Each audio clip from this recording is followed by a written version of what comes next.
Hey, Chris, how are you, mate? Hey, Matt. You've probably been sitting there very patiently. Did you enjoy that stream? Yeah, I did. Yeah, I did enjoy it. Yeah, I did. Berg's elite, isn't he? Yeah, he's a legend. All right, we've got some other boys on. Let's bring on Shawnee, Ultimate Greatness. How are you, mate? Hey guys, how is everyone? Doing real well, mate. That was some pretty high level streaming just there. Yeah, absolutely. As I said, it was great to hear someone else talk shit about our club. So yeah, it saves me from doing it. Hey, but did you notice we were he slowly started getting educated? Isn't it amazing? That's why I got quiet. That's why I got because he came after me so hot too. I mean this in a nice way. Bergs is an ultra know-it-all. He does know a lot of shit. Yeah. But like most people who don't follow Collingwood, they don't know everything about Collingwood. And like when I told him about the Brendan Bolton stuff where we don't do the close finishes at training, he was like, oh okay. All right. Okay. Yeah, no, we slowly converted him over for sure because I know the second I came, when I was on and I was talking about how like we should be top four and stuff, and then he came on and he's like, oh, that kid that was talking about top four, like, they have no idea about, oh shit, okay, shots fired. Yeah. Damn. Yeah. Yeah, no, I didn't realize there was bullets in the chamber. Jesus Christ. No, that's like me and Bergs are very similar. Like we are very like, nah, it's there's none of this. Yeah, he's a nice guy. However, it's like, nah, it's this, it's that, boom, just down the line. So it's speaking of funny this, because like every time he tried to explain himself, I was actually agreeing with him. It's like, yes, I agree with you. We are a team that deserves to be 10th. But if we actually start making better decisions and good decisions, we are a top four side. And like at first, he didn't want to borrow of it, but then as we got more into the stream, he was I think he agreed with it in the end. I don't know about top four if he agreed. Well, with it. I mean, he's a logical process sort of guy. Like you give him some information that he doesn't know about, he's going to process that and go, oh, okay, fair point. Yeah, hadn't thought of that.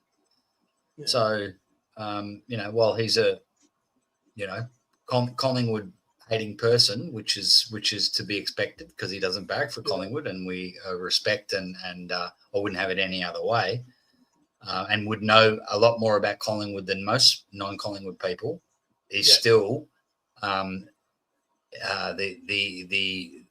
idea is your list is shit, but you've got youngsters. At least he's on the same page with us as like, try them, get them in there. Why are you playing these older guys? 100%. Yeah. So we agreed. And I think that was the main point he was missing, was that our argument was, if we play the kids, we would be a better side. We would be better than 10. Yes. Yep. And I think once you were saying that, that's when he was starting to flip. I think we've converted him over to the dark side, if that's what we want to say. It'll be like Lucas soon. Like Lucas will get on here and goes, oh, I've learnt more about Collingwood in the last 2 weeks than I have my whole life. Pretty sure he's already said that. I think he might have said it in mixed streams then. I think he mentioned it. I don't know. He can, when he comes in, he can say it. So, but I'm the same. I have learnt more about Geelong. Like, and I've got most of my best mates are Geelong supporters. But talking to Lucas and some of my Geelong mates, you do learn a lot about the other sides, and you realise that actually, guys, they've got a lot of the same issues that we do. But Geelong doesn't get criticised in the media like we do. Like, they've effectively got the exact same strategy as us: stay up there, never bottom up, win 2 flags in the last 12 years, and play in 5 or 6 prelims. We're the same. But that's the thing, though, with the media, though. We're falling off the cliff, and Geelong, don't they do it so well? Oh, they're masters of managing their list. Collingwood falling off the cliff, same strategy. Anyway, Sean, I'm going to bring on some other guys who are waiting backstage. Hello, Void. How you doing, buddy? Yeah, good. We've been talking already, so I've got nothing new to say. well, we've got Paul, aka Peter, waiting backstage. So he hasn't been on Oh, tonight. Maybe he can bring good something stuff. fresh. Good stuff. G'day, Paul. G'day. How are we? How Well, good, mate? Cool, Good. pretty Like Paul. we're all done. We're all ringed out. I know, mate. That was a Chrissy. ripping. Yeah. It was a ripping stream. I was Yeah. taking the dog for a walk, and I actually don't usually. I had the footy on, and then I remembered someone mentioned during Anthony's thing that.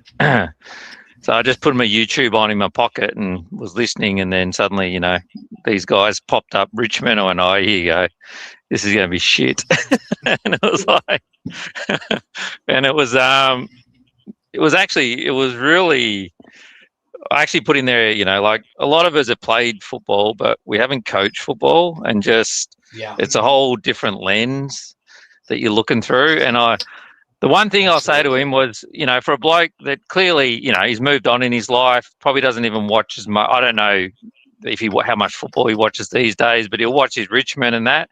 But he doesn't have to watch much of our team to have opinions and be able to see things that we have to watch them every single week and review their training and do all this stuff. Whereas he can just watch a bit of a game here and there and some probably highlights, and he can just see it. Bang. Yeah. And that's why that's so amazing. Respected. He's respected as someone who could be a recruiter for a club, because he's a guy he can go watch a game of footy of one. So Brisbane has their eye on someone. They have their eye, and he goes up there and he'll be like, nah, or like maybe, or yeah. Those three answers. Yeah. More research needed, or yep, go for this guy, or nah. Yeah. No, and it's funny because early on this year, I was harping on about McStay, just put him to centre half back and get as a full forward. But, and then just because I heard when we got him, everyone said he was always a better centre half back than he was ever a forward. Even Brisbane people said that. But it kind of has dropped off over the years. But, if we get Charlie Ballard, then probably it's a moot point because we probably end up, we're not going to drop Frampton, Ballard, McStay, Moore, but it starts to, maybe we have our back line pretty much set and we've just got to go and get a full forward.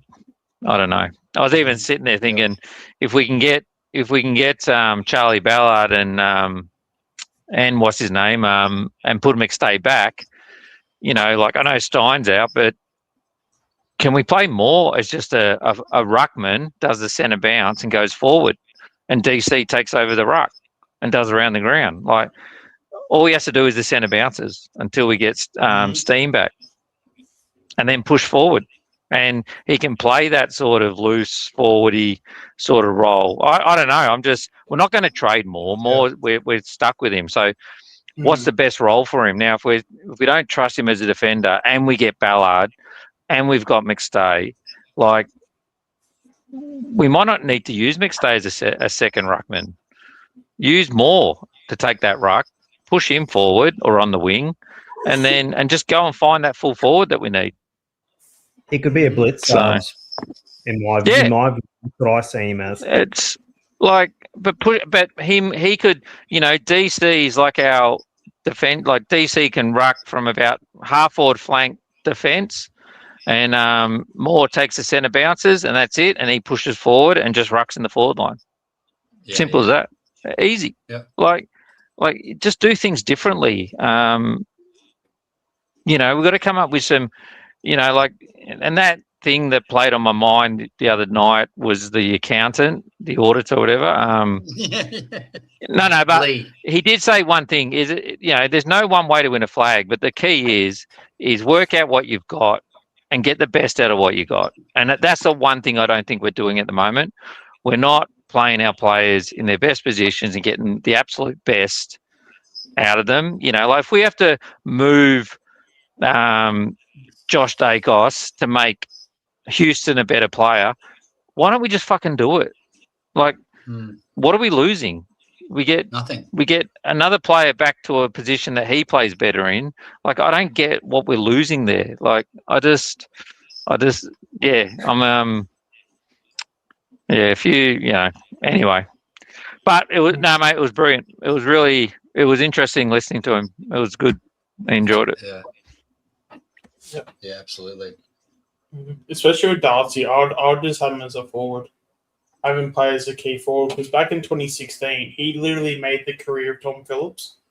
Tom Phillips wouldn't have had as good of a career than he did if Darcy Moore did not exist because Moore's ground ball game was really good to the point where he'd go for the mark. Yeah, he wouldn't mark it, but he'd actually be able to get the ground ball and you'd be able to handball it off to like a midfielder like a Phillips. And then Phillips like every time Phillips was around the ball, he would actually snap. Every time he had those snaps where he would kick a goal, he would kick 2 goals a game, and it was all off the back of Moore, basically like trying to drop the mark and handballing it off to him.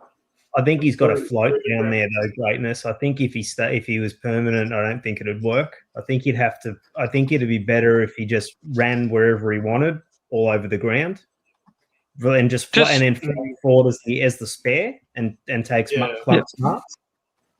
And it's hard to man up on these guys. It's think of your. We're all talking about what's his name, Martin at Richmond, because he started at the centre bounces and ended up playing in the forward pocket. Like, if we have a ruckman that does that, just takes that centre bounce. That's it, centre bounce. That's it, and he stops rucking, and then he just goes forward. That's all he's got to do: run in, jump, hit the ball, and piss off forward like his dad used to. That's all he's got to do, and then DC can start wherever he wants on the ground, and he just walks in and takes over after that point. And it's hey guys, just quickly, I've got to just shoot out to have a dart, but before I do, I'm going to bring on Daz.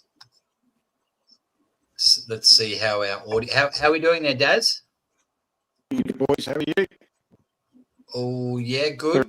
Keep talking. Excellent. Yeah, well, if that was Peter talking about how about playing players in the right positions? Dazza, your audio is not ideal. Very robotic. Robotic.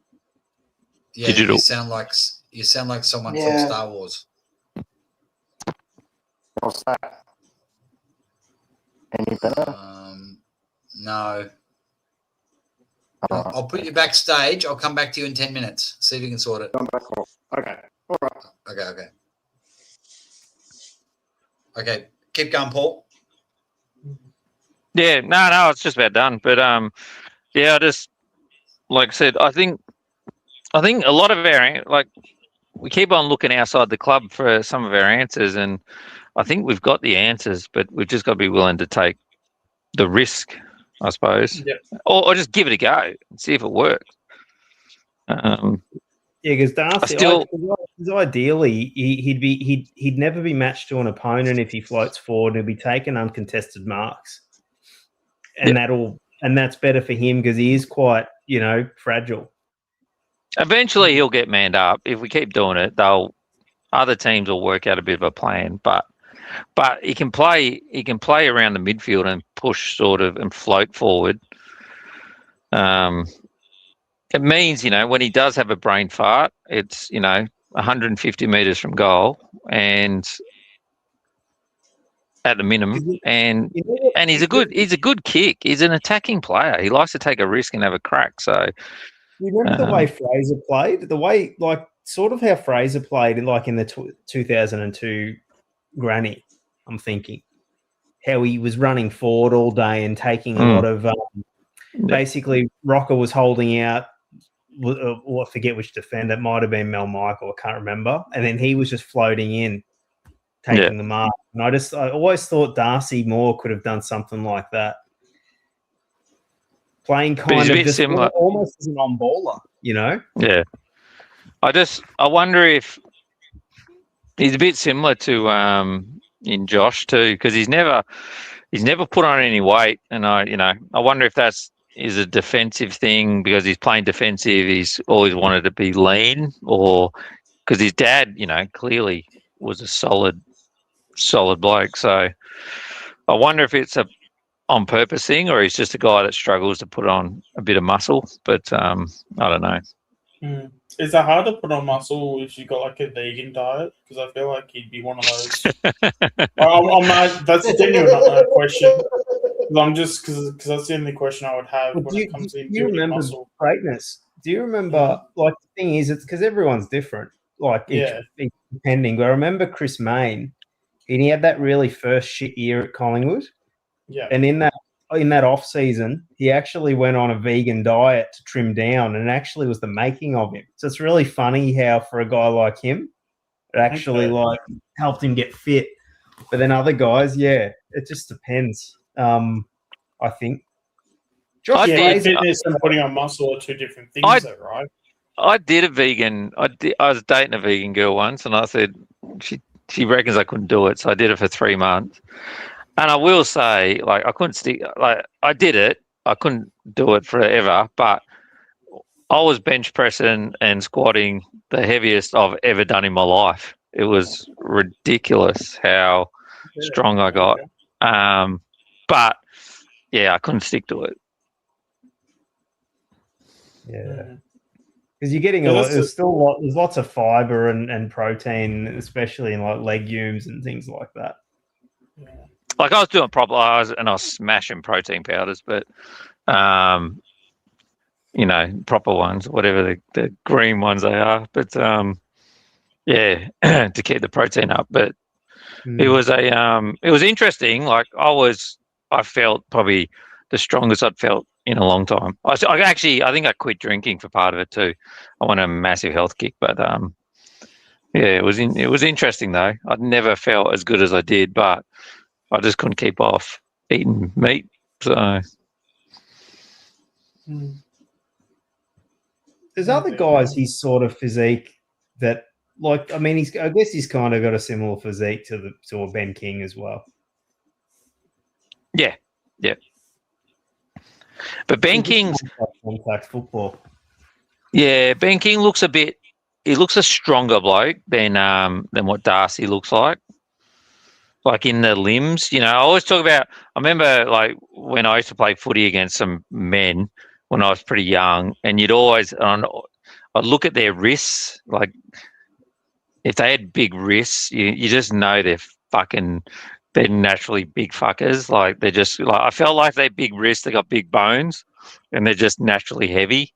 And it was, like Ben King looks a bit more like naturally kind of a solid bloke. He's lean, but he looks like, to me, he looks stronger and heavier than Darcy.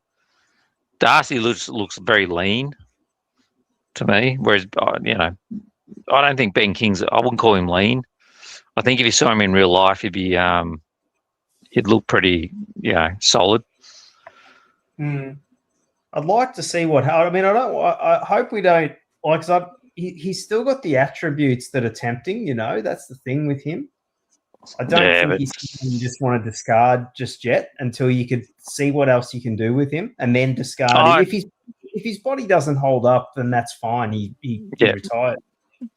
No, look, Darcy Moore every day of the week gets picked for me. He's in our team every day of the week. I know people say things and that, but for me, unless Puncher, does something amazing in the next couple of weeks, there's no one taking his spot. So, and if Howe retires, what are we doing? Go just Brampton by himself again, and that's why and I know I've mentioned it before. Worst case to me is that we don't have to replace Howe. Moore just replaces Howe, but we've got to find a centre half back. And I've said since last year that I think McStay, who everyone says if we get a full forward, how do you fit Buller, McStay, and West and all this in? But does McStay become a backman?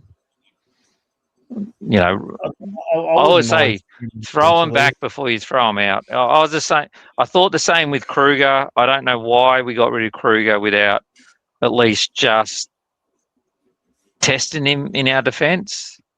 It made no sense to me. We get rid of some players, and we all know, a half decent forward can make a great defender. We just don't seem to be prepared to take the risk anymore, pushing some guys back just to see how they go. See, all the stuff Dermy was criticising Ben King over the other night. So McStay has all the things that Dermy is looking for in Ben King that he doesn't have. McStay doesn't hit the scoreboard much, but he's a good contested mark. He competes, contests. He'd be great as a defender. That's what I mean. Look, don't get me wrong. I'm not saying I'm against McStay being a forward, but if we can get a key forward, we've got Buller, and we've got West and all that. I think we just keep trying to develop them, and then what do we do with McStay? Now we can just leave him up there, and means these other guys aren't getting to go, or we can find another role for him, and And if history suggests he can walk in the centre back, like this is what we're crying out for.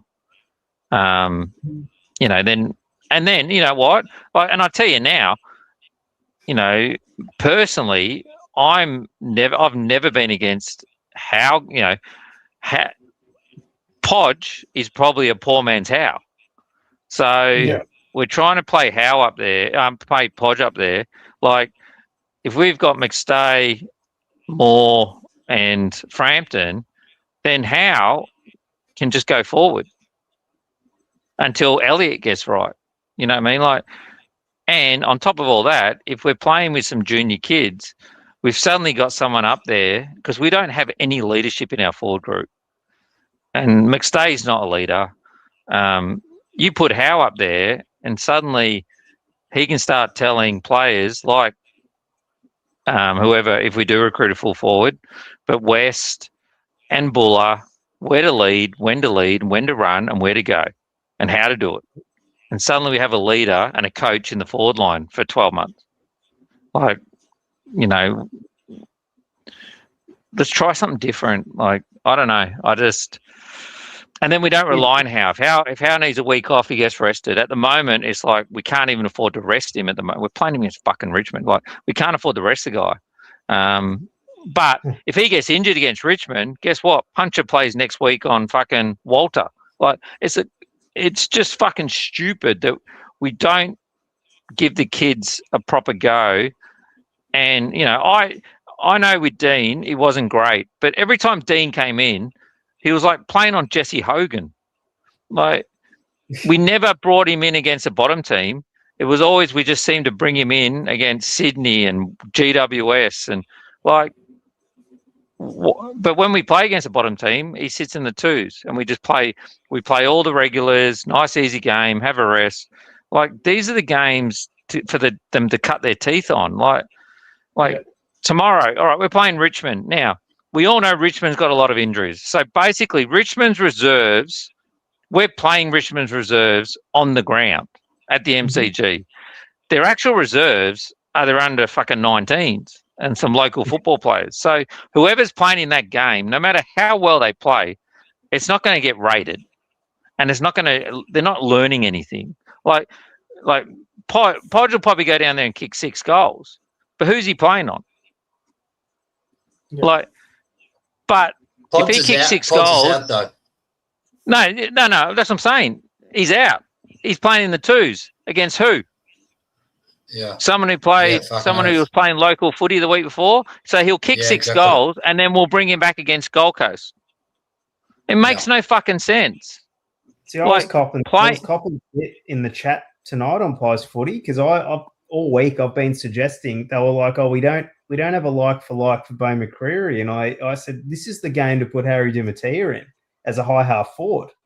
Yeah, it's like these people don't watch the VFL maybe because I know Harry's been shit on by a lot of us for the last couple of years, but the last couple of weeks they've tried him in a different role, and I think that his poor kicking skills don't impact that position if he's playing as a pressure forward. I mean, Shooter can't kick either, and he's a pressure forward. I've got a feeling, though, that Harry's probably competing with what's his name, Harrison.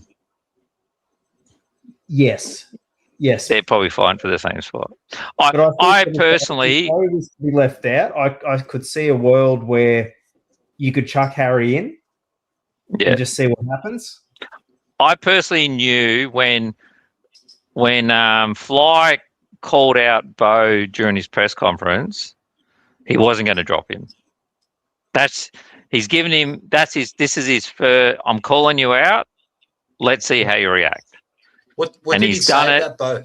What did he say? Oh, it wasn't much, but he just need. It was very low level, but he needed. He wasn't performing at a certain level, and we need. I can't remember the exact words. I don't know if it was we need to how to find a way to get him back, but he needs to get himself back in the game type thing. It was pretty low level, but he mentioned him during his end of match press conference. And that was the first. You don't do that and then drop him. You either say nothing and drop him, or you do that and then give him a chance to respond. You don't poke a guy and then drop him like that. I think he would be pissed off with that. I understandably, if you're gonna call me out, then give me a chance type thing. So. And don't get me wrong, he probably should have been called out 2 or 3 weeks ago, but he chose to do it last week. So he's not going to do it and then drop him. But he's also called him out the week before he's playing against virtually a reserves team anyway. So, and this is why I look at Richmond and go, other than a couple of key positions, you're playing against Richmond's reserves. So this whole, why we're playing Sidey and Pendles and Howe and Crisp, that part defies law. If we don't think we can drop a couple of them and play a couple of our kids and not still win, then I'm telling you now, ridiculous. We're not even a top 10 team. But this is the point, Paul. Like if you gutless selection, leaving a guy like Bo in this week, that's the confusing part. If he does have a blinder, we can't really rate the game because we're playing against. I agree. So the problem is, even if he plays well, you can't get a read on it. Whereas we do have a good 6 weeks of exposed form leading into it, which suggests, you know what I mean? Yeah, I agree. But dropping him against Richmond's twos, who are less than what their even ones are at the moment, doesn't. And we all know he'll go down there and have a blinder. He'll have 35 possession and kick 5 goals.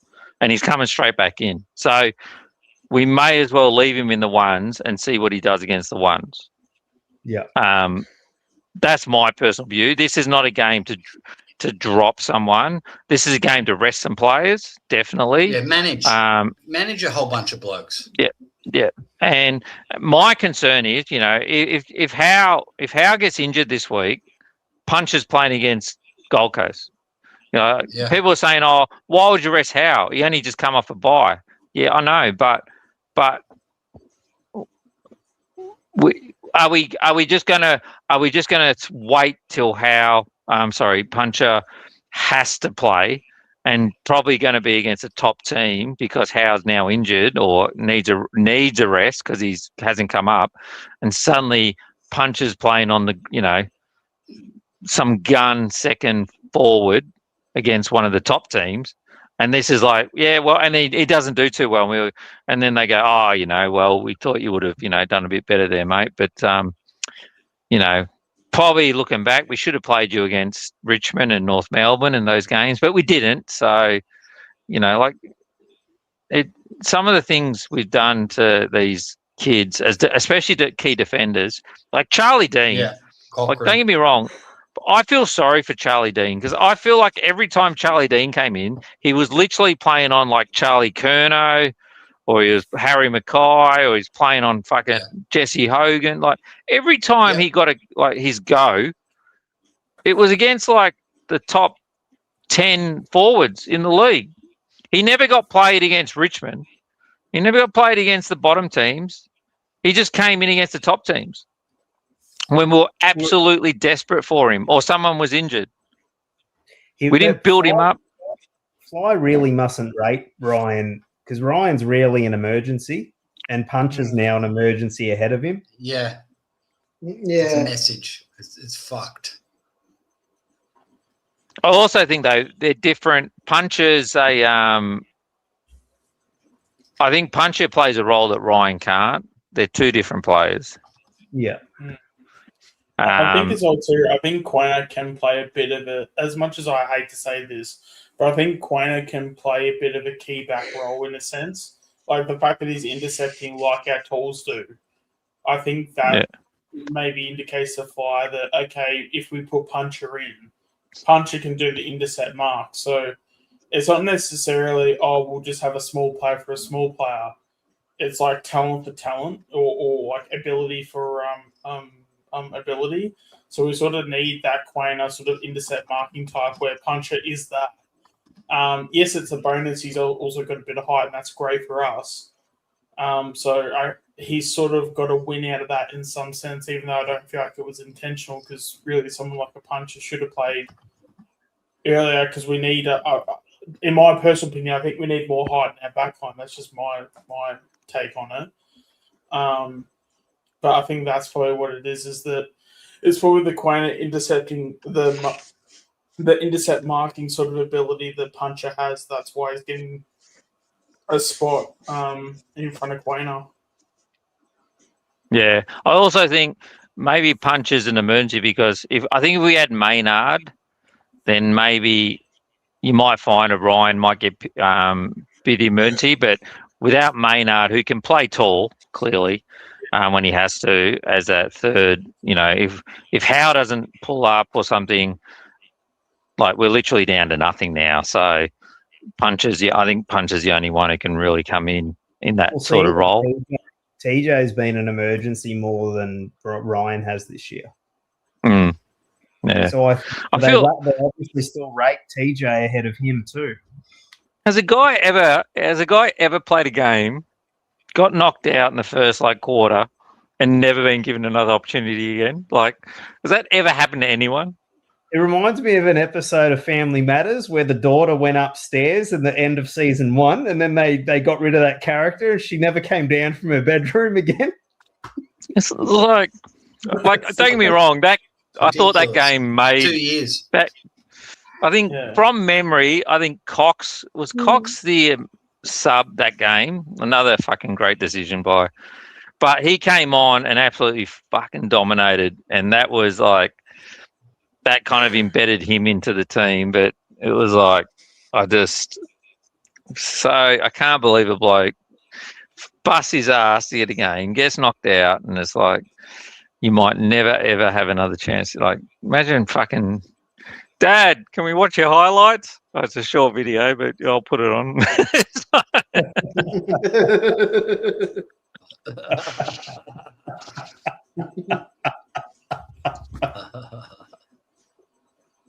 All right, guys, I'm going to try and see how Daz is going. All right, Daz up. 15, 1, 2, 3. Hey, How's that? Yeah, that sounds perfect. better, mate. All right, unplugged everything and replug it. Okay. All right, go shoot. Tell us what you're thinking, mate. Yeah, on the good topics, but just on your topic earlier about Bo. Now, I was listening to that presser last week. It wasn't Fly that brought it up. A journo actually brought it up. He got Fly in the headlock, and the topic came up there and then. You go back and look at Fly's post-match presser. It was actually, I don't know who the journo was, but a journo popped the question to Fly, what's the deal with Bo's form? Because obviously they've picked up on his form over the last 4 or 5 weeks.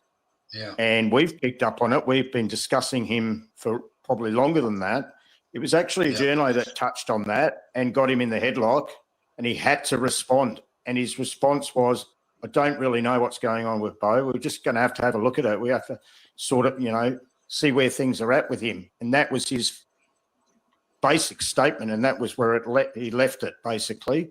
So that was what he said last week after being pushed by a journo on the topic. Finally, we get a journo that's asking questions about at least a couple of players, which is good, because we've been seeing it for a number of weeks now, and getting pressed on it in post-match presses and during the week and all of that. That's what we want to hear. but we want to hear Fly's response. That's whether you like the response or not. His response was more about, we're going to have a look at the way we're dealing with Bo and whether there's anything we can do. So I immediately knew straight after that he was never going to get dropped this week because they were, he was going to go back. And I would imagine if they've done their due diligence, they'd be already concerned about his form anyway. That wouldn't have been, after the Port game. If they've done their correct due diligence, they would have been seeing that he's dropped off this year anyway. You only have to look at his stats. He's barely getting 12 possessions in a game. He's statless in quarters, things like that. Yeah, On the second one, he didn't get a possession for a half. Yeah, absolutely. That's not. I think there's been quarters before that, though, Matt, that he's been statless almost in other games, like leading up to last week. He's been statless virtually. Yes, he's provided a bit of pressure from time to time, but what we like seeing from Bo previous years, in 2023 in particular, was his run-down pressure and his tackling and his aggression at the opposition players. But we're not really seeing that at all. Just another thing, have you guys been, I've only just turned on and started watching, and I don't know if you have brought it up before, but I know you guys talked about Charlie West last week and his great game against Frankston. You did a watch along and all of that. I was there, watched it live, dominated the game. But 2 previous weeks, remembering also we had a bye in there as well, Charlie was emergency in 2 of those games. I think it was the first emergency in one of those. This week, after dominating last week in the VFL, he's not even an emergency. Do you find that a little bit weird? Do you find that a little bit typical of Fly and his selections? Yeah, it's mental. It's mental. Yeah. After absolutely dominating last week, watch that game, and pretty much in every single quarter, he had something decent that he did. He kicked 3 goals. He was up the ground. He was absolutely, totally we watched it. Dominating the game. Yeah. And this week, so basically he's now been squeezed out completely. He's not even an emergency this week after that very good performance last week. That just says a lot about what's going on in the minds of Craig McRae. And I doubt whether he would have even been present watching the game. So he would have got a bit of feedback from somebody, but I mean, quite frankly, it's a bit of a kick in the guts, I think, for poor old Charlie, who did go back and dominate at that level, and then he got squeezed out this week. So I think he's in no man's land again. Can I just add on that one point, thing? just quickly? It won't be quickly because it's Sean, but it'll be apt and topical. You actually watched his press conference, didn't you, Sean? Yeah. Although, to be fair, So can you paraphrase Fly? What did he say about the VFL players? I don't know the exact quote, and my memory is always terrible. But yeah, he basically said that there wasn't any players that were warranting selection. There you go. Yeah, no, I did. I watched it too. So he basically said, no, he said it's changing though. The last 2 weeks, there's been a change, and a shift. He said early, and I'm not agreeing with it. I'm just saying what he said. But he said that there hadn't been a lot of pressure coming from below, and the player he'd been basically disappointed with. Well, he didn't use the words disappointed, but they hadn't been pushing from below. But there'd been a shift in the last 2 weeks, and it's starting to change. And the players there are now players putting their hand up. But he did definitely say that he didn't feel like there was any pressure coming from underneath up until about the last 2 weeks. So, but on that though, Daz, only thing I know, this is completely taking a punt here, but maybe we're going to have a couple of late changes, and maybe we are going to rest some players. Maybe Punch is going to play. I don't know, but and maybe the emergencies, it's being an emergency is not just a reward. There's no point just being an emergency if you're not going to get a game. So it's not always a reward. Maybe there's a couple that are actually going to play as a late change, and then obviously there'll be probably some on ball that's an emergency as well as a backup. So potentially West, who has been named, they're pretty confident in the forwards that they're not going to obviously rest Membry. So that's the only thing I can think of that might be the reason why we've named our emergencies this way this time. I don't know. It's hard. All right, I'm just, guys. I'm just- gonna watch. Yeah, Let's enough. watch Fly's press conference. There's a small chance that the stream could be taken down. If that happens, just hang around. It'll probably come back online. Just sort of cut off the top of his head, so maybe that'll help, like with the Yeah, and you can I'll still hear him. just do like that. Yeah, we don't need to see him anyway. that's No, it. that's yeah, true. Yeah, it's fucking I don't hard need to enough see him. listening- I see hard enough of him. listening to him. Mm. All right, let's listen to McFly. See what he's got to say. And yeah, slowly, but he's progressing. So we obviously stand in front of you a week later, and there's more evidence to suggest he's moving in the right direction. Still a long way to go. Who's he talking about? Matt Bruzzy. Darcy Moore. His, No, he's talking about Darcy Moore. Yeah, he's Oh, is he? progressing. I think he's talking about Bruz. Darcy Moore's This- out Darcy there Moore. today. This is How's he today's Yeah, president. Darcy Moore. You're right. It's Darcy Moore. tracking Okay. in his recovery? Yeah, he's progressing, and yeah, slowly, but he's progressing. So we obviously stand in front of you a week later, and there's more evidence to suggest he's moving in the right direction. Still a long way to go. Pleasing did a good running session today, so I got a good block under him. And as far as I'm aware, the timeline is the timeline. I don't know what it is, and I don't even think they know what it is. But he's going to look to progress, get better every session, and at this stage, he's doing that. Is there a chance he doesn't play again this year? Potentially, yeah. I Yeah. don't know if that's reality, but Hmm. I hope not. It'd be great. I think he's progressing in the right direction. I think, I think they're worried he might do it again. Scenario for Darcy. Well, then they'd be smart. He gets a really good block of training and he's a bit stronger in the back of the end part of the season. Yeah. Well, that ideally he progresses fast, and then you get a body of work under him, and he plays. But again, I don't know what that looks like. Yeah, well, again, I can stand here next week and suggest he's a week closer, but I don't know what that looks like. What did he get out of the state? He got a lot of consistency of training, 10 or 12 days of work into his body, and found out a bit about his body a little bit. It's given him some feedback around some certain areas, and then comes. It's definitely less painful watching a Fly press conference when you don't see his head. I I'm just into love it. It's a lot more relaxing. I've done press conferences. I've spoken in front of these cameras. I just love next time. I'm going to use the phrase potentially. I don't know if that's reality.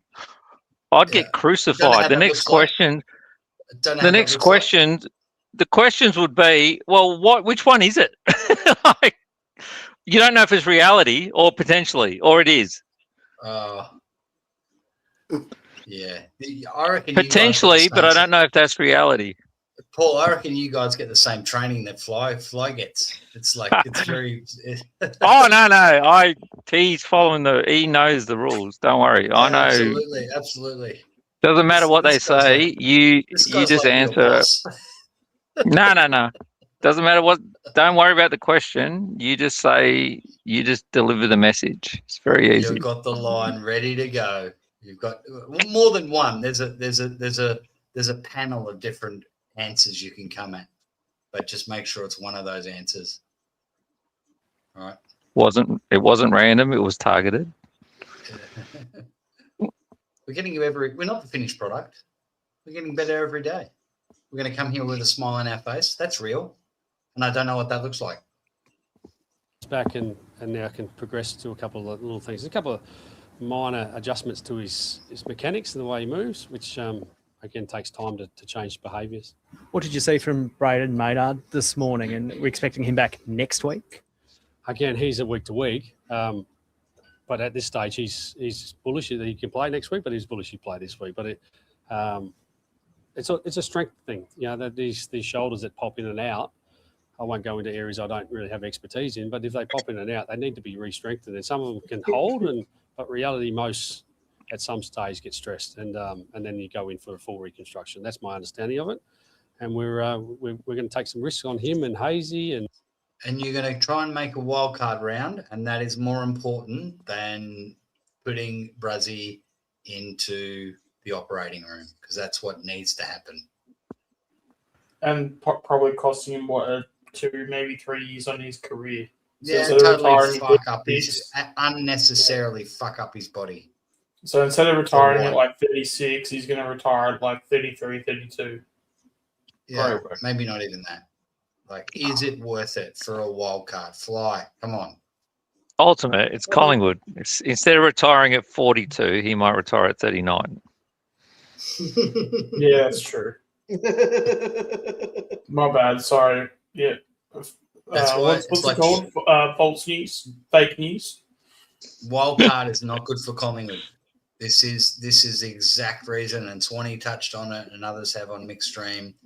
It's like we are now pretty much almost definitely out of top 8, and we're lucky to sneak into a wild card round. This is we're gonna win 2 games, we're gonna lose 1. Right up until 2 or 3 weeks away, even if we're not playing that well, we're still going to be a live chance for the wild card. So this means won't get games. We are playing Richmond this week. No disrespect to Richmond, but they are a young side decimated by injuries. We did not manage one player. This is where you manage Chris, you manage Howie, you manage you omit McCreary, you manage, or whatever the fuck you want to call it, but you get rid of Houston and you make 5 or 6 changes. If you are truly, if you are truly contending, you manage. If you are just trying to make it, you don't.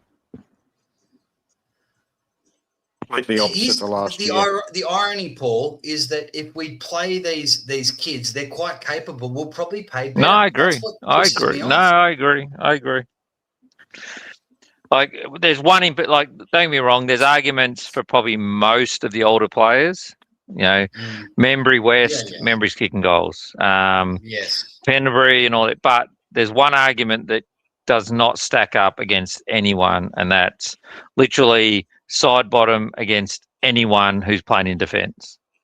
Ryan, Puncher, whoever you want to name against him is probably going to do a better job. Yeah, it's gaslighting. There is just, you know, like, you know, and I'm, you know, I've been watching Pendles and stuff, and it's like Pendles on in the centre is not good for us. I don't think he's not winning the ball anymore. Like, you know, my fear is next year he'll be the next Sidey. Another year into him, but don't get me wrong, Pendle still plays a role, but he's not a non-baller anymore. The fact that we think he is, like, he might be able to go in there maybe 2 or 3 times, you know, once a quarter, but not repeatedly. You know what? It's one of the good things, if we had to trade out Houston, and talking to Bergs earlier, I don't know if you know about this, and I had my inklings of this, but he knows for a fact, not a fact, but a pretty educated guess, that there's a number of teams, like his own team, Richmond. Like, he'll probably be chatting to the fucking list manager tomorrow and saying, "Hey, do you want Houston?" It doesn't sound like he's very happy at the price. So let's say we move on Houston, and he'd probably be into it. He's obviously not happy there. It's not working for him there. We get a first rounder. But I think if we keep Pendles on, and I'm leaning towards we don't keep him on, but if he does, I agree with you. He's not an unballer, but he's a really good halfback. Like, but he's slow. He's not fast. But he's fast thinking, and he's not going to jog like Houston does. But it's just got to be him then, not him Yeah, and No, not him and Josh. No Yeah. Sidey. He's the only slower, non-defensive style back. Personally- he is your quarterback. Yeah. Personally, for me, like I just see black and white. I have frustrations with Crisp, and I'm like everyone's saying put Sidey forward pocket, see how he goes. I personally think putting Sidey forward 100%. pocket. I personally think putting Sidey forward pocket gives the opposition a player. Like that's where Put your that's best who you. backman on them. Yeah, no, that's who you're going to run off. Like that's who Yeah. you're going to you're just going to, that your best runner, you're just going to put there and Well, just go, see you later, mate. Let's see. like I Because they're putting him as a backman now. Yeah, They're putting him I as agree. a back pocket. Mm. And if we're going to play him, put him, like I said, put him in the best opportunity he has to succeed and see how he goes. I don't think he will, but see how he goes and leave him there. I just think, I want to see Schultz. I want a rule that Schultz isn't allowed to get more than 30 metres away from the goals. Yeah. And I think that's what they're trying to do with Harvey Harrison, maybe even Harry Demeter if he comes in. But Schultz plays his best football, and I've said this before, but Schultz plays his best football in and around he's actually a crummer. He actually can take a hard mark occasionally, but he's a crummer and he tackles hard and he creates that pressure in and around the goal square. That's his job. And he will give you 30 to 40 goals a year if you let him do that. But you start having him shots from 50 out, no good. He kicked 24 goals in his first year at Collingwood, and we all said that was a shit year. He then kicked 13 goals in his second year at Collingwood. We all say that was the greatest year ever fucking played. So, he needs to be up and around the goal square. That's his best spot. So we need that front forward pressure. I think with Chris, try him at the halfback. I just don't know if you can have Schultz and Sidey together. Like maybe that means you just got one full forward, Buller, and then McStay and Membry playing further away. Maybe that's I don't know. That would be that's how you'd have to do it. On what you were talking about before about Houston, this was what I was trying to raise in the stream last week, that he's not someone you're trying to fire sale out of the club. I was trying to make that argument that other clubs would actually be interested in him if it wasn't working out at Collingwood. Yeah. But I still think there's an opportunity for us to make it work. I don't think we have to change much. Do you know what I mean? He's already not that accountable. We don't have to change much. It's not like we're asking for someone who's holding down, locking down a key defender, and we're saying, no, he's got to let that. All we're saying is I do think he needs to do a pre-season and actually grow a tank and improve his running. But at the same time, it worked at Port. If we have, 5 lockdown, pretty accountable defenders, he can be unaccountable. We can get away with one, especially the way we play. We flood back and DC's back and other the wingmen are pushing back. So we're able to let him kind of release and go forward. And we've just got to try and use him more and just see if it works. Do something. What worries me though, if that worked out, great. My worry is if it takes a little while or if it doesn't work out, then he's 31 next year. Yeah. My worry is it's a time is of the essence thing with him in terms of you'll get to a point with him where then he's not worth anything in a trade. If it's not going to work out.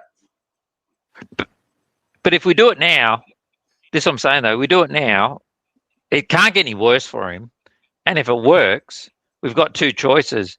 We stick with it and it's bonus. We've got now what we wanted out of him, or other teams see what he's still capable of and use him. But dropping him to the twos isn't going to achieve anything.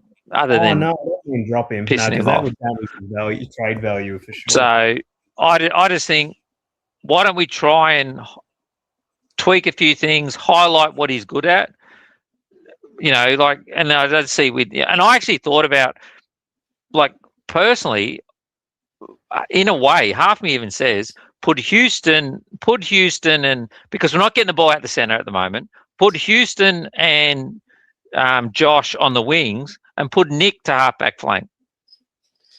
Let him get the fucking ball and kick it to one of the. for the wing. Though, No, I agree, and that's why. As I was saying, he doesn't have the tank and he doesn't have the two-way running. But half me kind of says, put Nick back to the halfback flank, because we're not getting out the guts anyway.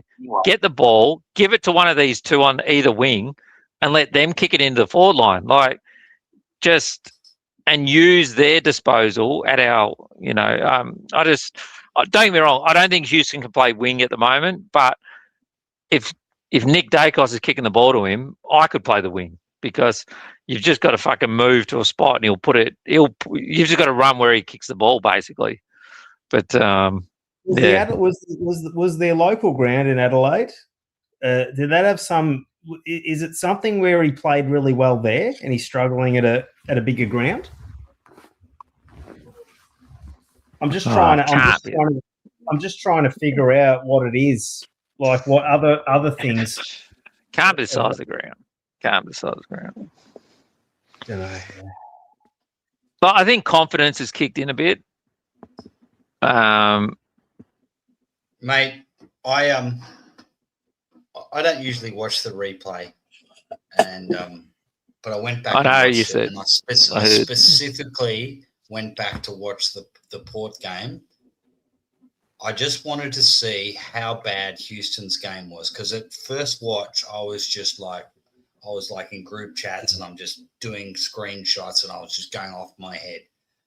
And then without emotion and just went. By the way, we were fucking dog shit. By the way, that is some of the worst football I've seen Collingwood play in the last 5 years. And everyone says, "Oh, you know, but we got the job done. We won." Oh, we were horrendous for that first half, especially. But anyway, I watched Dan Houston every little bit, and his game was atrocious. Just nearly everything he did, and just things like his modus operandi is when he gets the ball.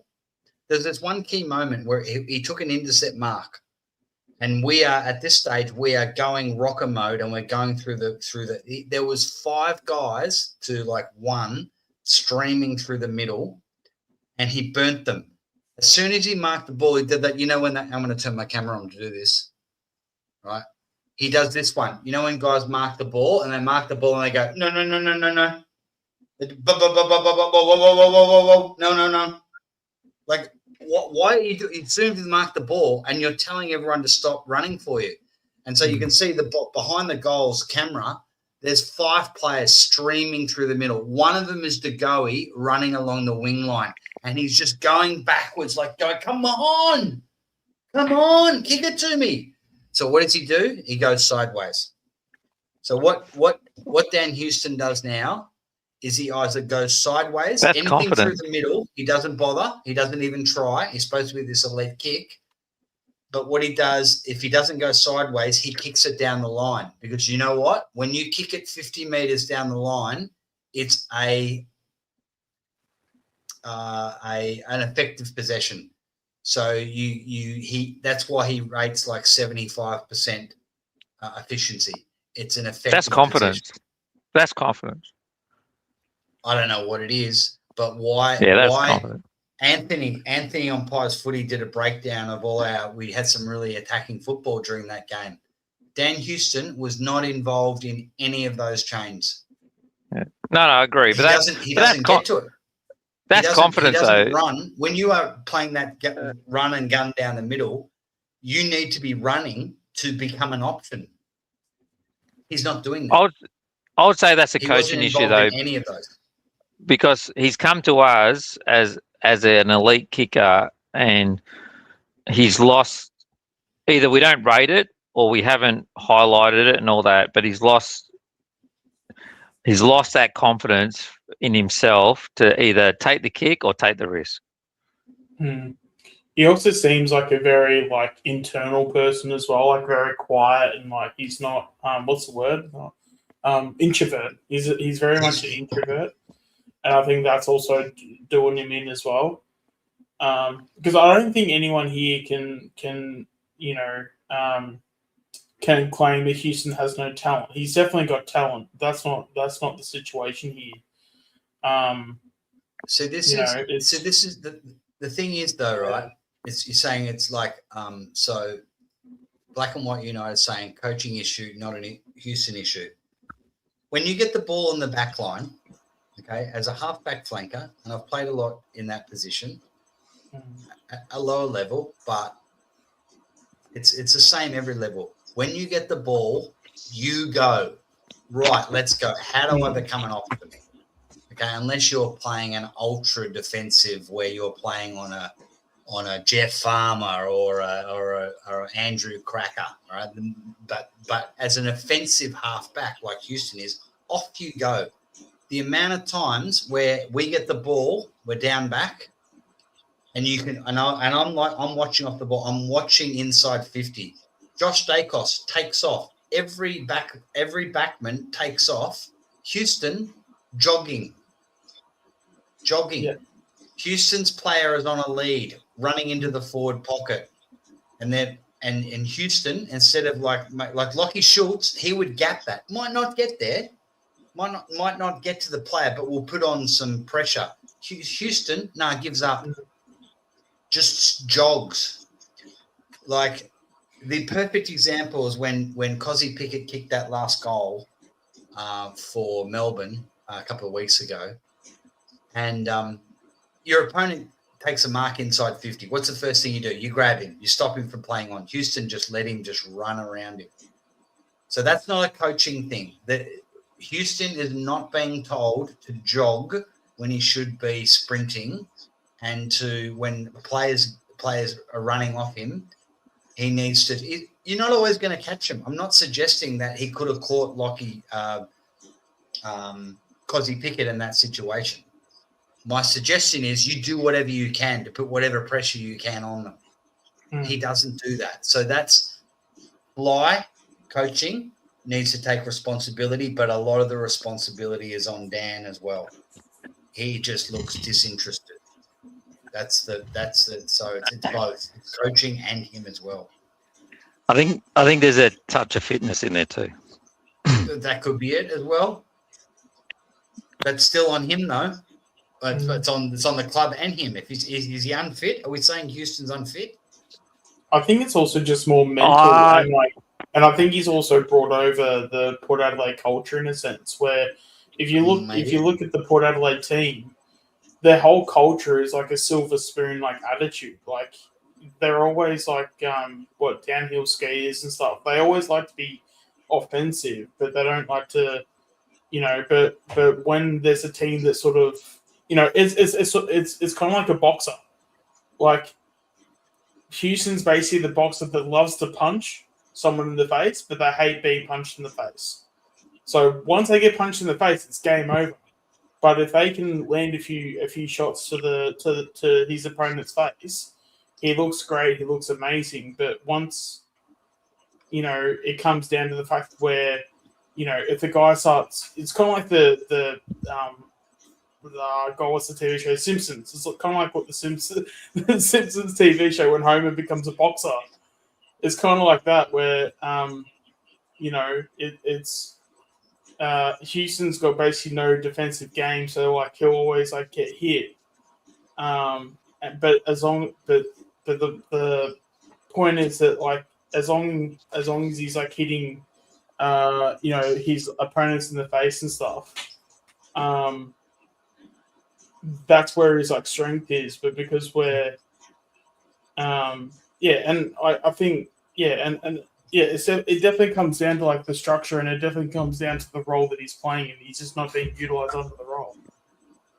I think it's also what Paul's been saying for a couple of weeks. Like, it's not just that he doesn't that he doesn't have the speed and he doesn't run off half back. It's also that he doesn't have second efforts.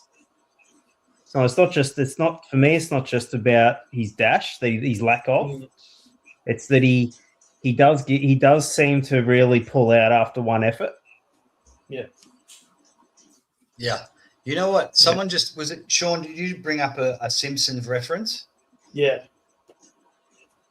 I want to say it was I reckon Homer Simpson would be a good Collingwood supporter right now. Imagine Homer Simpson just like watching selection. Like, okay, Charlie West. Oh no! Oh, Dan Houston, come on!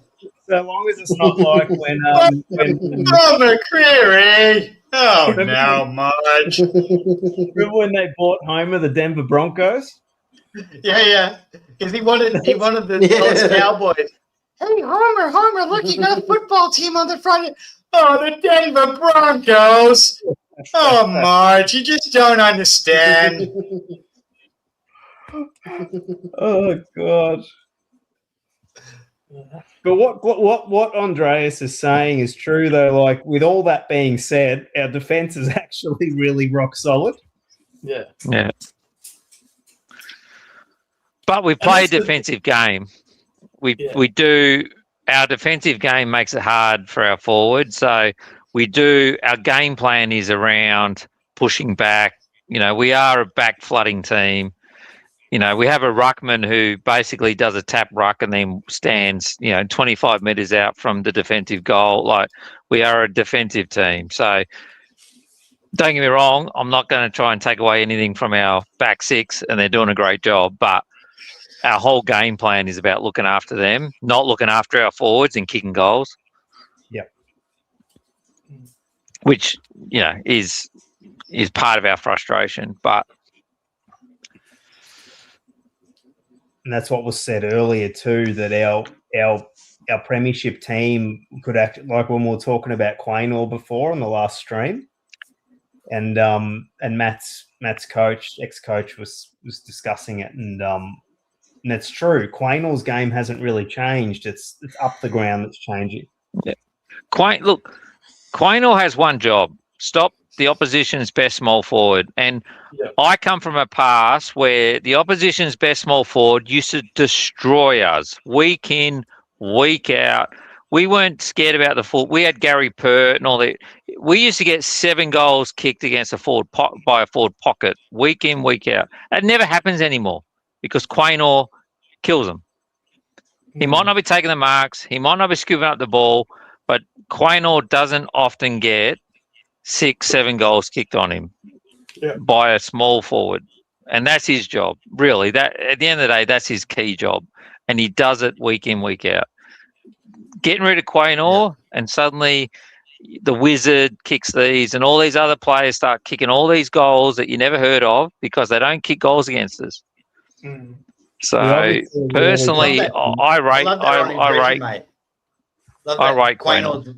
IQ's resume. So what's your claim to fame? Small forwards rarely kick 7 goals on me. Oh, that's okay. That's pretty good. No, but think about it. Like when was the last time you walked away down? Quaynor cost of this game. Yeah, I know, but I'm just saying, like, when it comes to Quaynor though, when was the last time you walked away from a game and you've said, "Oh, damn, Quaynor really costed us like a game there." I can't remember a time. A few weeks ago, 3 or 4 weeks ago, there's a couple of weeks in a row, maybe 2 or 3 weeks in a row where he was super fumbly and was fucking up a lot, but he's tidied that up now. So, I have no issues with Quaynor at the moment. I feel sorry for him because they're under so much fucking heat, those guys, because we don't defend very well in the midfield. And we don't. And that's the problem. The whole game plan now is really designed to protect players that have lost a yard. Yeah. And not just that, hurts us rather than helps us. Like it's giving more job security to guys that don't deserve it. And Josh mentioned it, but it was on. I think it was on the Last Cracker one of those shows. But we have the most forward entries against us of any other team, and we are and we all know we are the best at bringing the ball to ground. So the pressure on those small defending backmen is ridiculous. Like, because at the end of the day, we all know, key forward, bring the ball to ground, let the small guys do their job, and we've got the balls coming in the most in the league, and we're nullifying, we're stopping it. And if you can't give Quaynor some of that fucking respect and recognition for doing some of that work, Jesus Christ, like seriously, he is probably the number one. Him and Maynard, sometimes to a lesser degree, but it's mainly Quaynor who's actually the one repelling those small forwards from kicking goals against us and crumbing. So, like, I don't see. Look, he fumbles the ball occasionally. Okay, yep, no worries. I have no issue with Isaac's games week in, week out at all. And our defense seems to hold up even when we have some personnel out. Like even now, we've got Bruzzy out, and we just seem to rotate people around, send an extra couple of people back there. It's actually amazing. But who's the consistent? Who's the consistent? Who's the consistent that's never out? Well, to use IQ's never out. Like, you got to give him some credit. Like, it's, like he might fumble a ball here and there. Jesus Christ. But, like Billy Frampton, I tell you what, Billy Frampton's worst thing is I've watched him now. I go to the games and I watch him on TV. People who don't go to the games, Billy Frampton looks a lot worse on TV than he does in real life. That's all I'm going to say, because Billy Frampton needs to learn to hold on to the ball. Stop trying to do these fucking stupid handball things and break a tackle and he just get caught, hold on, fall over. Like, but aside from that, he does so much off the ball and he's covering so many people and doing so much work. But then when he's on TV, all you see is the clangers or him trying to, getting caught or something like that. But he does so much, like you can't. Billy's definitely one at Collingwood. You have to watch him at the game on TV. You don't appreciate sometimes how many players he's trying to cover and just what he's doing. But yeah, like he has stepped up. He has stepped up. Absolutely. He's doing the job of two defenders. Yeah. Yeah. I agree with is that Andreas, I think, talking was on the comments, but yeah, I think I'd just love to push Josh back onto the wing, rotating in the middle and back out to the wing, and give. I don't know. Personally, I just think Jacob Ryan's the perfect fit just to give him a go, but I don't know. But I'd love to just get a fast halfback flanker. Especially as well, someone's out of contract. Especially if it's someone that's out of contract, he's going to fight tooth and nail. Like, why not just give him a go? Like, it's not like he's been terrible in the VFL. He's been leading the disposal. His efficiency's up there. He's literally our drive from half back. Very solid in defense and does a lot of good defensive work. Like, I just don't understand. Out of all the times when Fly says, let's take a ping at the stumps, this is that ping at the stumps. Like, I just don't understand what's making him such an I don't know, for lack of a better word, like such an ugly option. Maybe he's like you, Ultimate. He used the analogy ping at the stumps, but he meant something completely different.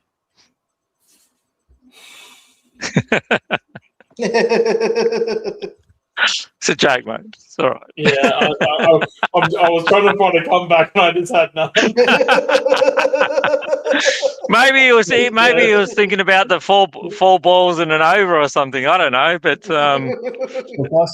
look, if I'm only playing devil's advocate with Ryan. I'm not. These aren't my views, but I think the only thing I can think of that they would frown upon, or not frown upon, but that would he probably doesn't have any weapons, right? With these young guys, they always like them when they're being drafted to have some weapon, something unique about them, and he probably doesn't have that. He's probably just a bit of a plain Jane footballer. Yeah. Whereas Yeah, TJ, they probably identify as having a couple of weapons that they could develop in him. Poor Ryan, he's probably not as alluring. A very boring footballer, but he's a safe footballer as well. Yeah, but there's also, and as you know, Void, like to go from a bottom team to the top,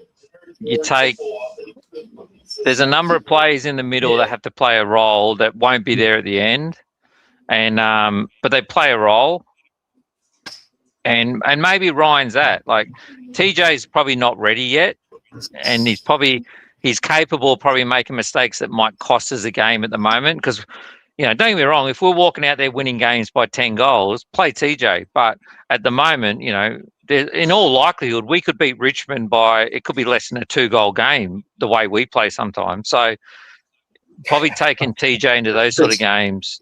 But who cares if we lose a game, Paul? Who cares if we lose a game because TJ fucks up? No, I'm not. But I'm trying to think like the coach. The way they do. So, don't. We've tried that. So what I'm saying is, at the moment, you probably go with safe rather than the future. The risk the future type thing, or develop the future. So, but at the moment though, like there's nothing wrong with a player that is a junior player, is young, and he might only play a couple of seasons, but he's going to get you through a period of time. Like let's say we go, all right, Ryan plays off the halfback flank until we can get someone who's a bit better kick and a bit faster than him and a bit taller, whatever it is. But he plays that role until we can replace him with someone better. But at the moment, it's like we're playing a wingman there, rather than just play a halfback flanker there, and then okay, put your wingman back where he is, put a halfback flanker there, and go, okay, that's one of our weaknesses that we need to fix. Either he gets better or we get someone better, and then start putting everyone where they need to be. Put all your chest places in, and work out where your holes are, and go, okay, we'll test some players there. They either fill it until we find someone better, and start just getting fucking better. Like it can't be that hard. Swabs should be releasing Josh out of the back line. Is he a halfback flanker? He can be. He He played like that in the champs last year. Like he was basically a pyramid in the champs, or in his. Well, that's fine if that's and as long as that's his best and most suitable role now. Like this whole same with a bit Angus Anderson, like. He's a good midfielder who kicks goals. So then we put him in the forward line. He's not a forward. He's a midfielder who kicks goals. Like play him as a midfielder who kicks goals. Don't try and then turn him into a forward because he's not one. How about we play our forwards forward and play midfielders who kick goals midfield, and to start playing our players where they don't. It's nice to have a couple guys that can swing around, but this whole having one player that has to be able to work out to play fucking, 15 positions on the field, like it's just getting beyond a joke. Like, how about we just have some guys who know the role? I want to draw attention to the selection, right? So the selection is basically Fly saying he thinks with only there's not that many people injured. Fly is saying we are in contention for the finals. We are playing Richmond, a very young side with lots of injuries, and I am going to pick the best possible side. All of the best senior players are in it. We're not giving any chances to any speculative youngsters. This is it. If we don't go out and beat Richmond by at least 80 points, 50 points. We need to absolutely smash Richmond. Why else would you not manage some players and get some Ryans in there and get a West, not a West, get a West, get a Ryan, get an Anderson, get them in there, rest Society, rest Houston, rest Chris, whoever it is, right?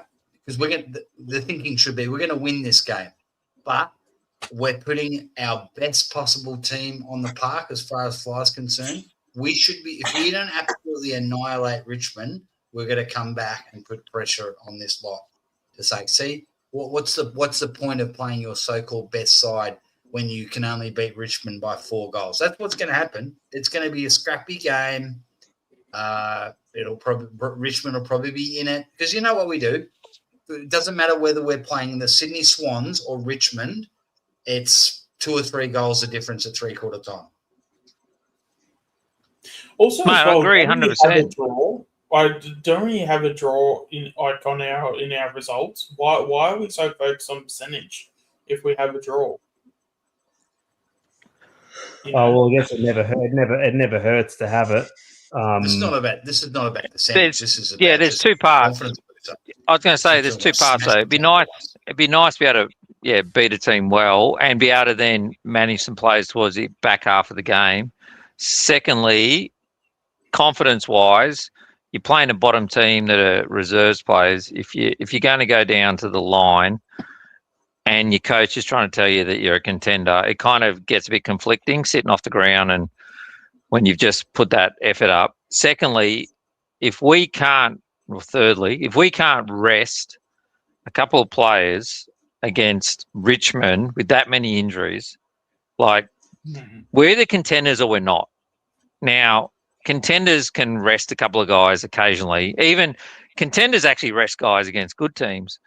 And we're playing the bottom team and we can't even rest anyone. Does he actually believe we're contenders? Like, does he actually believe what he's telling us? Because he's telling us that he thinks we're a contender, but he's not prepared to rest someone against Richmond. That's the thing. I reckon that's why all season. I feel like that's been his whole thing. Is that this whole entire year, especially this year, everything he said has gone on to say the reality has been the opposite. I feel like so every time he'll say, "Oh, we're a contender," I don't see it like. If we keep doing the same shit, I don't see us contending. I see us being around that 10th sort of mark, and I think we probably play the wild card around. Can we be? Obviously, we won't be a top 4 side in terms of like position wise. But can we be a team that can, be at the level of a top 4 side? Absolutely, if we get our shit together. But getting our shit together is going to take, it's not going to, unfortunately, with the way that the club's being run right now, that's not going to happen overnight. We can't be in cruise control. Like last year he had the added benefit. He threw the club into cruise control after round 14. Right, whereas now we have to win every bloody game that's left. So now you've really got to pick your best side now until you're absolutely 100% sure you're out of contention altogether. So he's obviously picking a side because we bloody need the win. Can't afford to risk losing it by and that's the position we've put ourselves in by losing a few close games. If we're a contender, we've got to smash Richmond this week because otherwise it means absolutely stuff all. We could have smashed Port Adelaide last week. I think we won, but it was a fail. So this time against even a younger team, a team that's been decimated by injuries, that it's years away from contesting finals, we've got to smash them by 50-plus points at least on Saturday. Otherwise, we go to the Gold Coast next week, and we are we're going to probably play Gold Coast into form. That's what I fear. I fear we'll take a team up there that we've been taking and playing for the last 4 or 5 weeks up to the Gold Coast, and we're playing a team that's going to be playing for their top 8 spot next week, I suspect, at their stadium, and it'll be like a final for them. It'll be really, really intriguing to find out how we match up and how we perform next week because Saturday, I think it's almost, you could put a line through the whole result. Get the win by 5 goals, 6 goals. I'm hoping we win by more than that. But the true test will come next week. when we have to travel, go up to Gold Coast. They smash us, then that will be, I think, you put the question mark away and you just rub our name off contenders. We're not contenders anymore because, we're playing a team that's currently struggling at the moment on the ladder. They've dropped from 5th to where are they? 9th or 10th? They've dropped out the 8, or they maybe 9th at the moment, but they've dropped about 4 or 5 spots. I think they've lost 4 of the last 5, but they're going to find their mojo back sooner or later. They're too talented not to. So next week, all eyes on what happens up there next week. And, the interesting thing is we come out and beat Richmond by 70 points, which we don't often do. There'll be certain people saying, oh, here come Collingwood. Collingwood are back and all this sort of stuff. Go up there next week, we'll get smashed because we're playing a contender. We're playing a team that are better than us currently, but not showing it. I think we've got too many players that are not performing at the moment and have been out of form for a long period of time. We're preferring to stick with them instead of making some tough decisions. So, this week, to me, it's a W, it's a win. You'd think how much, I don't know, but next week's going to be, and that's when it starts getting a bit harder. Every week after that too, guys. Can we also just, because I think the other factor as well is that I'm also really tired of watching games and clearly being better than the opposition. And we've mentioned it multiple times on this channel, mixed channel, and all that stuff about how we keep going into pressing mode, where can we have a game where just pressing mode doesn't exist? If pressing mode doesn't exist, can we please make it this fucking game? Because yes, please. Four quarters of rocker. 4 quarters of rocker. So, hey guys. So why do you reckon he does it? Hey, Paul. Just want to say hello to Lucas, who joined about 10 minutes ago, but haven't said hello yet. Hey, Lucas. Hello, guys. Hello, how are you doing? How you doing, mate? Yeah, not too bad. I saw you. We have a new clubhouse leader for Oppo fans. You have to go and listen to it, mate. You'll you'll learn a bit. You have got a challenger. You are our, as you know, you're our regular favourite Oppo fan, but we've now got Bergs. He's a Richmond fan, mate. We're actually thinking of getting a stream just with you and Bergs. It's just like the Geelong Richmond hour. It wouldn't be very popular, I don't think. You'd rewatch Hey, good. Lucas, go and listen to it. You'll love it. Watch Mix stream tonight. Oh no, he was on he was on Mix early. I did listen to it. I was actually out, so I couldn't join that stream. But no, I did listen to a little bit of it. Yeah, so just a tiny bit, but no, I'll go back and listen to it later on. Just been watching the cricket since I've got home. Isn't it lovely when the Pom's getting smashed? What's the score? New Zealand, none for 306. Oh, God. Epic. I think Archer's done his hamstring, and yeah, so. I've been watching the nightmare with their captain and his little nightclub expose. Oh, well, he gets suspended for a week and they bring him back in as captain. How about that? Oh, he did nothing wrong, but there's nothing issue with that. It's just, England beat England. Yeah, that's it. No, I think you guys, I'm going to bring some good news to this stream. I think you guys are just underselling the quality of Collingwood. I think you'll do Richmond by probably 30, 36 points. Or am I being too kind? I was going to say, we're going to start calling you our 24th. We're supposed to be the 19th person on the ground, but there's about 5 on the bench, so that's 24. So you're like our 25th person on the ground at the moment. Well, Geelong have got a bye this week, so I've got nothing to do this week, so I might as well. Lucas. Nah, you'll win comfortably, guys. You'll win comfortably. With all due respect to Richmond, you'll win comfortably. We want you to join the Collingwood cheer squad. Throw on your gold jacket when the game's won.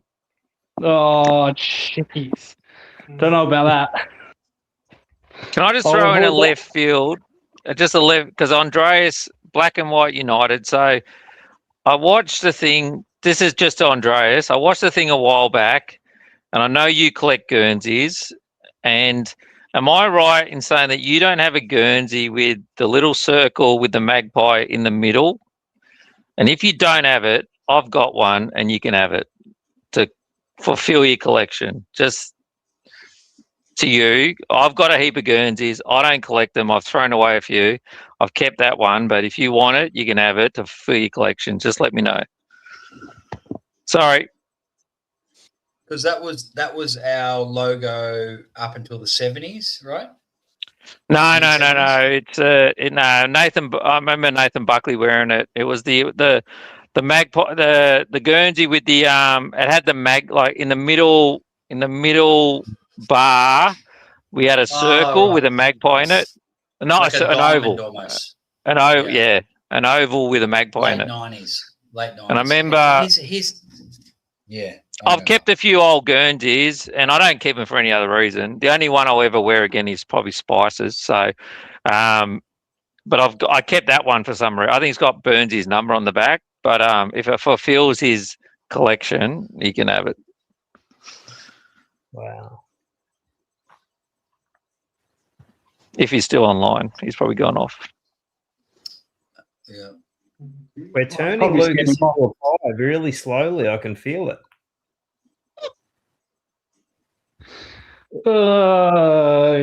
Keep your shirt on. Keep your shirt on. When Cameron and Dangerfield retire and things get ugly, you're gonna be coming over to where Butters ends up in the Black and White. Oh, shit. I've said that. You're going to come to Collingwood, Lucas. I can feel Oh, it. yeah. A trade. You get Butters to get me with it.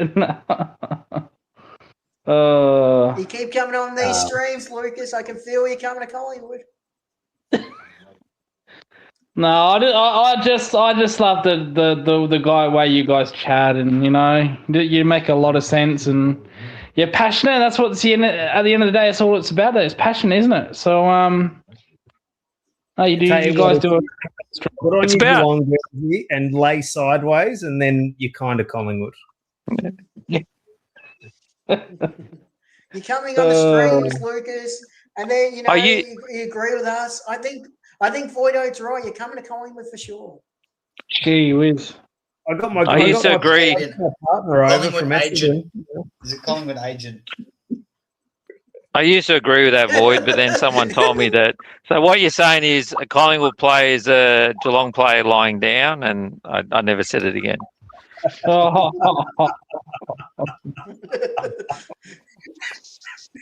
And the spoon position.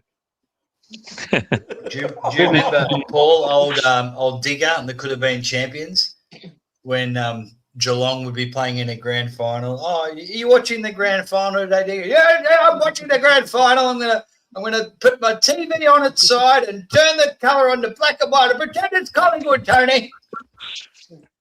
I'll give you one.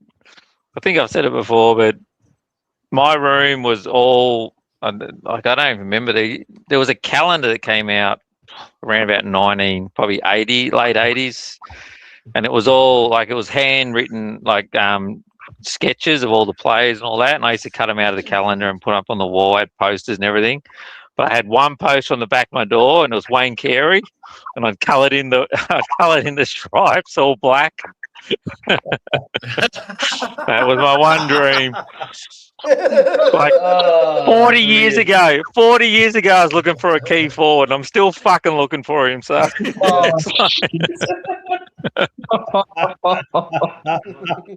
So you're basically telling me that I've got another 10 years to go.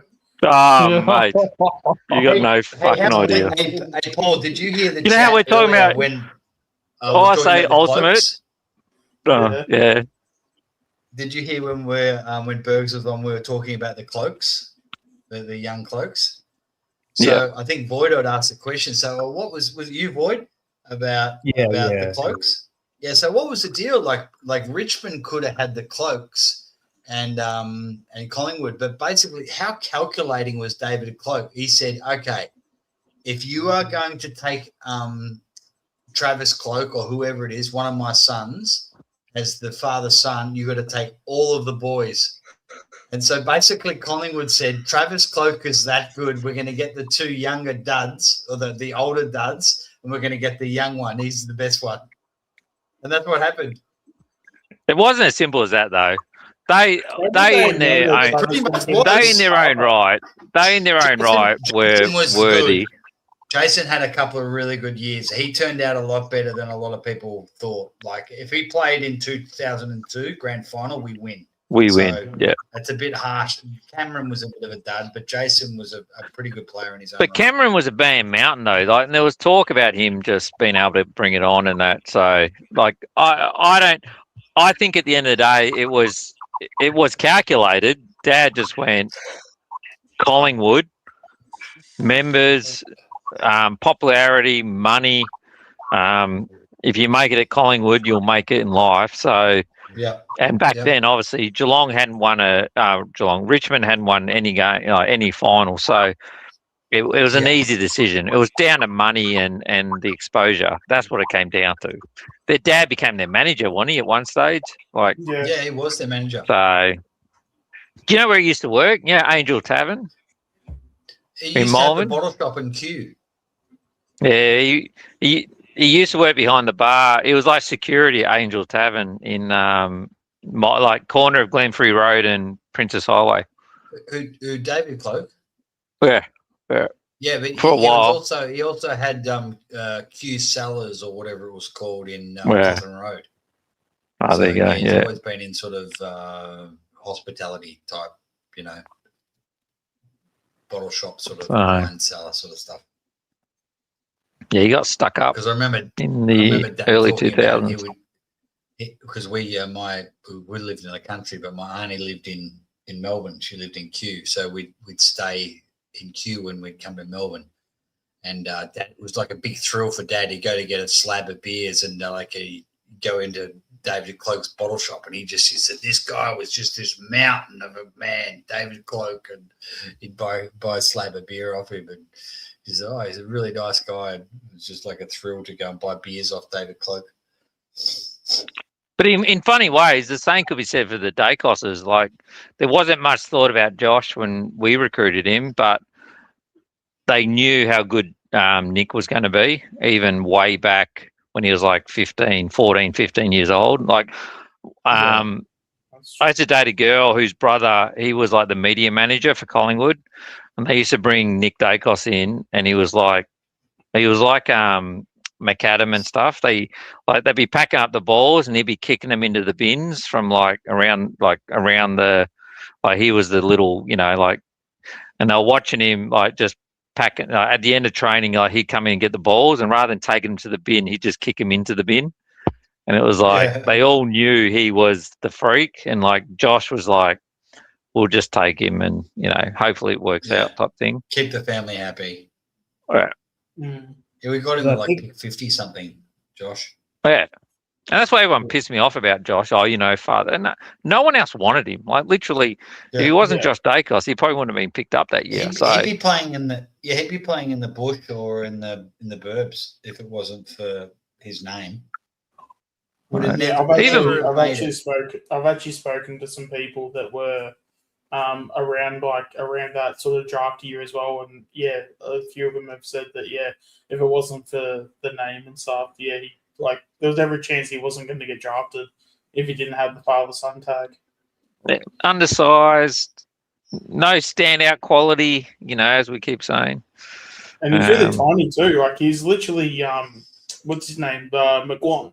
So McGuan had a really small frame, and I reckon he would have I reckon, and obviously you had Eddie, and Eddie would have been a big driver to get Josh in. Yeah.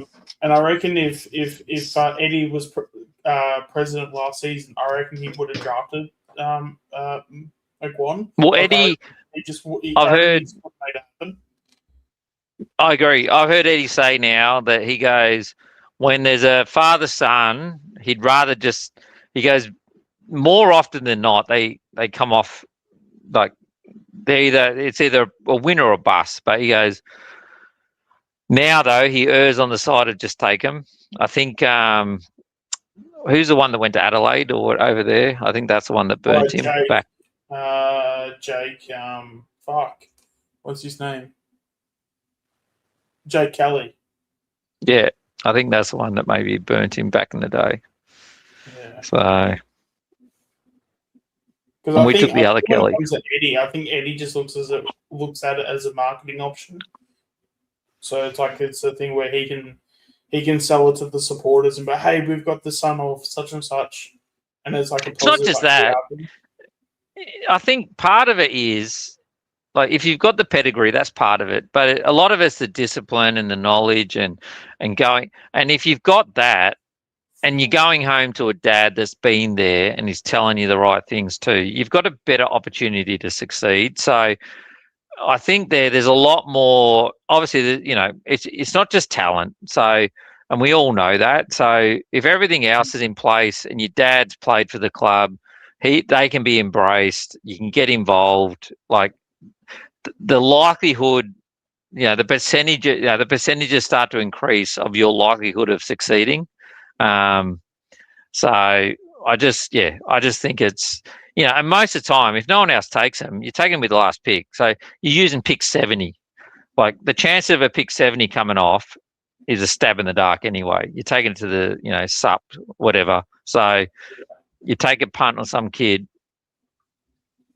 You know. Yeah, we've never really passed on a father-son who went on to play fantastically anywhere else, really. Jake Kelly was just a good ordinary player. James Stewart, sort of glad in retrospect we didn't get him. I was angry at the time we didn't get him, but he didn't turn out. I completely forgot that he had a career. He had Essendon as well as the Giants. Yeah, Stewart. Yeah, but I remember. I think I remember. I can't remember when, but I remember Eddie kind of. He always said, he goes, now he'd probably just, if they got good raps and he'd go to his head recruiter, and if the head recruiter says he's worth the punt, he goes, I'd err on the side of caution and just take him.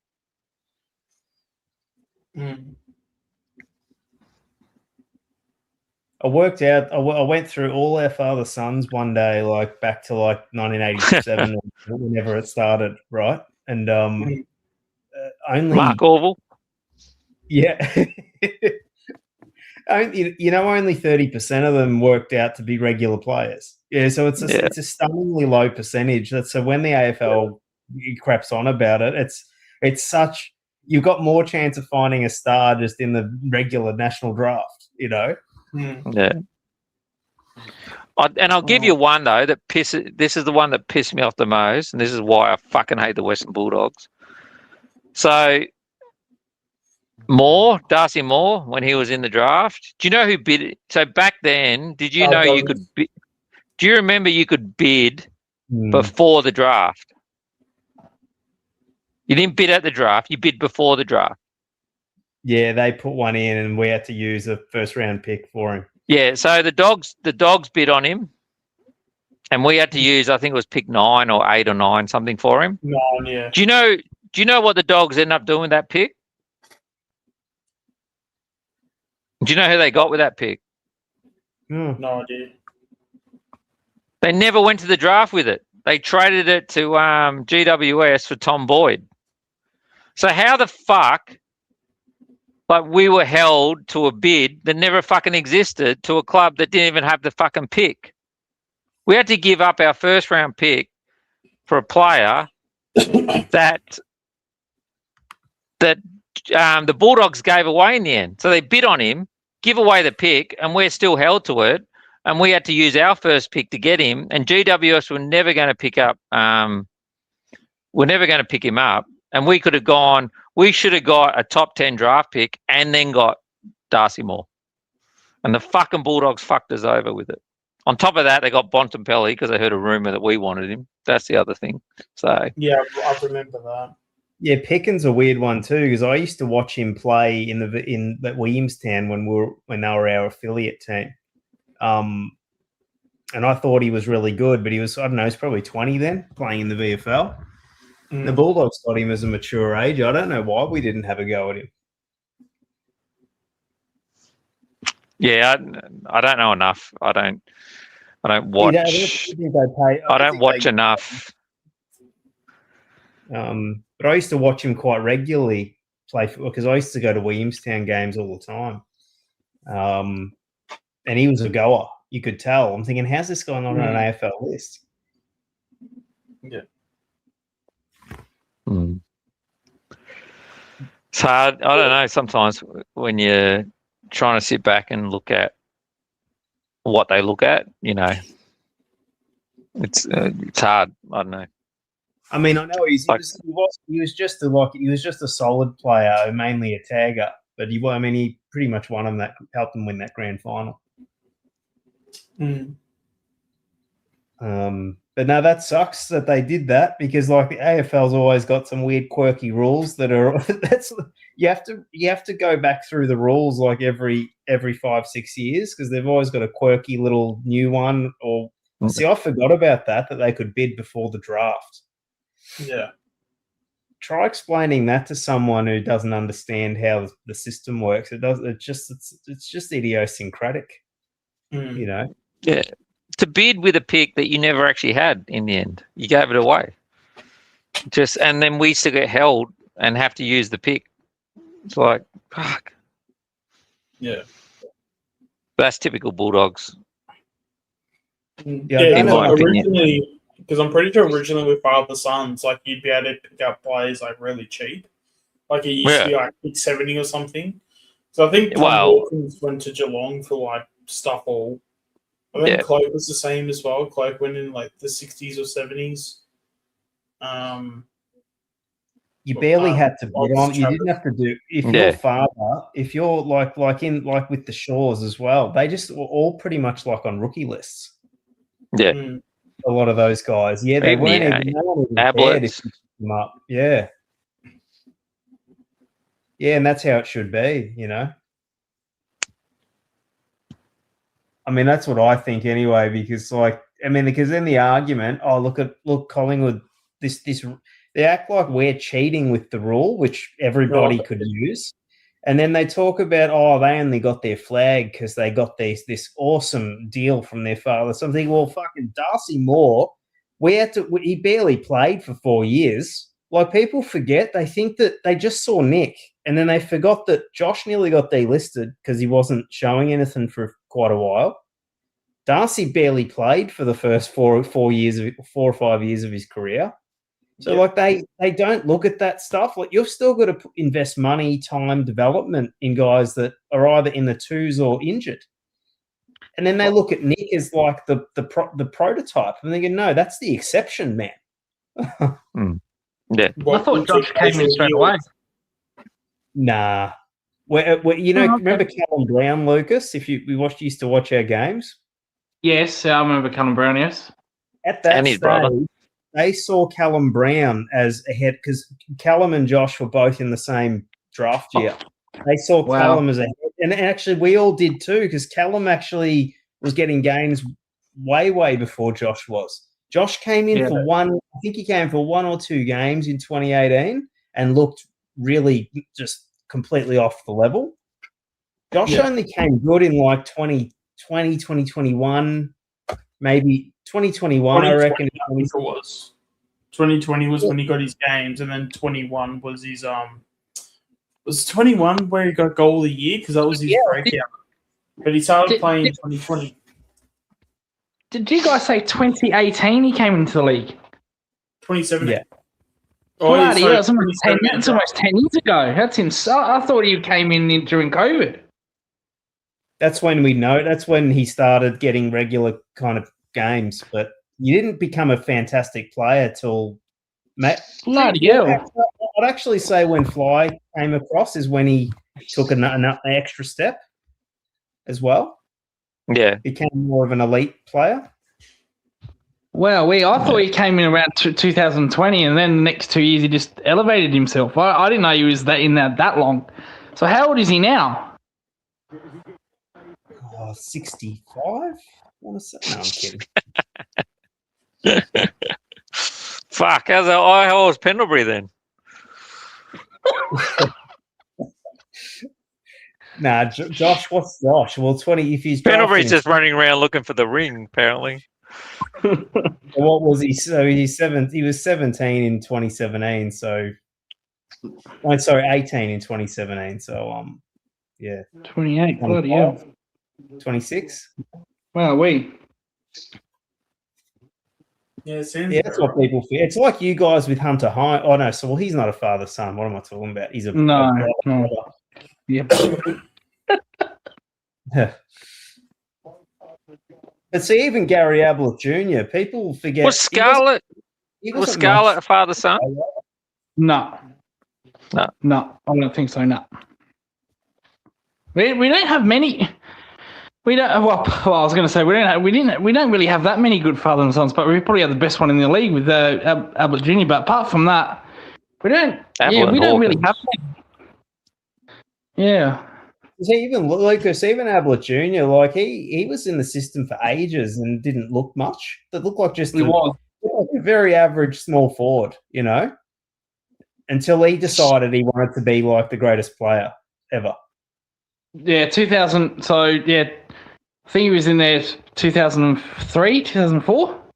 Yeah, and it wasn't until 2006. Well, really, if you want to say, you know, took his game next day, it was really not until 2007, in the Premiership year, where he really kicked off. I reckon his body shape, though, like if he had to look like an Adonis, it would have had like.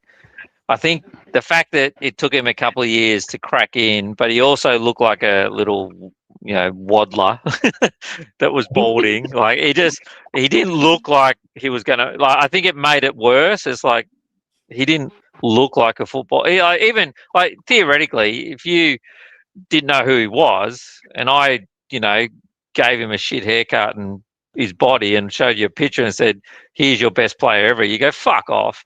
It's like, no, that's true. Yeah, no, that's fair enough. Yeah.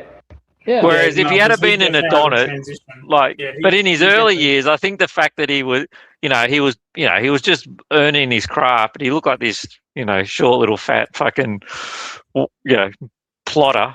It was like he's never going to make it. Well, I could be wrong here, but when he left for Gold Coast, I don't even think he played 200 games for our club yet. Like he didn't. He was on our list for a very, very long time. So I think 2002 is when he started, and it took him about 5 years to really get going. And that's the point. People look at prime this or prime that, and they just conveniently like omit all of those nothing years, you know, at the beginning. Yeah. And I'm sure nobody would have fucking been after Gary Ablett in 2003. I'm sure nobody said, "Oh fuck it, how dare they have that father-son rule?" Yeah. Well, that's like it's not the same, but talking about reserves games, do you know about fucking hell, West Coast went to Carlton, their best player.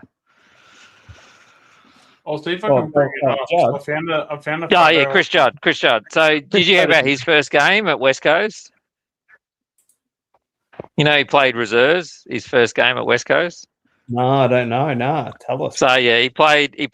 So his very first game at West Coast was a reserves match, and at the end of the game, they got off, and the coach stood him up in front of the team and said, "Everyone, take a good look at this bloke, because you're never ever going to see him again."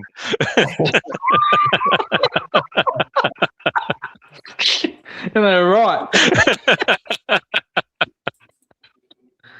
Milkshakes is right. Shit. The media talk about Collingwood, like even in terms of travelling, there's like four or five other Melbourne teams that travel the same amount as us, right? Anyone who's a tenant of the MCG, you know, has the same schedule unless you're selling games. Well, fucking Lucas wants to add another interstater to our fucking trip. Geelong. Well, that would be nice, since no one else comes to us except for the same old. No, Paul, that's an intertowner. Yeah, that's. No. Marvel's an intertowner. Mate, you get a 7-day break if you get to Geelong, man. Trust me, you'll get the 7-day break. Bloody hell. We better.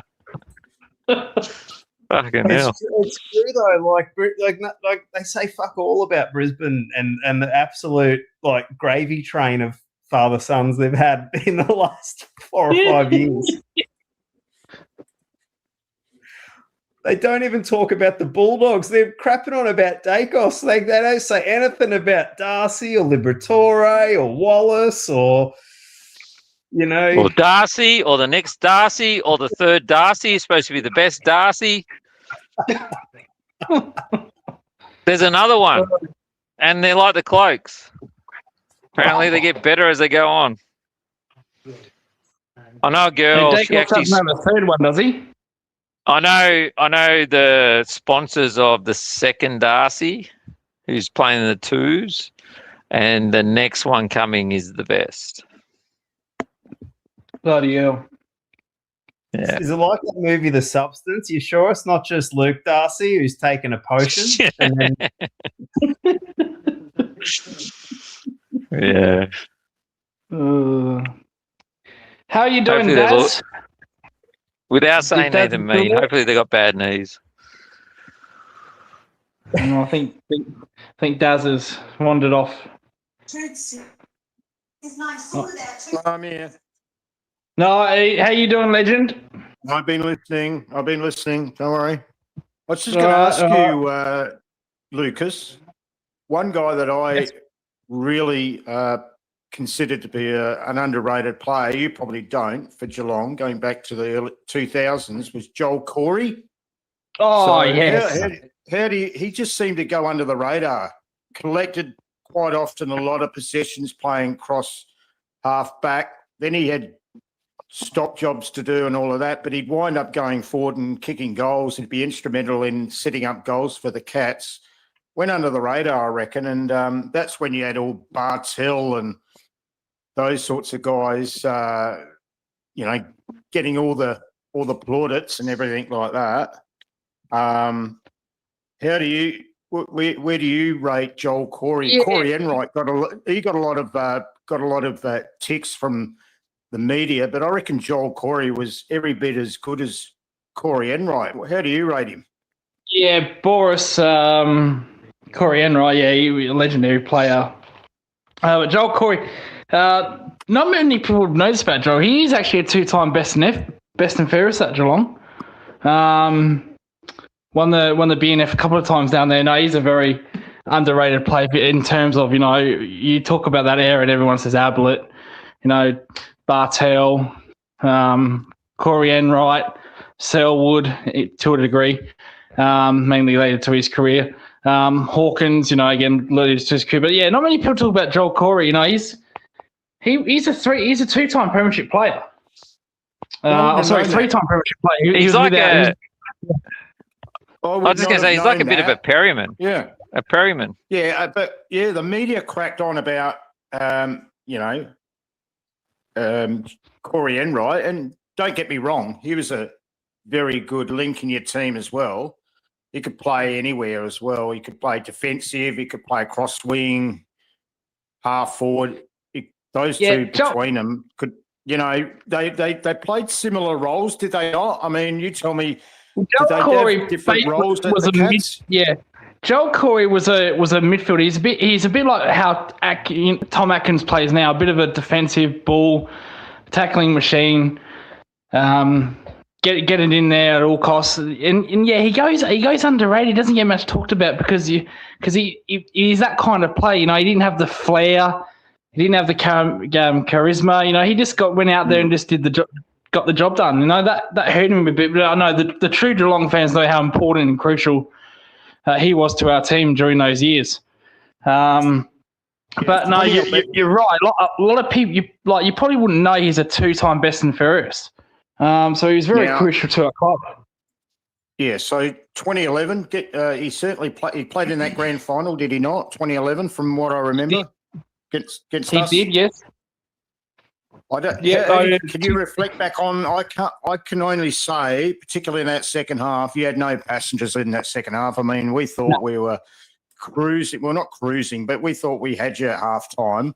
But you went up another level. The Cats went up another level at second half. And what I remember is Corey Enright, Joel Corey, those two just dominated. They just shut our forwards down after half time. Any sort of attacks, it was either one or the other. They just completely shut us down.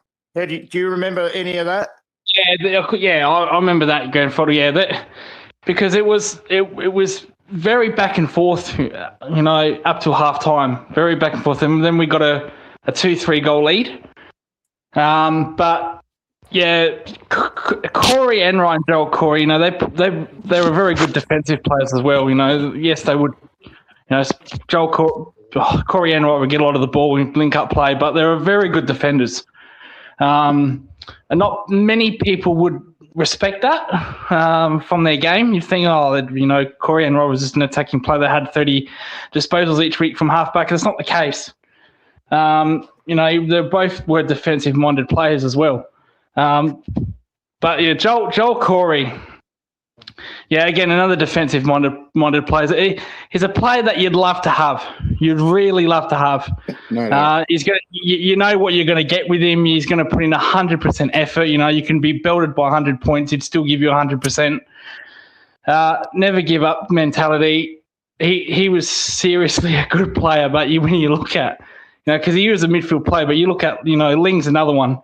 You've got to started midfield, and Joel Corey kind of goes under the radar a little bit. And like I said to you, he's a 2-time best and fairest. Not many people would ever predict that with Joel Corey. Yeah, I mean, but that's what he was. He was the ultimate team player. Ultimate team player, Joel Corey. These guys across in defence, they were so typically, hard at it, and they just nullified the opposition. I mean, you mentioned Scarlett earlier. I mean, there was nothing much about him except that he just absolutely, he didn't get a lot of possessions, but he just stopped the key forward, didn't he? And, and then it was the other guys that were just, thank you very much. Another, Scarlett, and basically the other two, Corey and Joel Corey and Corey Enright, they just took it from there. But it was a fantastic defence. I'd love to have a defence like that at two Collingwood. other players. Even now. You wouldn't lose many games. No, two other players that go under the radar, Daz. Andrew Mackie, probably not Mackie, but another one is Josh Hunt. Josh Hunt was another incredible player that went under the radar at Geelong. Yeah. If you remember him. Yes, super built like a barrel, Josh Hunt. But again, he was another. Yeah. Lucas, who was the guy that was playing in that era around that time, but he was getting injured a lot? And I forget, I don't know whether it was hamstrings. I mean, there was a guy that Max Rook, that's it. How many games did he end up underrated player, another criminally underrated. He was involved. He played in our premiership in 07, I believe. Yeah. Did he get to 200 or did he kick the goal? Did he kick the goal on the siren in 2009? No, yes, the snap. Yes, he did, yes, yeah, 2009. Yes, he won it in 2007 and 2009. He wasn't there for the 2011. I don't even think he got to 150. I think a lot of his early years, he was crippled by that hamstring. He had to go to Germany. I mentioned this on the stream the other night, Daz. He had to go to Germany and inject the calf's blood into his hamstrings, and then he kind of played a string of games. And then he retired in 2010. So he wasn't even part of the 2011 team. I don't think. I reckon he's the first player, because when I thought of Darcy Moore and all his hamstring injuries, something in the back of my head. I remember a guy some years ago. It wasn't for us, and I remember, who's that guy? And I thought, he continually had hamstring injuries. I reckon it was Max Rook. I was trying to remember. I reckon he's probably the first guy that I remember that suffered all these constant hamstring injuries. Can't remember too many other guys that have actually copped it, because he was having injuries over not just a full season. It was like 2 seasons, wasn't it? At least two to 3 seasons where he was just, he'd come back from a hammy and then he'd play a couple of games and he'd do it again. I think in his first 3-4 years, I think he only played something like 5-10 games. He was that hampered by them. He started as a. How old was he when he retired? Was he still? He was in his. Didn't get to 30, did he? He retired a bit before that. No, he also had he also had some concussion problems as well. I was going to say he was a bash and crash. He was a bash and crash player. He was a hard player. He started as a half backer in his early careers, but he didn't have pace. So I think Bomber put him into the midfield and said, you know what? Yeah, be that as Peter just says, be that bash and crash player in the inside. A bit like Bros. And he was always head over ball first. So I don't think there's anyone that could beat him in a contest. He wanted it so much more. But when he retired, he's one of those players, along with the other few, that had concussion problems after footy. Yeah. And I think, I could be wrong here, but I think he sued the AFL over it. So, So he retired because of the all the concussions. Is that really what? And then he basically went after litigation after that, did he? Yeah. Well, I think the concussions came mainly after his career. So but so how many concussions can you remember him having over that? Oh, he had about 4 to 5. Yeah. And then he had some more after that. And then he sued the AFL. So his whole career was tempered by injury. But can I ask you, as a Geelong person, do you think that's fair enough, him going after the AFL with the way that he played, bash and crash, no holds bar? Do you reckon that's fair enough, him going after the AFL? That's the way he played. Do you reckon that's fair enough, him going after the AFL, suing the AFL for concussions? It's an interesting question, is it? Because he was really, full bore, straight at it. How much it's a very good question. I mean, the AFL, do you believe it was fair for him doing that? Just from your point of view? A very, very good question. You're probably going to anticlimax answer, because I loved that era of footy. I loved I was born in 92, so I can remember the late 90s and how, bash and crush it was. I love that part. So from that perspective, probably not. No, I didn't think it was fair. But can I just add? Can I just add? So everyone gets this thing about so just so you know, when they sue the AFL, the AFL's insured, so they're not suing the AFL. They sue the AFL. The AFL's got insurance, and the insurance pay for it. But then what happens is, as a backlash, is the insurance then says, for you to maintain insurance, we need you to start doing some things. And this is where the new rules start to come in. And that's the backlash. So, but if you're a player and you got, headaches and all this kind of stuff, and you can't go and get a job, and there's an avenue for you to make some more money out of it that's going to set you up, you can't begrudge them for taking it. So they take it. But the backlash is, what happens is they sue the AFL. The AFL's insured for being sued, basically, on what happens on the field. It goes to the insurance company. They end up going to court. They'll come out with a settlement. It'll come out. But as a result of that, for the AFL to keep their insurance, they'll get recommendations to say, you need to start doing this, this, and this. And this is why all the new rules are coming in. And that's the way it works. But you're never going to stop the players suing. It's their entitlement. No. And this whole, and unfortunately, it's a workplace. Like we can argue, and I've heard people say, I can't just run into my work and tackle someone. I go, I know you can't, because that's not accepted in your workplace, but in this workplace it is. But there's certain things that aren't accepted anymore, and this is where abusive behavior. Like, how can you tackle someone but not be able to abuse them? Because tackling has been accepted in this workplace, and certain abuse has not. And if you don't do anything about it, the AFL gets sued, and the insurance company has to come in, and then they have to step on. And you don't want the insurance company making our rules for our game. So the AFL have to play with the insurance company. Otherwise, everyone suing the AFL would send it broke. So it's like work cover. It's like dealing with work cover in a normal organisation. You have to play the game, and you have to, if something becomes a problem, you have to do something about it.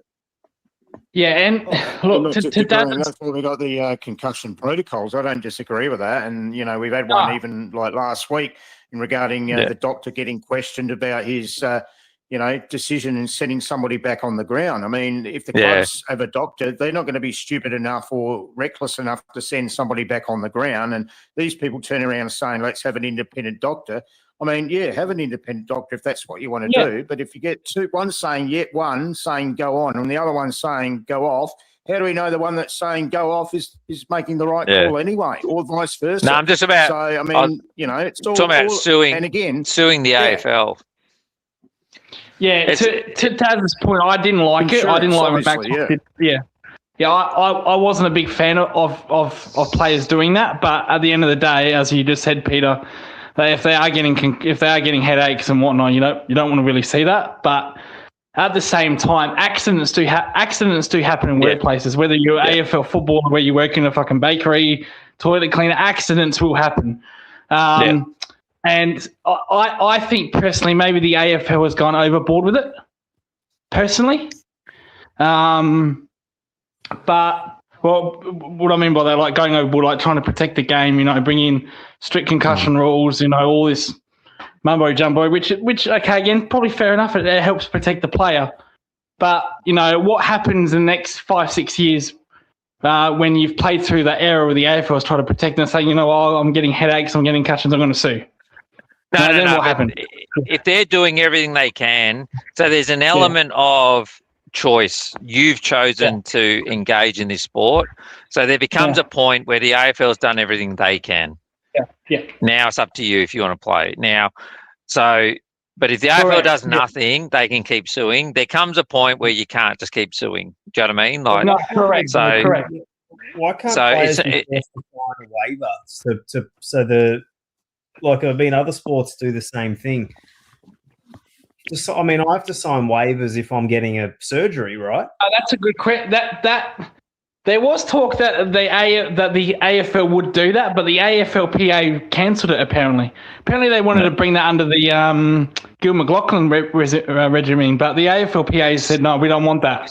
So you can't have it both ways. Yeah, and that's you've got the AFLPA. Players are not going to sign away. Like trying to have. And it's a hard one because they are the entertainment. Like they have if they go on strike, there is no AFL. So it's so hard to negotiate with people that have total control over the organisation. So would you personally sign a waiver, Peter? What do boxers do? I don't know with boxers. I actually don't know. But it'd be very, very different. You got to remember too, boxers a lot of them come from very different backgrounds and they're on their own. There's no, there might be some amateur associations, but there's no, and with boxing, and this is a difference. With boxing, they're very quick. If you don't want to sign it, you're out. You don't box. You'll never be a world champion. See you later. They don't care. Yeah. There's someone else lining up behind you, willing to take. So it's a very different, like a single, trying to hold when you're in a sport where you're a one-person team, basically, as opposed to what the AFL is. Would I sign it? When I was younger, I would have. 100%. Yeah. And I think They make And you a lot of sign us, it in hell, I think. and that's what the and that's what the TPAB will, the Players Association will say is we need to protect the players from themselves. Yeah. That's what they'll always say. The players will sign it. They don't care. When they're 20 years old, they don't care about what's happening to them when they're 60. They don't give two shits. Half of them probably doing drugs, drinking a shitload of alcohol. They don't give two fucks about how they feel when they're 60. But when they get to 60 or when they get to 40 and they can't hold a thought and they haven't had a job and they've blown all their money because they're dumb as, two short planks and or thick, and it's thick as two short planks, but and then they, and then someone says, oh, well, why don't you sue the AFL? You aren't to blame for your problems. The AFL are. So, and this is the problem. And the AFL got to a point where they know they can't win. Like when they know they go and get a brain scan and there's a big, grey area there because of the amount of concussions they've had, and they can't really fight it in court. And once you get into, those sort of, it's so hard with mental health to argue that whatever they're saying is not correct. How do you argue with someone who's saying these are the thoughts I'm having and these are the facts are players have gone out and committed suicide as a result. We know that's no secret. It has caused that. And others, can't keep a job, can't maintain a thought, can't sleep. So then other players can lean in on that and go, well, So what's happening with Brayshaw and Murphy's really wrong. How they had their own insurance, and now basically, how many? I mean, and that one of them's a sponsor of Melbourne. What an embarrassment that is! Yeah. And they're following Brayshaw around everywhere to make sure that he's not even playing a round of golf. Yeah. So they can, deny his But that's claim. normal. That's normal, though. That's normal. Well, I saw an episode on Footy Classified that Brayshaw was actually a professor in England or some shit, and because he got his degree, he was actually not qualified to get the green light to sue the AFL for concussions, because they said that you're intelligent enough to be a professor in England. So what it comes down to, you got to remember, they're suing now under employment. So it's when you sue for employment, it's okay. Now I can't do the job that I was doing, but the question is, can you do any other job? Correct. So it comes down to the incapacity and the degree of incapacity that you have. Just because you can't do the job that injured you, are you incapable of any other job? So and all come and that's where it might be okay. So if he can go and get a job that earns it, like let's say he was on 500 grand, they go okay, but you're more than capable of getting a job of 200 grand with your degree and all this stuff. So we'll pay you 300 for the next couple of years till whatever, but then you're done. We cut you off. Yeah. Like you're in the employment kind of film now. So, and this is, and this is where I was talking about Bobby Hill. Like you can't, as teams, like everyone's talking about, tell him this and tell him what you really think. No. This is you as an organization. A guy saying I've got mental health problems, you can't just say harden up, fuckwit. We pay you. If you don't turn up, we're not fucking paying. Like it doesn't work like that. You're there to support that person back to employment. So you have to do that. You can't get on TV and tell the hard truth or whatever and whatever they're thinking behind closed doors. Their job is right now to support Bobby Hill through his mental health back to employment. Now, if that's at Collingwood, whatever. If that's somewhere else, whatever. But it's about Bobby Hill and looking after him. So, and it's the same with all this kind of stuff. It's you're no longer. It's not about the football club. It's not about Collingwood. It's not about Geelong. It's about the health of the person. Yes, correct. That's all that matters in this field. Yeah. What's best for the health of that person? We just become like in this field, Collingwood and Geelong are no bigger than Coles and Myer. They're just correct. You know, if there was someone at Coles and they were telling you this same argument, you're sitting there going, "Well, fucking hell, what do you want them to do?" Like, but do you know what I mean? Like, no, I do. Yeah, it's not about it's all about the person. And don't get me wrong, AFL obviously bend over backwards for their players, but because they kind of have to, because they sign these massive contracts. And like, if we're on, $700,000 contracts with whoever we work for, they'd be bent over and backwards for us too. But we're not, and we're replaceable. So, but yeah, it's a different field. Once you enter the realm of mental health and injuries and workplace and all that, it's a whole different realm where the AFL is probably not good at it and haven't been, and most sports haven't, but they're learning, and they need to be shown that they're doing everything they can to prevent reoccurrence. And it will get to a point where they won't be able to be sued. They've done everything they can to stop it. If that's not enough for you, don't play, basically. Yeah. I was going to say, isn't John Plattman another one that sued the AFL saying, and he complained that he couldn't even get out of bed without getting a headache? Yeah. And Shane Tuck took his life. Yeah. Yes. Yeah. And I know that Jack, what's the name, used to play for us, Frost. I read something about him a few years ago. His girlfriend said he's basically got a split personality. Yeah. Really does. Mind you, though, he looked like a fucking psychopath. But anyway. But what's the name? Frawley's the same. Yes. Up in Ballarat. Because that's the thing. When people talk about the club and the statements and the presses and everything, so I mean, I don't put much stock into it anyway, because I know that, like, with the legal team behind an entity the size of Collingwood, you better believe that they're telling the coach and everyone else exactly what they're allowed to say and not say. Yeah, but it's not even that.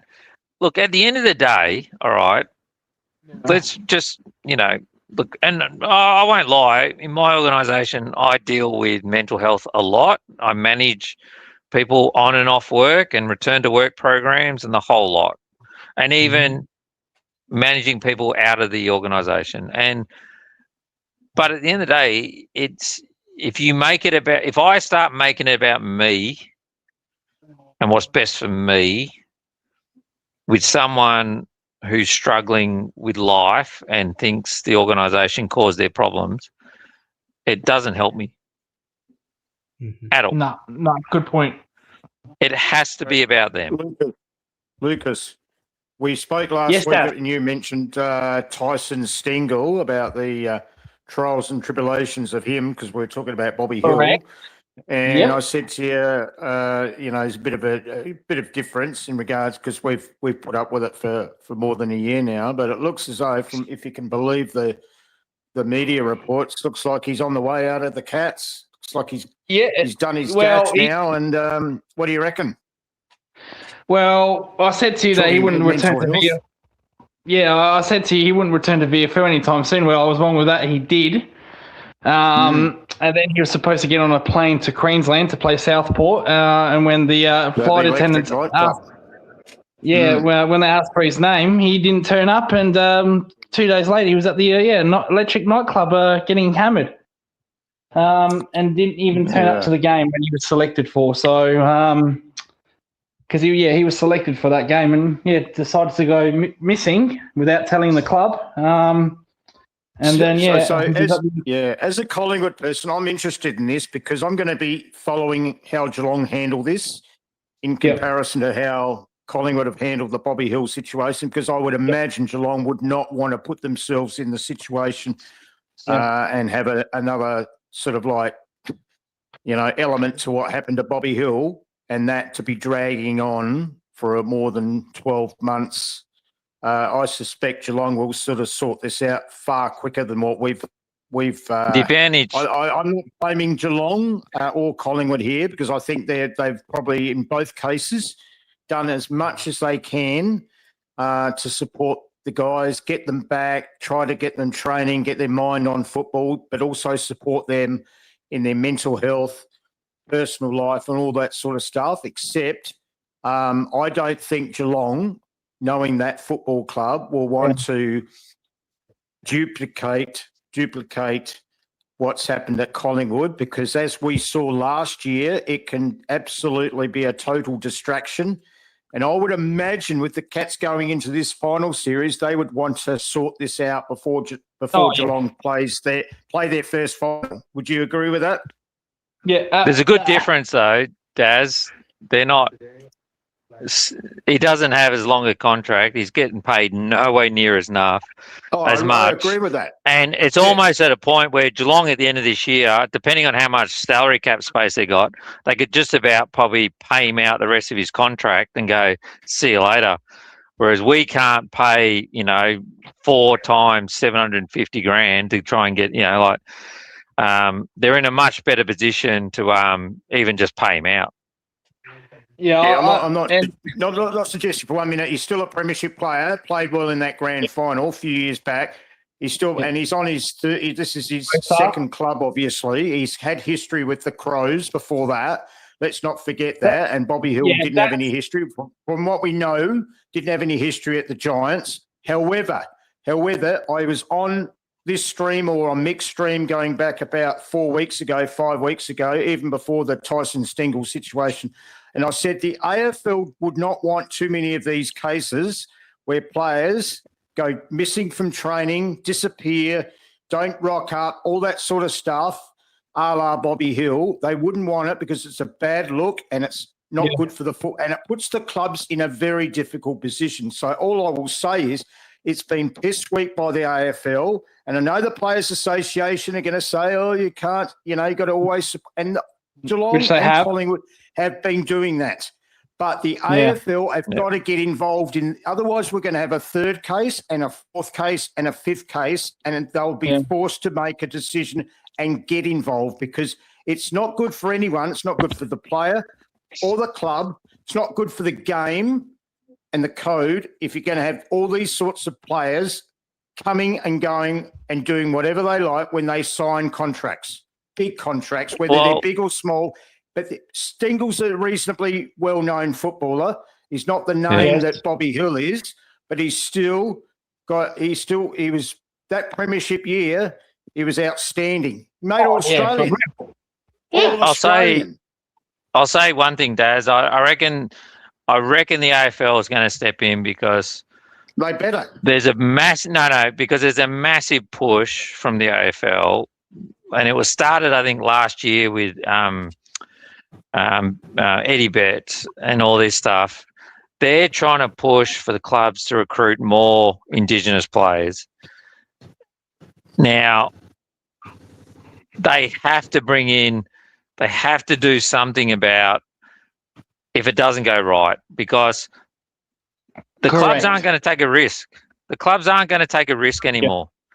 And we all, it's already started. Like, the amount of Indigenous players playing today is half what it was, 5 and a quarter what it was 10 years ago, whatever it is, something ridiculous. But the AFL want to improve it. Now, everyone's getting burnt. The AFL need to come up with somehow that if you like, don't get me wrong, the club's got to be smart too. You can't go signing 10-year contracts and 5-year but at the same time, if they're going to take a punt, the AFL have to give them some sort of support if they want them to. Otherwise, the clubs will just we all know what the clubs will do. If there's a choice between an Indigenous kid and a white kid, guess what they're going to do? Well, we know, and it's not racist. It's just smart business. And without some backup, the clubs, if you don't support the clubs when it turns to poo, then the clubs are going to stop doing it. Like it's becoming you can almost compare Bobby Hill to Lachie Neale, and look at the difference. We're looking at recruiting one, and we're trying to get rid of one. So, the AFL needs to do a lot if they want clubs to keep recruiting. Simple as that. And they need those Indigenous leaders to help to stay. So with Tyson Stengle, we had Eddie Betts at the club. Eddie Betts left. He left Geelong. And then look what's happened. I'm not saying it's Eddie Betts' fault by any means. Nah. But Eddie Betts came to Collingwood. Yeah. He actually started turning up at Collingwood a couple of times to try and help, because he started hearing rumours, and so did the guy, one of the players from St Kilda. Hill? Yeah. And they tried to intervene with Bobby Hill, and he just cut him off. And yeah, I heard about that. He did, yeah. Well, Brad Hill and Bobby have had a falling out. They haven't spoken for 12 months at least. They were the two best Indigenous guys from different football clubs that were best mates, but they haven't. They don't associate with each other anymore. Now I don't know the full story, but that's true. They just can't stand each other at the moment. So maybe that's where half of this all started. But at the end of the day, but I want to mention one guy. There's a guy that played for the Bulldogs called Tom Boyd. I think it was Tom Boyd that went out with mental health issues and retired early and all that sort of stuff. You might remember the case 5 years ago, 6 years ago. He's not Indigenous. But, he had a rough life, and he told them he pretty much came back. Instead of stuffing around the Bulldogs, he made his decision within 6 months, and parted company and all that. He didn't mess the Dogs around. He had a huge, and, you might want to reflect on some of his interviews and so forth. One, I think he did with Box Footy and all of that, going back a few years ago. Might have been Mike Sheehan, I can't remember. Very open and upfront. He just didn't want to stuff his own football. He loved that football club and he didn't want to stuff them up. And he made a decision there. But too many guys give the runaround. Jamara's another one with the Dogs. Yes. Yep. And that went on for a long time too. I think we've just seen too many of these. And I'm not saying there is obviously an issue there, and the AFL have got to sort out the Indigenous footballers, because quite obviously there's instances and examples of players from that background and culture where they're led astray, they go to other things and places, get a lot of their personal issues obviously can be, quite extreme by the sounds of it. And, correct. I'm not an expert on all of that, but it would be, the AFL really got to concentrate not only in getting more of those Indigenous players playing AFL football, but we can't be losing the ones that we currently have either. Correct. Yeah. But you can't crucify the club. If you want clubs to take a punt, you can't then crucify them when on work. I think that's the bit. Yeah. I'm not saying crucify them, but if you want, otherwise clubs will just, clubs are risk averse. We all know that. Like, look at that player from a couple of drafts ago. He ended up at St Kilda. He got pissed and he got suspended for like 7 matches because he got drunk in Tasmania on a footy trip. Oh, no. And he went from like a top 10 draft pick to 70. Literally just having a drink. So clubs are so risk averse. Like, they know now how important the club, the brand, everything is. You got to fit the profile. You got to be able to play the game. do what you're told, and that's probably the hardest part for the Indigenous kids is, fit the program and do what you basically live your day being told what you do. And it's a challenge. But, if the AFL said we want to increase, so, okay, if you want to increase, then you've got to come to the party because the clubs aren't going to do it off their own bat. It's too risky. Yeah. So that's why Melbourne's doing it intelligently with Cozzy. They're allowing Cozzy to go back home every week or two, as long as he turns up. And then they went in and they got his cousin. Yeah. You've got, and that's the thing. I think that most clubs are pretty good these days in that regard. Like if a player has a certain type of requirement, then they're pretty flexible like that. And on top of that, Hawthorn was smart, not smart, but they got Sirioli, but they put him through Scotch College. Yeah. So, he was in a program and playing football and living with a family and all that, and he was kind of had a structured life before he entered the team. So it's I don't know what the answer is, and it's no matter what you try and suggest will be criticised. It's so hard, but it just depends on the background too, right? The AFL just need to support the clubs when it goes bad. I think is the best way. Don't let the clubs be stupid, and I think Collingwood was stupid. The AFL shouldn't go and bail out Collingwood signing a 5-year, $750,000 contract. That's no. We have to wear some of that. But in saying that, if you want to start recruiting and developing and giving them, unless you want every Aboriginal player to be on a 1-year contract with purely incentive based, literally treating them like slaves, almost. If you want to give but if you want to give them some security and everything to buy a house and all that kind of stuff, well, if it turns to shit though, the club's just going to say, well, we're not prepared to do that. No, I agree with you. Yeah, I agree. And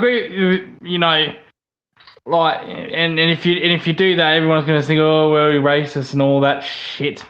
But there's nothing you can do unless you get an Indigenous leader or a legend like a Sean Burgoyne or whatnot, literally holding these guys' hands 24/7. You can't do anything. And we all know though, and getting a legend into the club is good for a couple of years, but then 5 years and that legend is who the fuck are you? I don't even know you. Did you even play? It's not there's no you virtually got to keep recharging the battery and changing the rule. And it's just the same.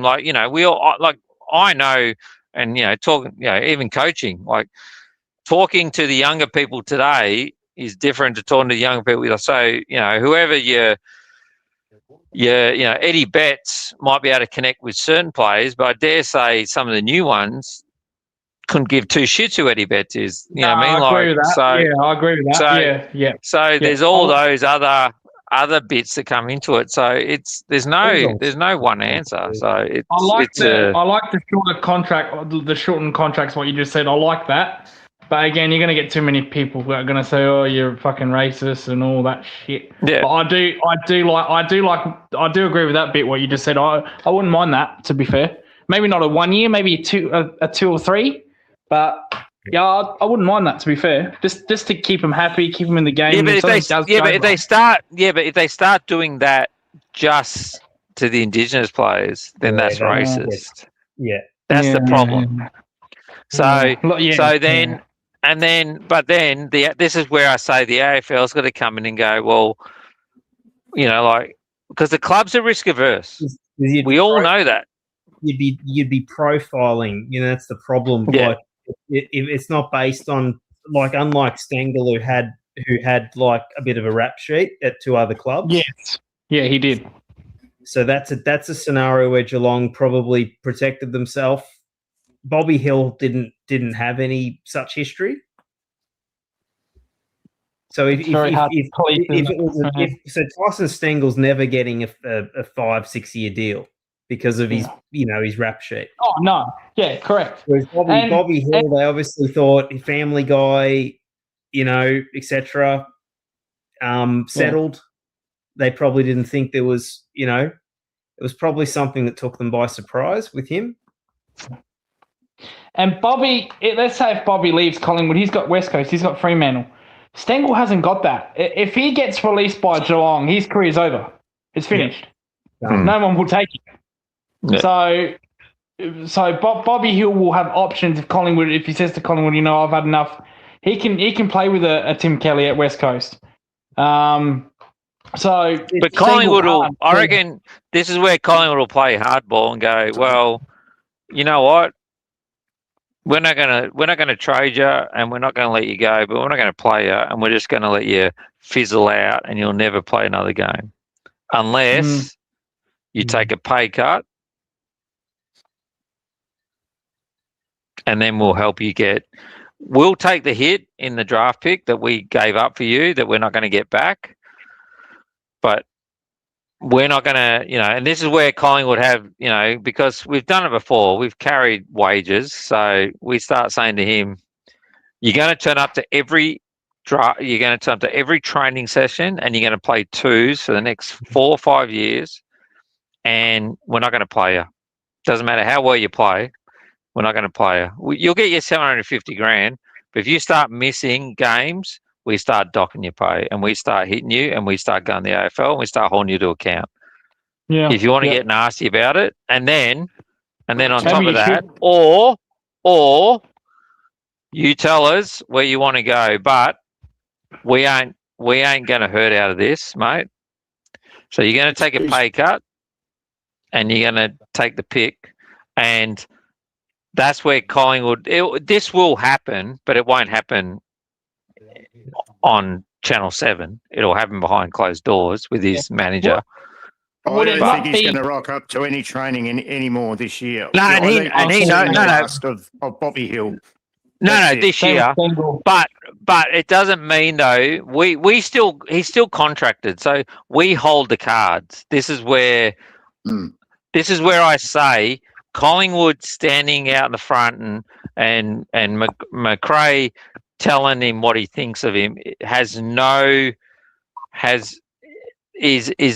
doesn't benefit the situation. At the moment, we want to sit down with Bobby and say, listen, mate, this is what we can do to your career, or this is what you can do to help it. Now, you're going to have to take a pay cut.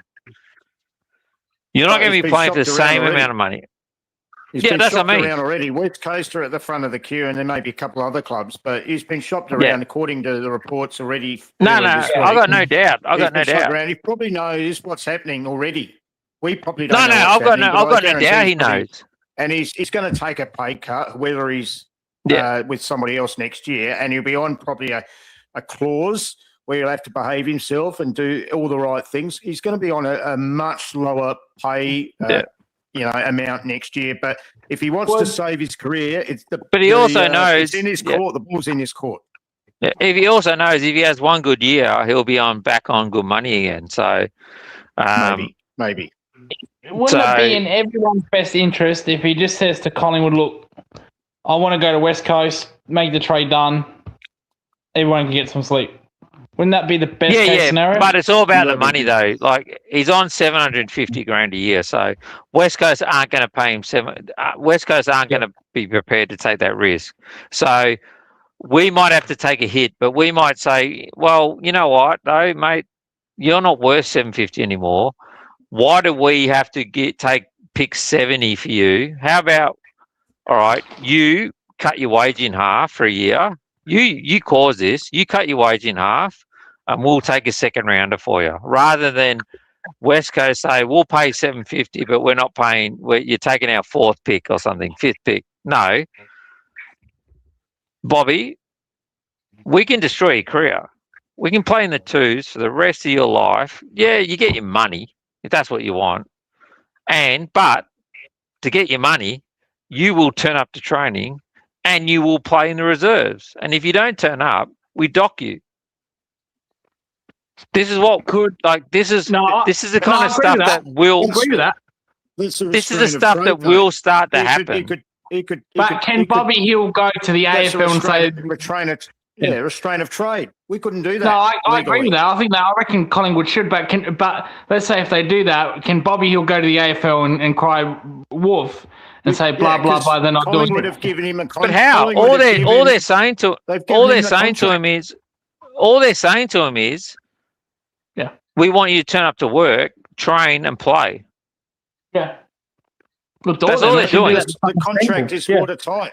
Doesn't matter what happens in between that. It's been signed and it's been agreed to by Collingwood. And Bobby could say to the AFL, look, mate, look, I'm struggling. I've been struggling now for 12 months. He could say whatever he's been saying right from the start. And I have been fit enough, well enough to perform or train or all this sort of stuff. And we don't know the reasons. There's some reasons we might know. And all the AFL need to do, and the Players Association will back him, you do that, Collingwood, restraint of trade. Collingwood will have to endorse everything that's in that contract, pay him out. Every cent. Unless if he turns around and says, I can't play anymore, then we can enact. And what we can do, if he turns around and says, I can't play, I can't do this, then he goes and gets assessed. Okay, he's done. But he can't play football. He can't go to another club. Then we can pay him out, and then chances are we can then apply for that to be outside of the salary cap. That's just an outside payment. His manager would just get a legal party together and take Collingwood and the AFL to court. For what? They find a way out of it legally. You don't have contract. No. Colin was saying, we want you to play for us. You'll come, you'll train, and you'll play. Like Zach Merritt. We're not doing anything.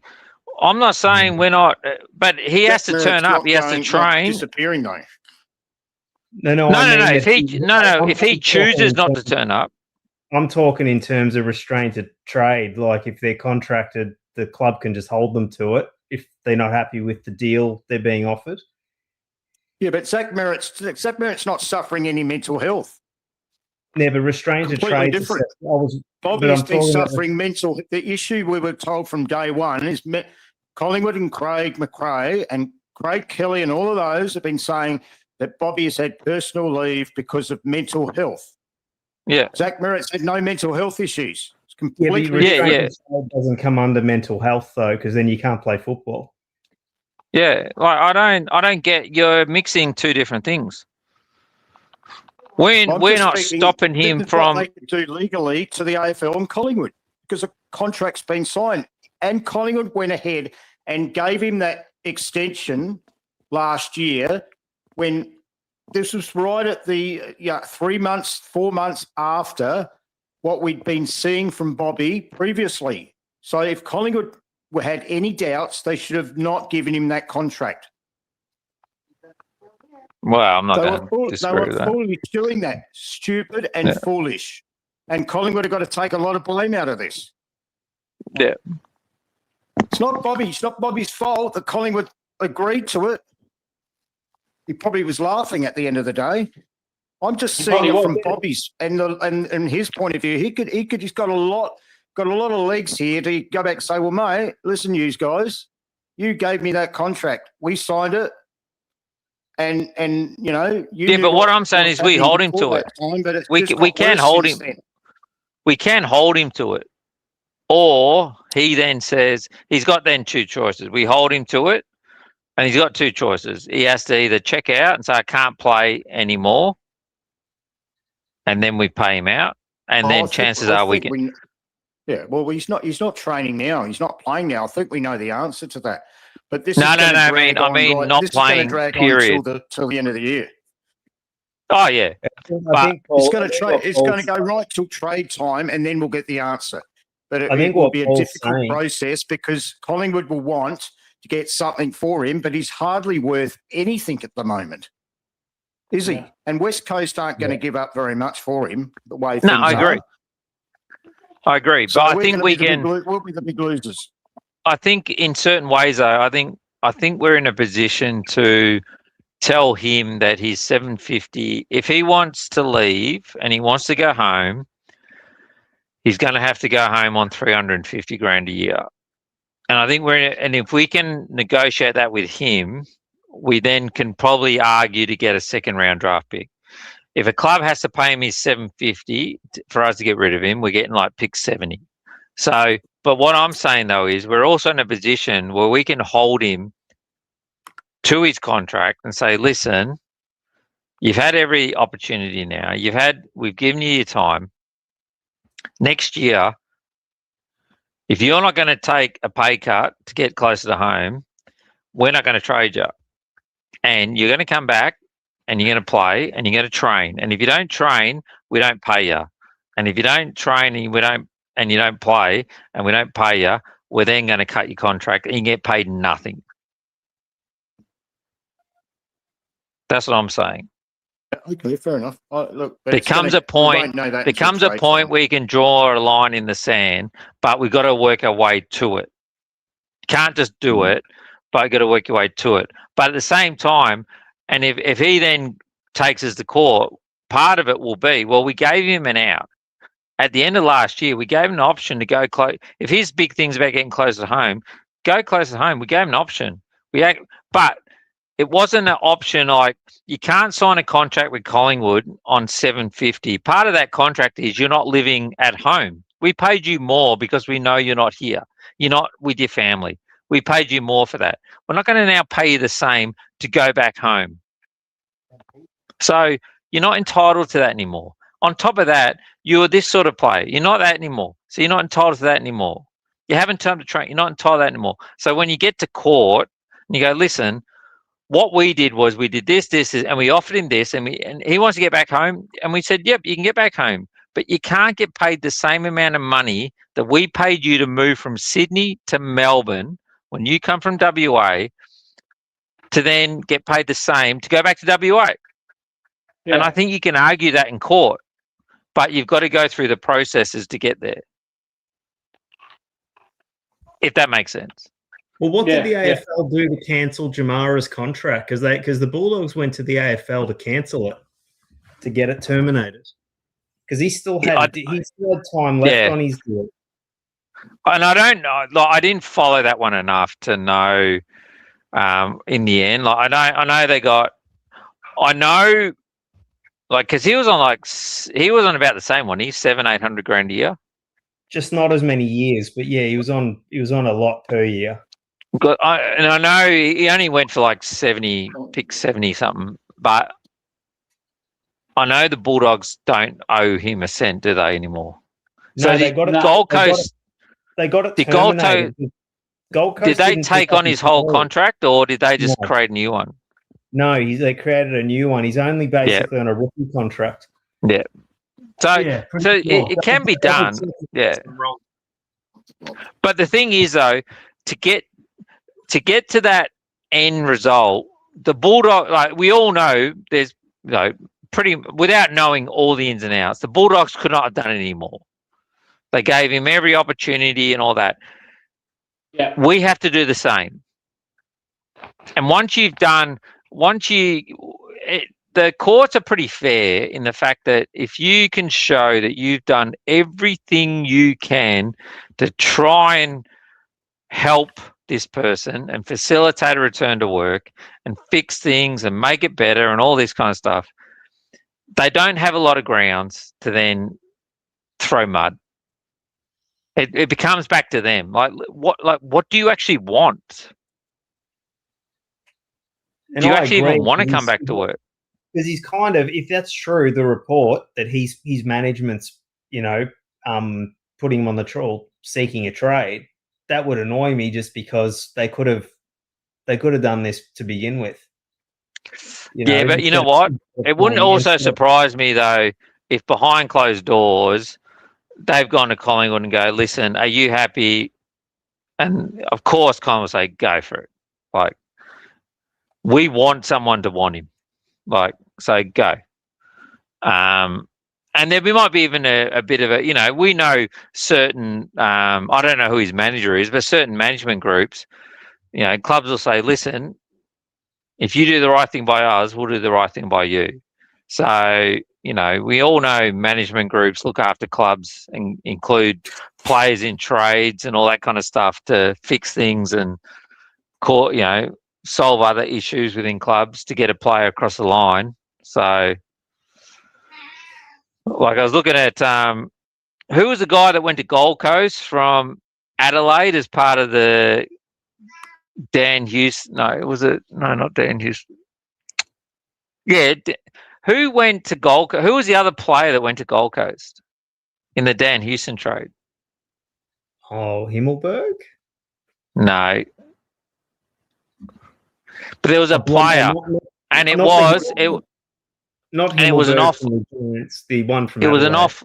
It was an offloading. It was an offloading of another problem. There was a thing in there, which was clearly another fix up of another contract issue. I think it was that part of that. I have to double check. It was on. They were talking about on the traders. Yeah, you I want to say Crows. Crows. Blondie head player. I want to say Davies or Davis or something, but no. It's It was an offloading, but it was an offloading of a contract, basically. Yeah. Oh my god, it's gonna fucking annoy me now. Oh, yeah, he's like a defender. I can literally see his face. Atkins. Is it Atkins? Yes, Atkins. Yes. Atkins, yes. Oh, Jesus Christ. Yeah. But that's where a management team has said, we can fix another problem for you as part of this deal to get it across the line. You know what I mean? Like, things can happen behind the scenes too that you don't even think about. Yeah, because I know offloading they also hold clubs' feet to the fire too. Like in terms of clubs are sort of scared to cross them because they'll be representing some other player that they want to re-sign as well. Yeah. Connors is one of the best at it, but he knows, like, if he can free up cash here, he can put it over here, and like, and he'll know the clubs where they're struggling, players getting overpaid. Well, what do you want me? Can I help here in this trade? If I fix your Surrey cap problem there in this trade, what about if I get that across the line to get this across? You know what I mean? Like, they're not stupid. That's how it all works, and it's fact. Like, clubs clubs and managers have talked about it. Sometimes to get a trade across the line, you got to fix a Surrey cap problem at another club, and involve it into the mix. Because West Coast, they're gonna, or whoever, they're gonna argue, oh well, we're he's a risk. We don't know if he's even gonna end up playing. He might be out of the system in a year. Yeah, but that's where you hope that they've got some player that wants to come back to Victoria who they don't rate very highly. Maybe you can grab, try and work it into something. But it's put us in a really shitty position because you've gone from a first and second round pick for this guy to nothing. Yeah, and it's not just that. He's actually, a lot of our game plan was built around him. Yeah, Like even recruiting Schultz was built around him. Schultz was never recruited to play the game he's been playing.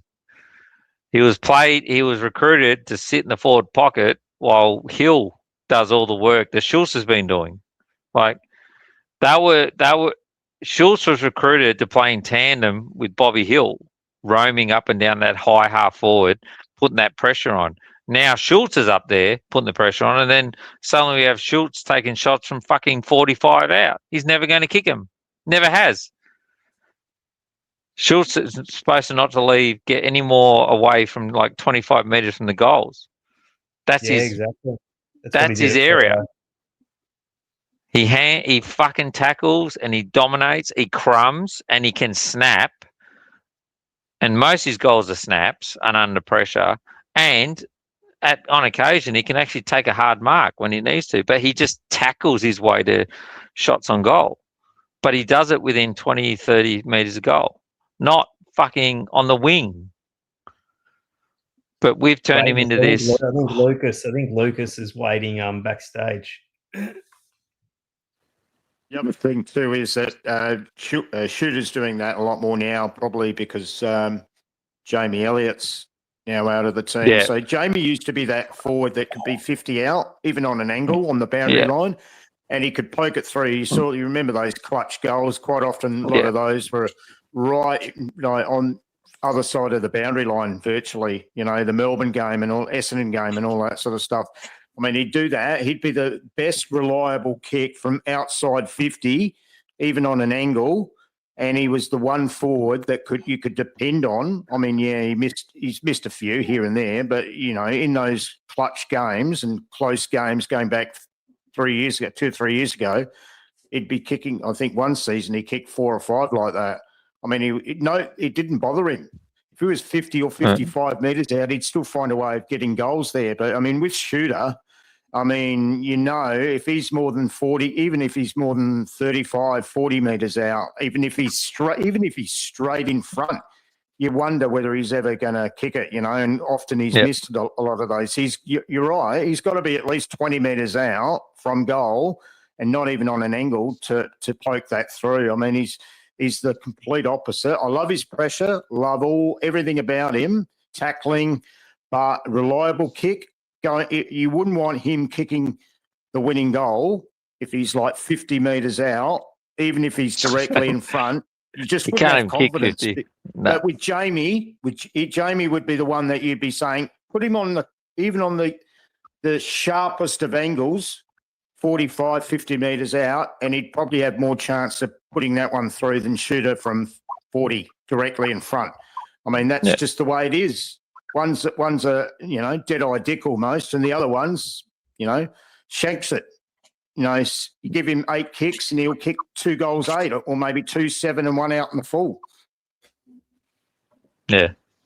Yeah, I love Shooter, but goal kicking's not his best quality, that's for sure.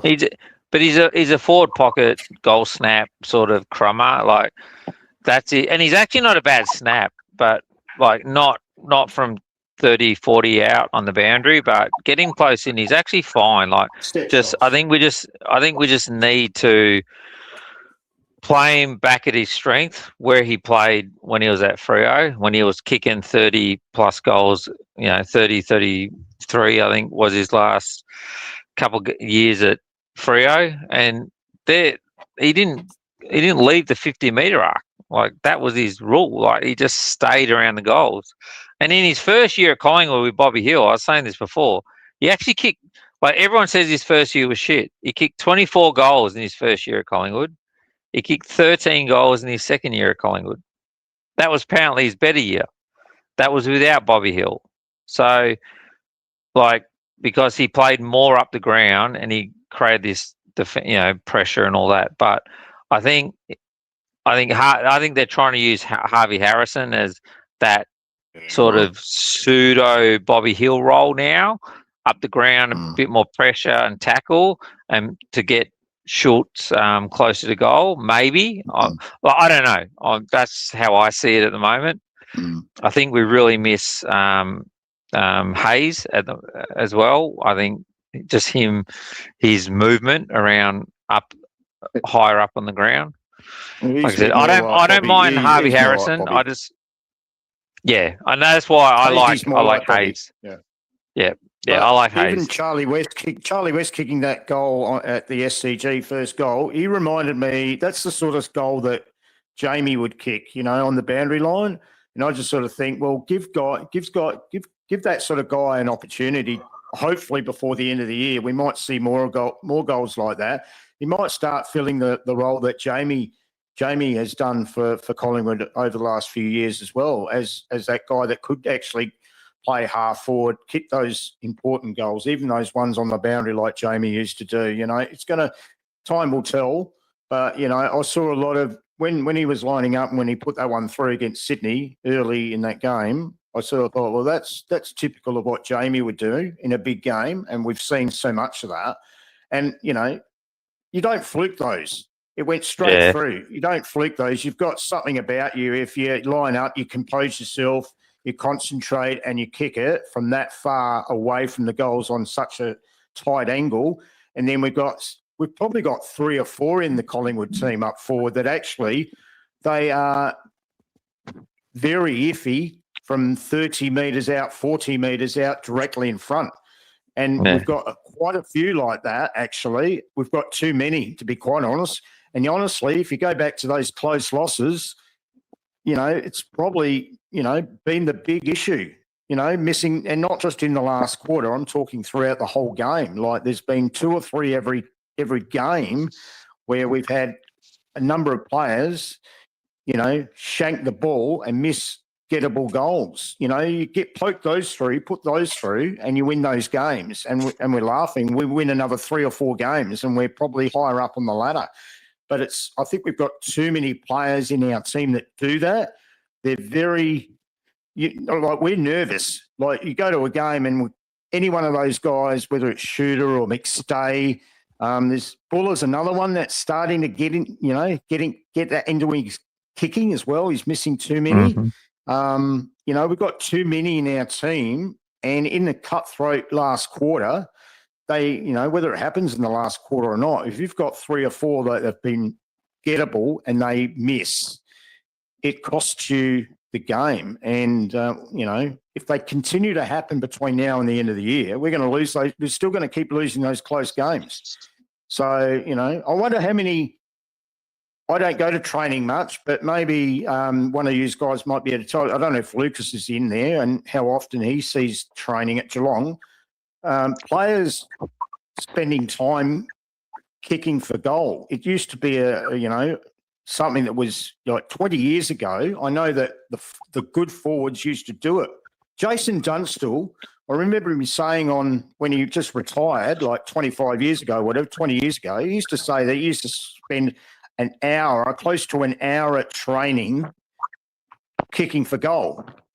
I wonder how many forwards actually do that now. No, they don't do that. Daz, I don't want to break your heart here, mate, but just so you know, Dunstall was playing like in 1990, so you're 20 years ago is 30 years ago now, mate. I realise that. But he didn't miss too many, though. He didn't miss Don't worry. No, I 100% agree. It's like someone was saying, like, you know, when I think about 20 years ago, I think about like the 80s, but it's like that was like 40 years ago. And yeah, I realise that. And my forwards miss. Yeah, no. But the forwards are just absolute sitters now. And it's not just Collingwood. I see it in other games and other matches. I mean, these are just shanks right in front of goal. How much training is done on you know, game patterns and you know, doing the team orientated things during, you know, running from one end of the ground to the other and pass the ball and all this sort of stuff. And you really see guys practicing their goal kicking. I mean, Jack Riewoldt said it the other week on Fox Footy. He says he's been to Richmond training a few times and you don't see a forward shooting for goal, practicing any shots at goal. And he's even saying, so he's only recently retired, like 2 years ago. So, I mean, he must have been doing it when he was playing 2 or 3 years ago, but it's not happening now. It's gone out of the game. You don't see it at all. I'm not referring 20, 25 years ago. Even Jack Riewoldt said it. Yeah, no, I'm not. I was being facetious. Sorry. But, I mean, you know, I'd love Jason Dunstall to be shooting for goal if he was wearing a black and white jumper. I'd have more confidence in him putting it through, that's for sure. I mean, you go back to that 80s and the 90s, those forwards, I mean, Matthew Lloyd picked up a piece of grass, had a shot for goal. We all like the time that he took to kick it. Normally, 8 out of every 10 did go through, though. You know, those sorts of players back 20 years ago, you know, I'm going back to the early 2000s.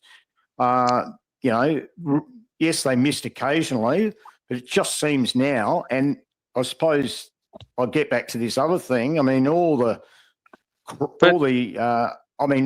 McStay now very rarely drop punts. If he has a shot for goal, he's not using the drop punt. He's even, he's going around on the angle, isn't he? He's trying to banana it through. So, I mean, that's not practice. That's not practice, though. This is I think there's a difference now. Training. They are practicing that at training. I've seen them. Yeah, no, but they do a that lot sort of practice. A lot of the issues at the moment appear to be more in the head than actual the set shot. It's absorbing the pressure and taking the kick seems to be more of their and they're trying to do these snaps to absolve themselves of like somehow of the pressure. Like and don't get me wrong, like I love the snap and like fuck God, I think back and go, fuck God, that would have been like so much easier. But it kind of absolves you of the fact that because if you miss, it's like, well, that was a dumb idea. It's like, but the whole structure of that set shot, but you like they know how to kick a goal. Like Dan McStay doesn't need more practice on how to kick a goal, 25 out and a 45. He doesn't need more practice. He knows how to kick the goal. It's not about practice. It's about doing it when we're sitting there. That's the difference. That's what Lee Matthews was saying last week. He said that you can't train goal kicking. He said that he was explaining that they can never replicate the pressure of game day in training. So even when they practice like non-stop, once they're in the game, it's like they're in a completely different headspace and then suddenly they can't kick it. Yeah. You can't emulate it. Like it's a different world. But why are they in a different headspace now than 20 years ago? The game's still the same. You've got to kick goals. No. It's not themselves into this headspace. No, they are because they're different people, different upbringings, different people, different pressure, and different dealing with pressure. And this is and all that crap. Yeah, especially when there's things like social media and stuff, and I'm not trying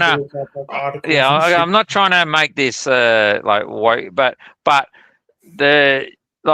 you've got certain kids now, and I don't know if they've quite made it, but you've got kids now who play in sports where there's no winners and losers. There's no for a lot of their upbringing, and all this kind of stuff. So it's like dealing with pressure and consequences and resilience and all that is getting pushed further up the age group. Something that you just dealt with as a kid, life's tough, deal with it, gets pushed higher and higher. So I know how to handle it. Mate, but I can tell you now, it's a different and also trying to deal with these people is different too. Like it's a different. What worked for me, one thing I always take out: what worked for me won't work for those I'm talking to. Is correct. Correct. Yeah. Same with me. Yeah. People forget one other thing too. Back in the old days, like Dunstall missed quite a few shots. He just had a lot of shots. So if he kicked 6, he might have kicked 6 behinds in some games. These days they get 2-3 shots if they're lucky, and if they miss them, then it stands out if they're not hitting the scoreboard. And we are better at pushing them wider. That the whole game plan is push the best players wide. So, but and look, and then they do get that one shot directly in front, and they shit themselves, like literally shit themselves. And there is no. Like other than it's probably really more, putting a player like asking Schultz to take more shots, 25 out directly in front down at the local footy ground. Like I know 10-year-olds didn't take that kick. So he can kick the goal. He can kick it. He knows how to, literally, can you kick to that player over there that's 30 metres away? Okay, so you can easily kick that goal that's 25 metres away. But on the MCG in front of 50,000 people, can you kick it?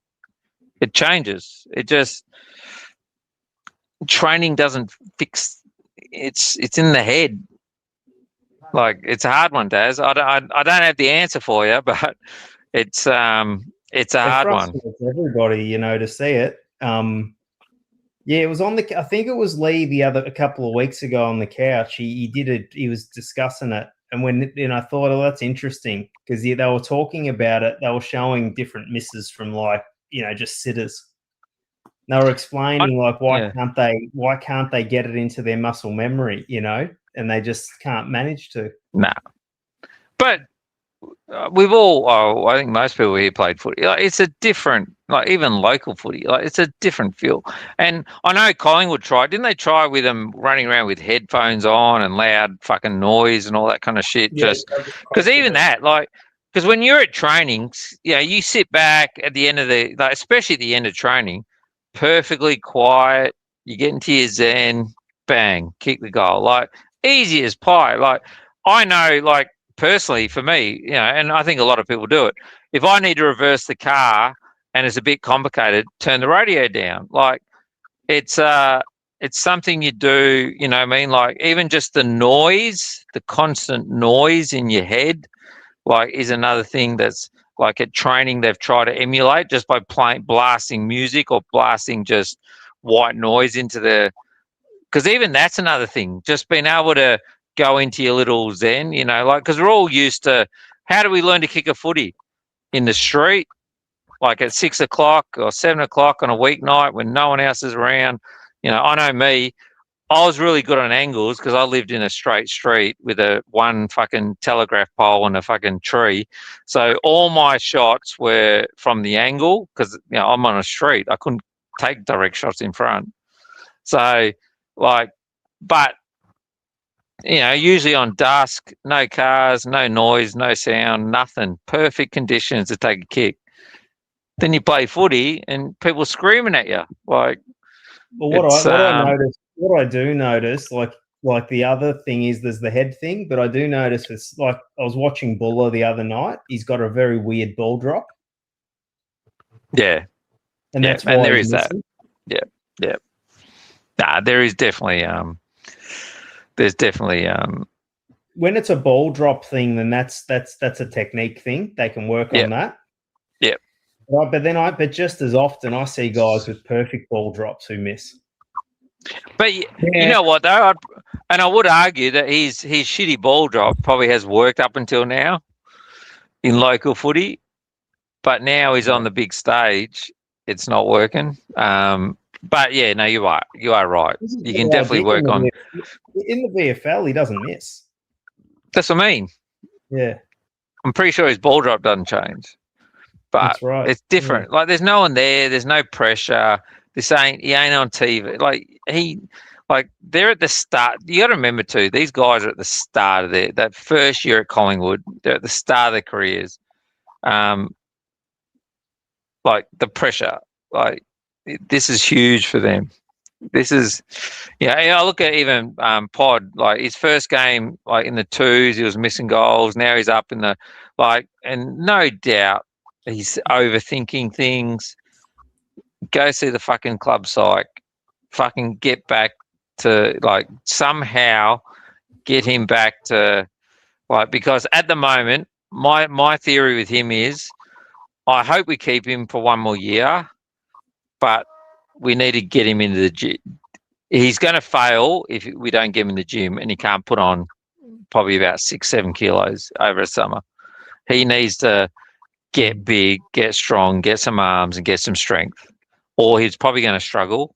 But in saying that, doesn't mean he can't play a role. But my fear now is watching him. He's come finals. I think he's fucking a liability with his current strength, unless we can maybe play him as a half forward. I don't know. But he just looks a bit out of his league. Anyway, I went off a tangent there. Do you remember? I remember back in the day. Remember when I remember Craig Kelly went down forward and missed from 5 meters out twice in one game. Yeah. And Shannon, remember Shannon? What's his name from North Melbourne? Remember that game against us when we gave away a 50-meter penalty? Grant. Shannon Grant, where he hit the post from 10 meters out, and then Tim Lane decided to make the controversy that he should have been 5 meters closer. Yeah. Missing from 10 meters out. That's no excuse. I remember it's funny when you're bagging Port Adelaide the other night, and I remember being at a game at the actual closest I've ever come to a fight at the football. Never been in a fight at the footy, but twice. As one was in a box, and one was down on the just normal on the Concord, was Port Adelaide supporters. But one year it was Treasury.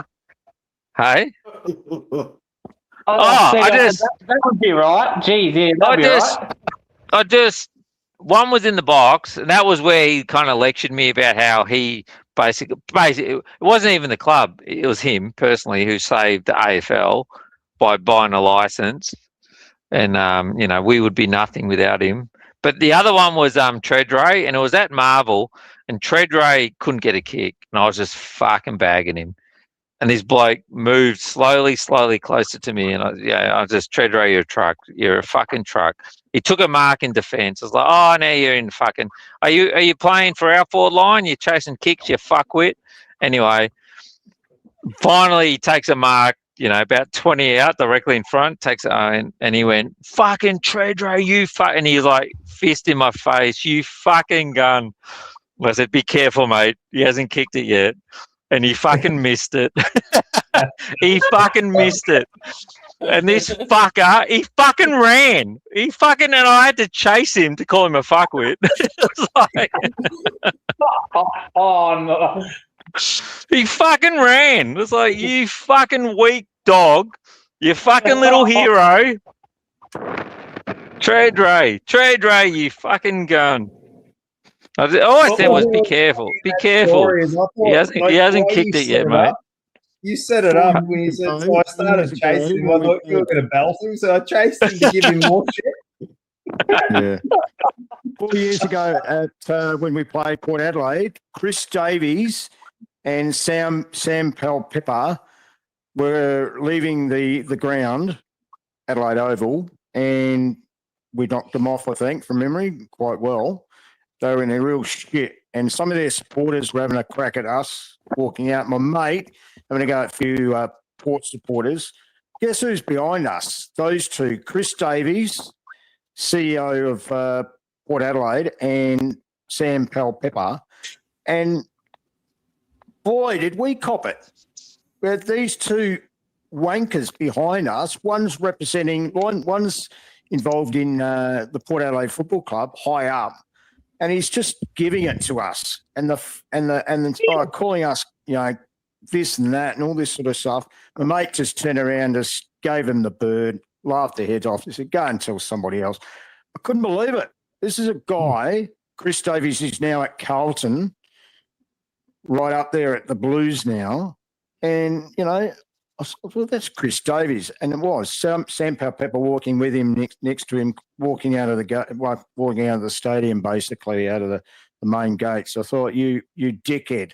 It doesn't surprise me, but their supporters, you're right.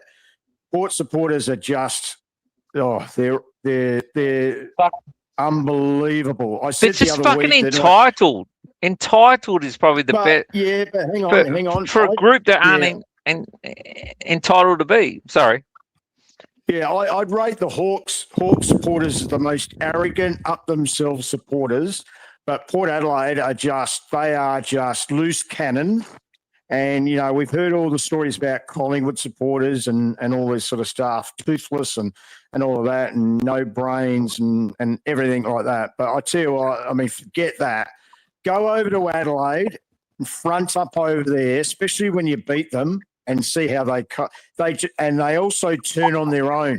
That night, there wasn't where we were sitting. There wasn't a player that they were even getting into guys like Travis Boak, like an absolute legend of their football club.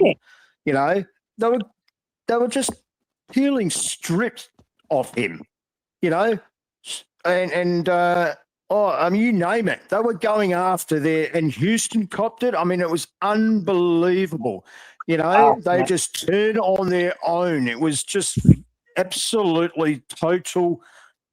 It was aggression, and it was directed at their own, and it was unbelievable. And then they just can't hack it when they lose. And you are right. There are certainly some club supporters that think they're entitled. They are one of them. Hawthorn are another. I said the other night Lucas, but there are some Cat supporters who are very much that way as well. I know you're probably going to disagree with me, but I've sat amongst, the MCG earlier this year. There was a group of Geelong supporters, and fair dinkum, that third quarter, they were just shut up, I said.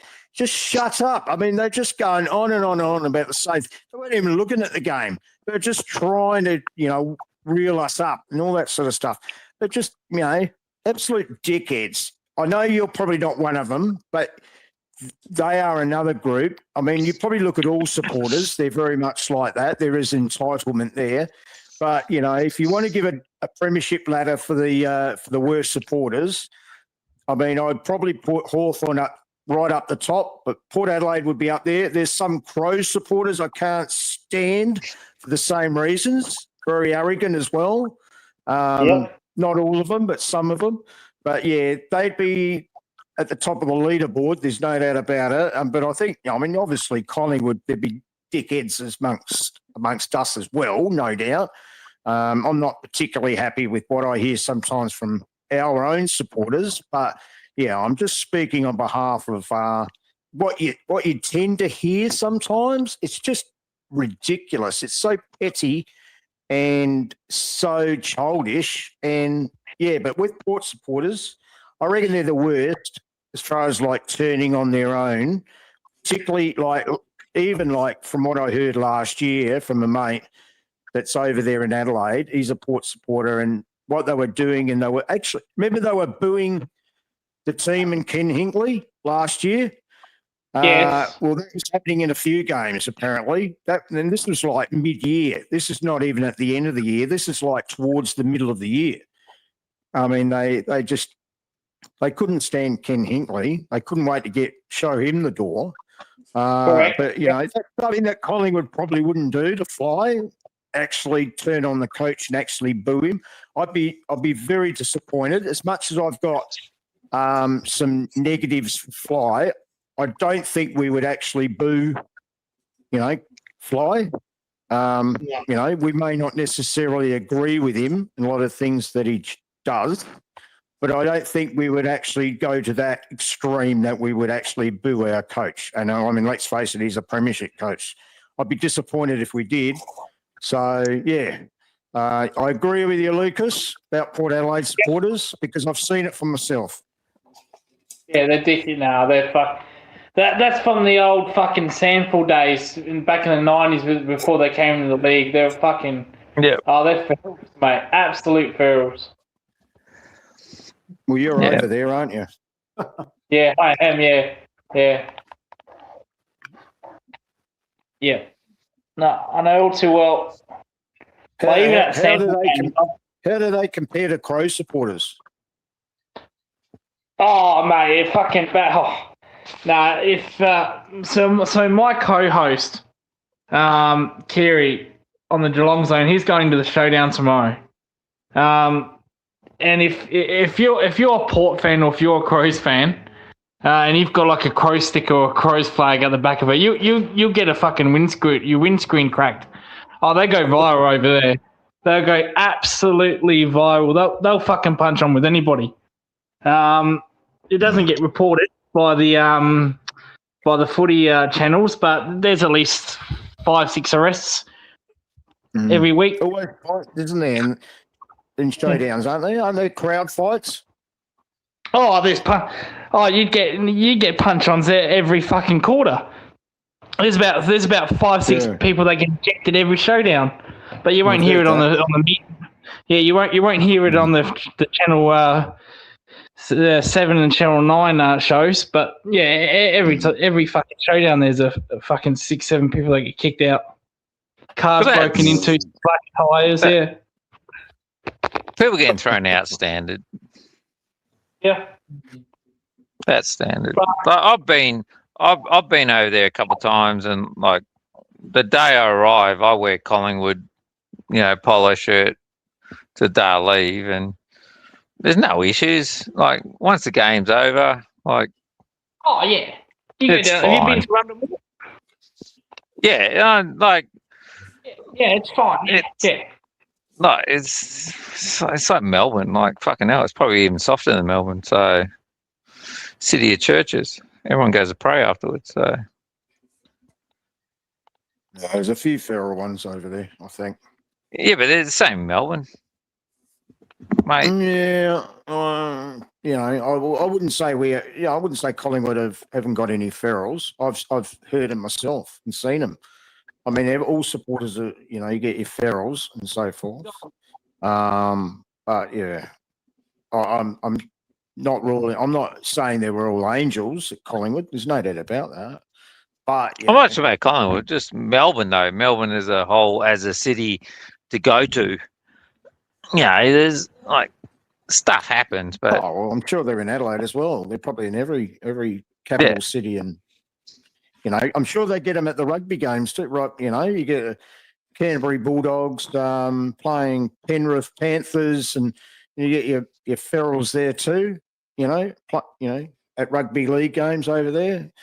I went to a game, West Tigers and Manly, going back about 3 years ago, and if you reckon AFL football fans are, get aggressive and some of the things you hear are uncomplimentary about the opposition. What they say over there amongst the crowd is, it's completely, it'll blow your mind.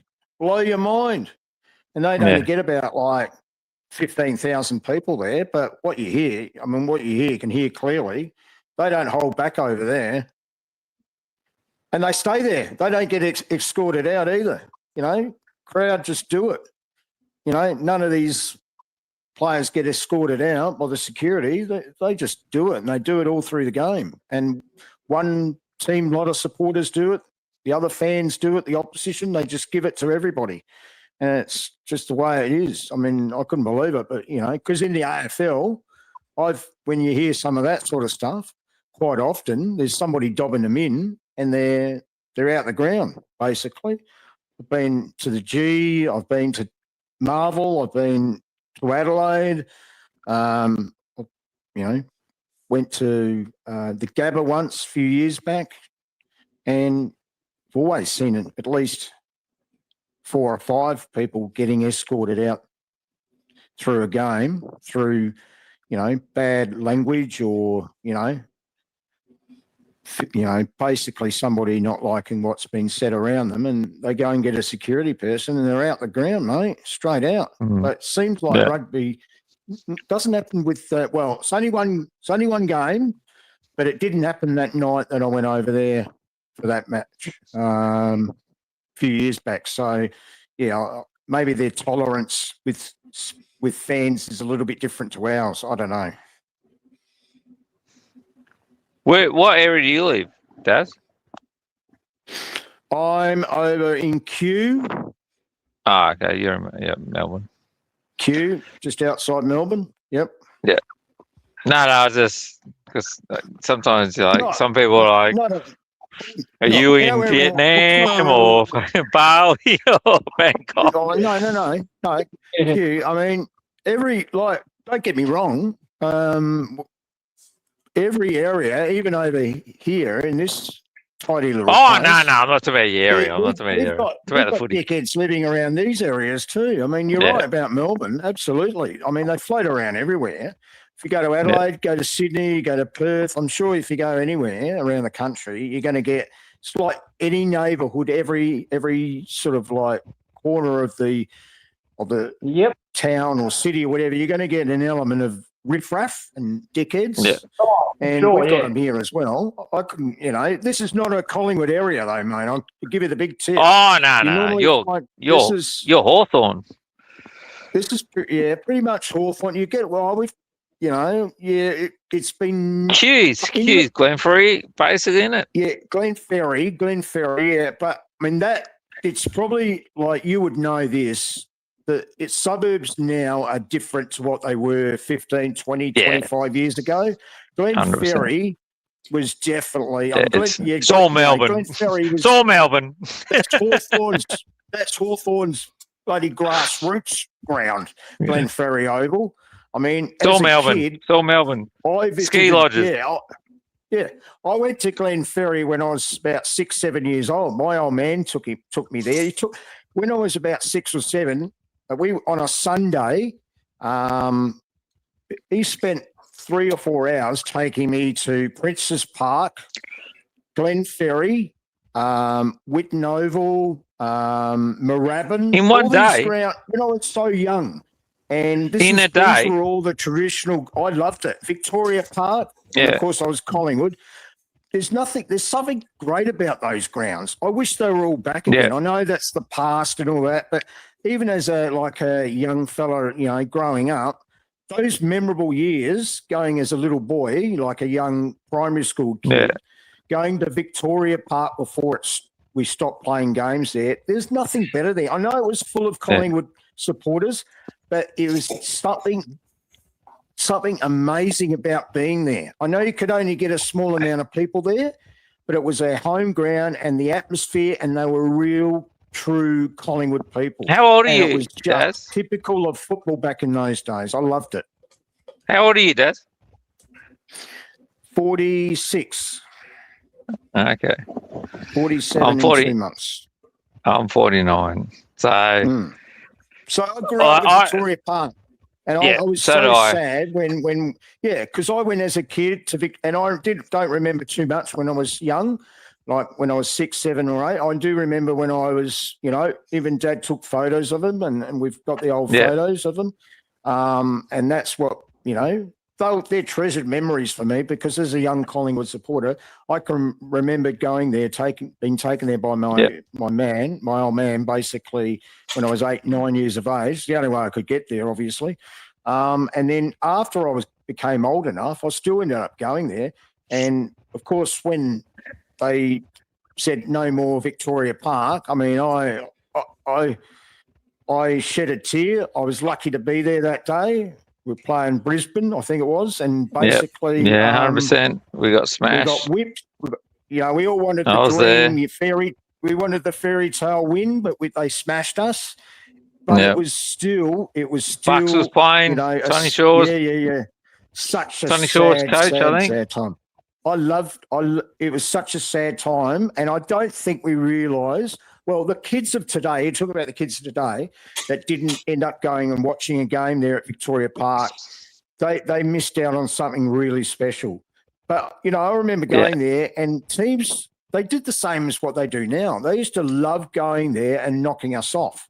There's so many occasions there where a lot of teams played out of their skins.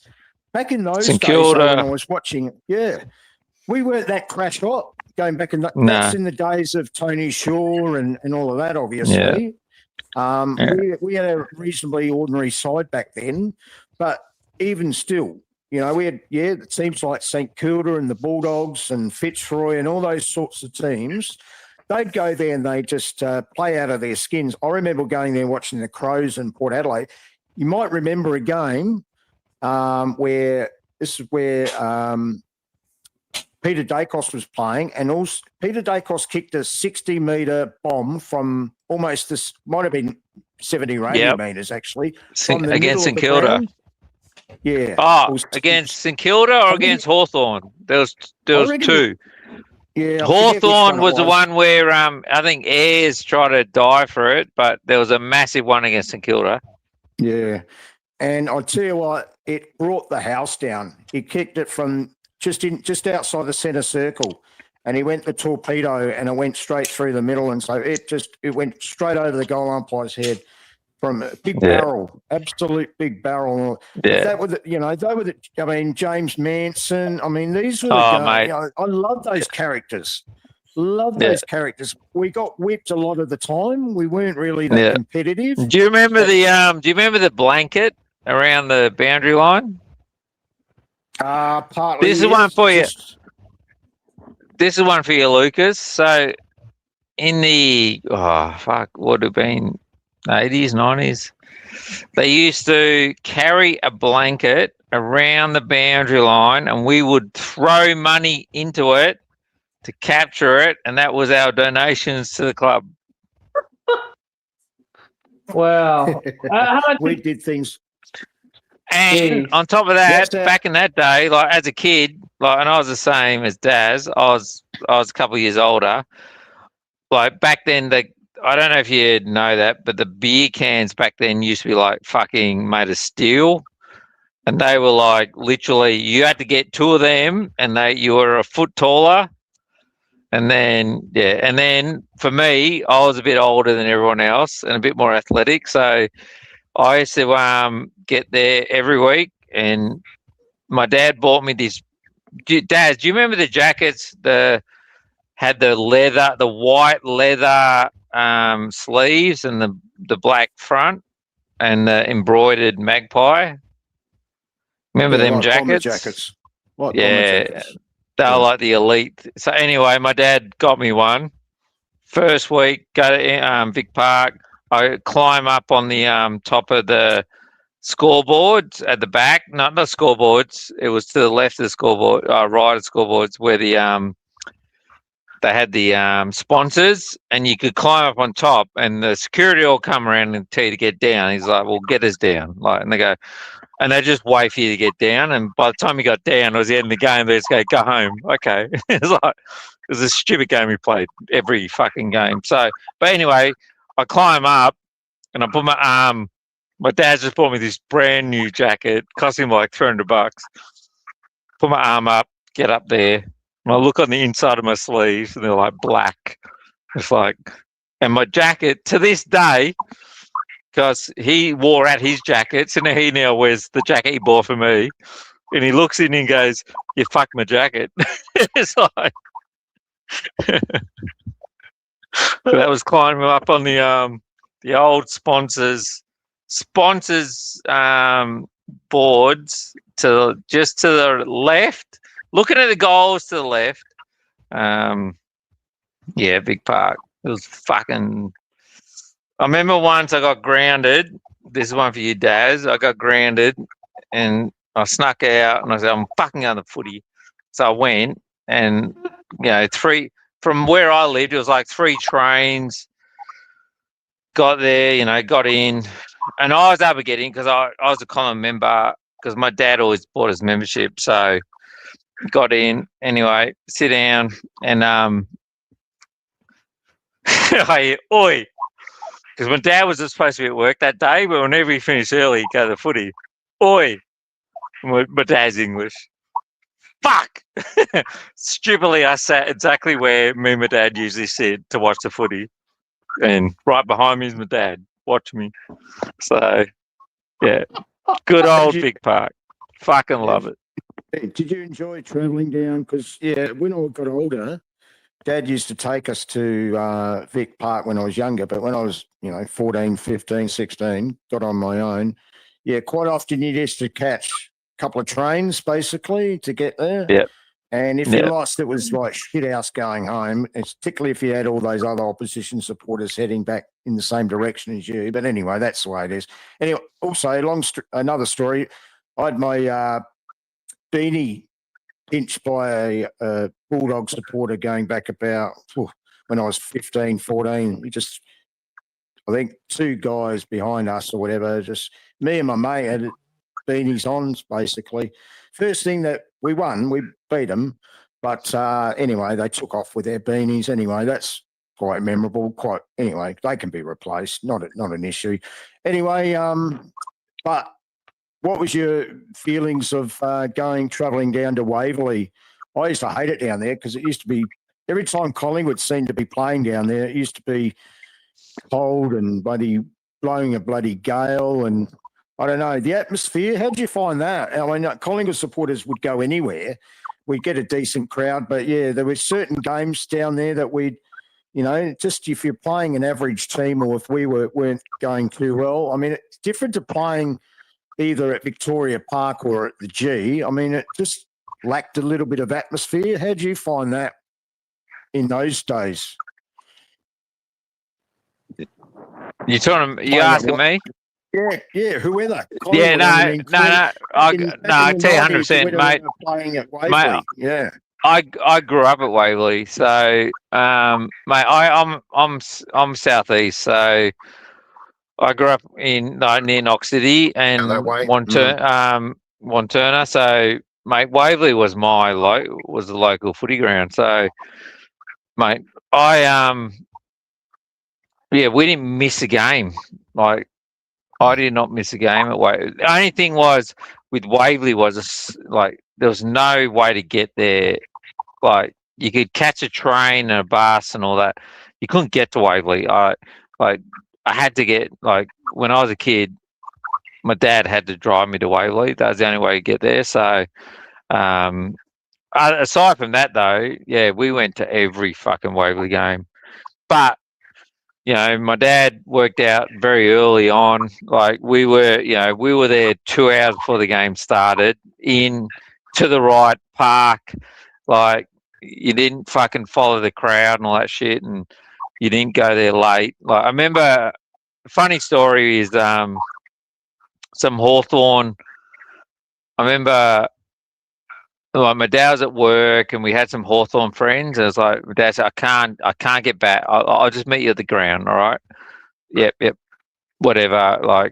But obviously we didn't have even mobile phones back then, but I just knew, I'm catching. So, at about 10 o'clock, I'm sitting there in all my Collingwood gear, my little banner, my fucking flag.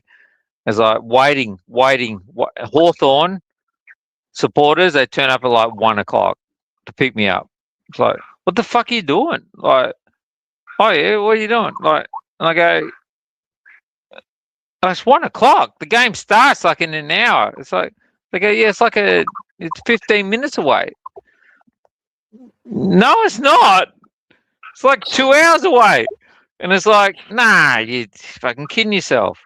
Anyway, lo and behold, we didn't get into the ground till about quarter time. Hawthorn supporters didn't understand, going to Waverley, coming down up, Wheelers Hill, down Gerald's Road. They actually thought they could just drive in 10 minutes for a fucking game and see a game, but they're playing Collingwood, and it was literally they did not understand it. I was ready to go. We used to go and watch the reserves and all that kind of stuff. Nah, 1 o'clock, and guess what? We missed the first quarter.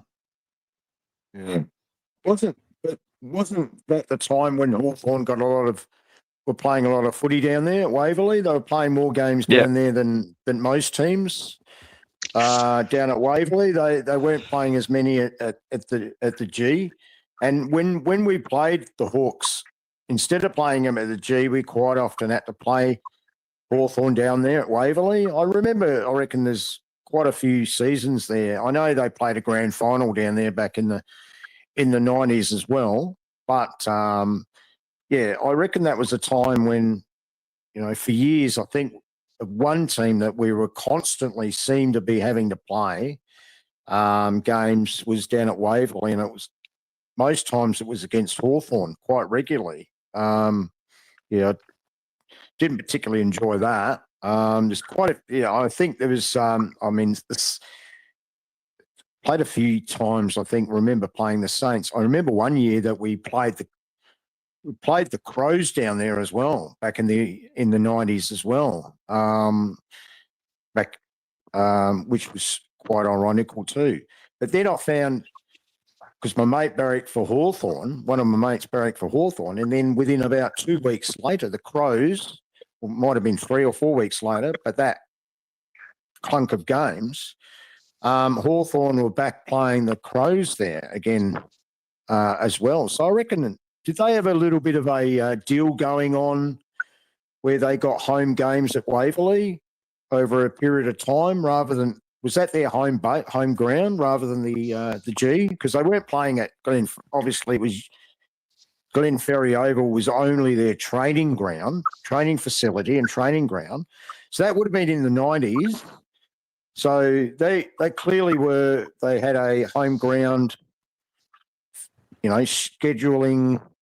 They might have had a bit of a mix, MCG. And do you remember whether or not through your Hawthorn connections with your mates that they were playing most of their home games down at Waverley? That's why we had to go down there quite regularly, play them down there. Are you talking to me or Lucas? Yeah. Do you remember the Hawks were actually designated down there at Waverley back in that period in the 90s? I don't have connections with Hawks. I played with a couple of ex-Hawks. Your mates. But no. Honestly,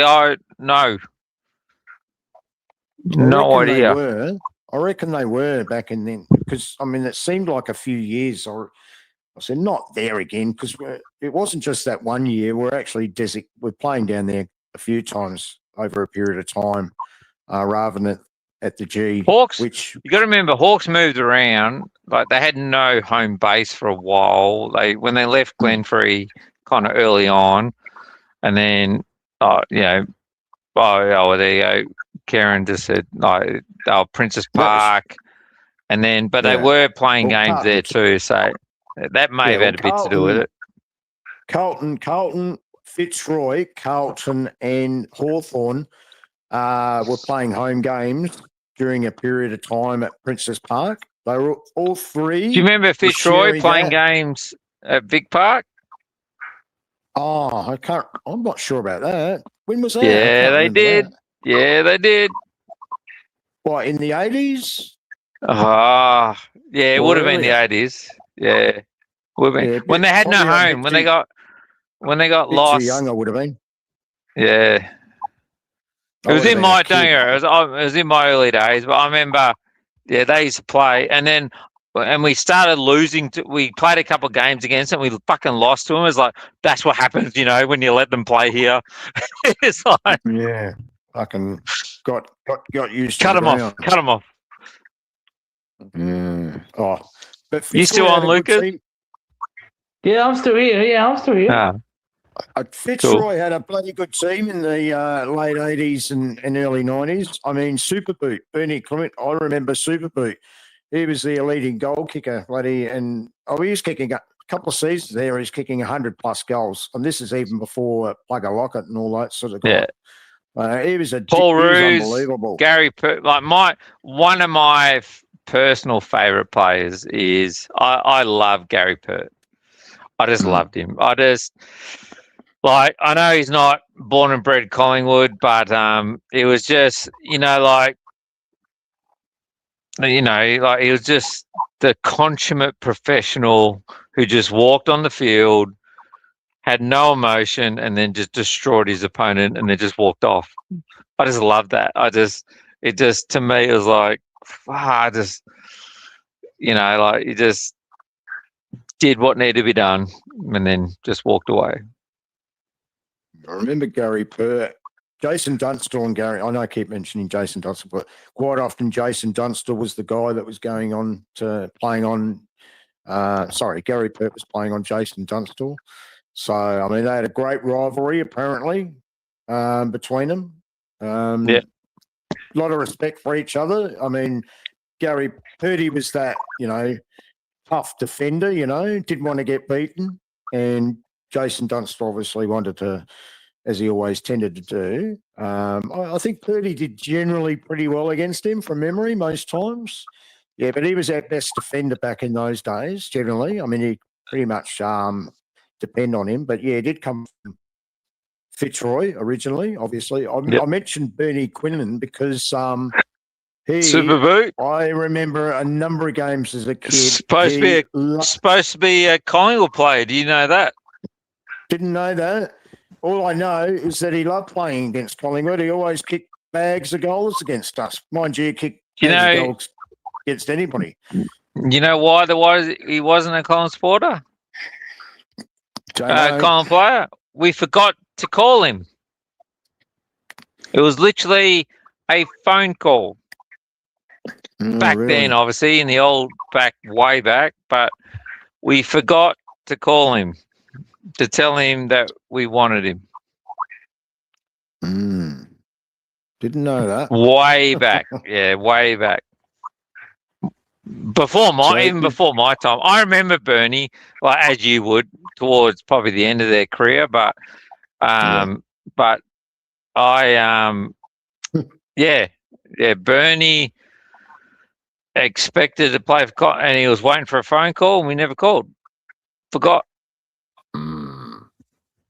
So was any other clubs after him? Or, I mean, was it just Fitzroy? Mate, I don't, mate. This is before even my time. I was a kid, so I'm talking on somebody. Yeah, I thought I read or heard something about the Bulldogs. Footscray might have been into him as well, but yeah, Fitzroy got his signature, I think, or a handshake. Back in those days, you could just do a handshake agreement. There was no real signatures, just handshake agreements, and quite often, I mean, I don't know what the deals were all about back then.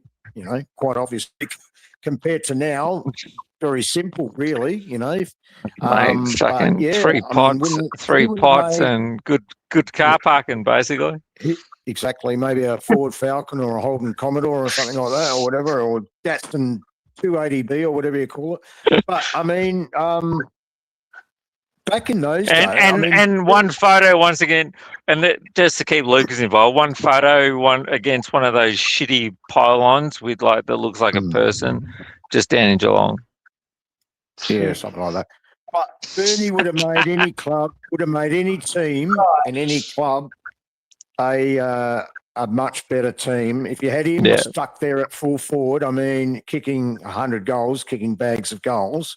Just imagine, I mean, him playing for anybody back in the, I mean, good on Fitzroy for getting him. That's why I sort of thought, there's a few years there where Fitzroy got really close to playing in a grand final and winning a premiership. They got close in a couple of years there, but they just fell a bit short in a couple of those finals. But it wasn't because of him. They just missed. I think it's just I think their lack of experience.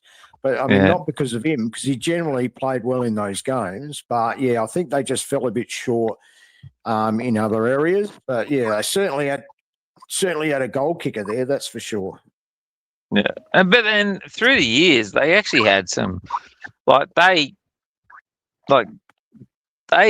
developed some really good players, but they just got, in the end, they became a pilfering zone. Clubs just came along. We took, obviously, Roos went to Sydney. We took Gary Pert, and I'm trying to think.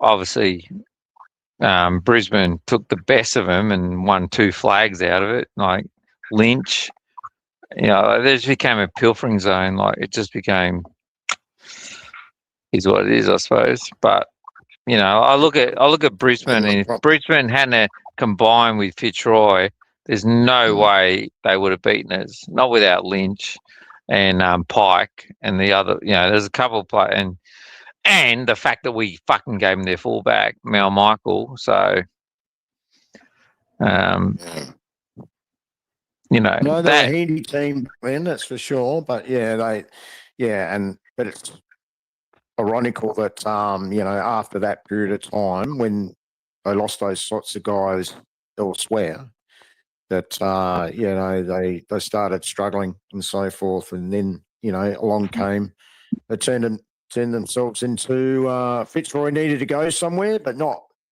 on their own. They needed help. That's when they went to Brisbane, who were a bit of a basket case up there at Carrara and all of that, and the rest is history, obviously. Now, who would have thought, though, you combine 2 teams together and you'll make a superpower? Yeah, well, that's it. I mean, you could say, they've had 2. Well, you could say that the Lee Matthews period, where they had Voss and Lappin and all those others, obviously. Lynch, like I said, Lepich, those sorts of guys, Akamanis, had all those guys. Black is probably the best Brisbane team, obviously, yeah. Connections to the Brisbane Lions team. And then you look at what they're doing right now. I mean, I wouldn't say that they're as good as now, the team that we're watching right now. But you have to say that if they happen to somehow get into a grand final again this year and win it again this year, that, it's reasonably close to that era. But I still think I don't think it's era, close. I mean, yeah, but full credit to Collingwood. I mean, we should have beaten them in that one grand final, obviously, and we had them really, but then they just had a bit of that last quarter. But we didn't. That's the problem, though. This is the nature of these fucking games. It's a one game, and it's not about the what ifs and we didn't. It's like you can even go back to the the prelims and stuff like that. It's like you're not entitled to argue those anymore. You just got to accept the result. I feel. We come up short. That's the way it is. But our team compared to their team, they had Brownlow medalists and all that sort of stuff. And we took that 1 year that we were in front and we looked like we were going to be home, and then they just stormed back. Akamanis kicks that goal, that bloody goal from bloody front and centre, and he kicks that goal, sort of like seals the deal. But you look at the team list, they had a far better team on paper compared to us. So 100%. How we got that close and how we got that close to almost winning it is complete, because everyone was saying, I reckon though that first game it rained. That's how we got that close. It rained, and the second time it didn't rain. And no, that's stumped us. Absolutely stumped us.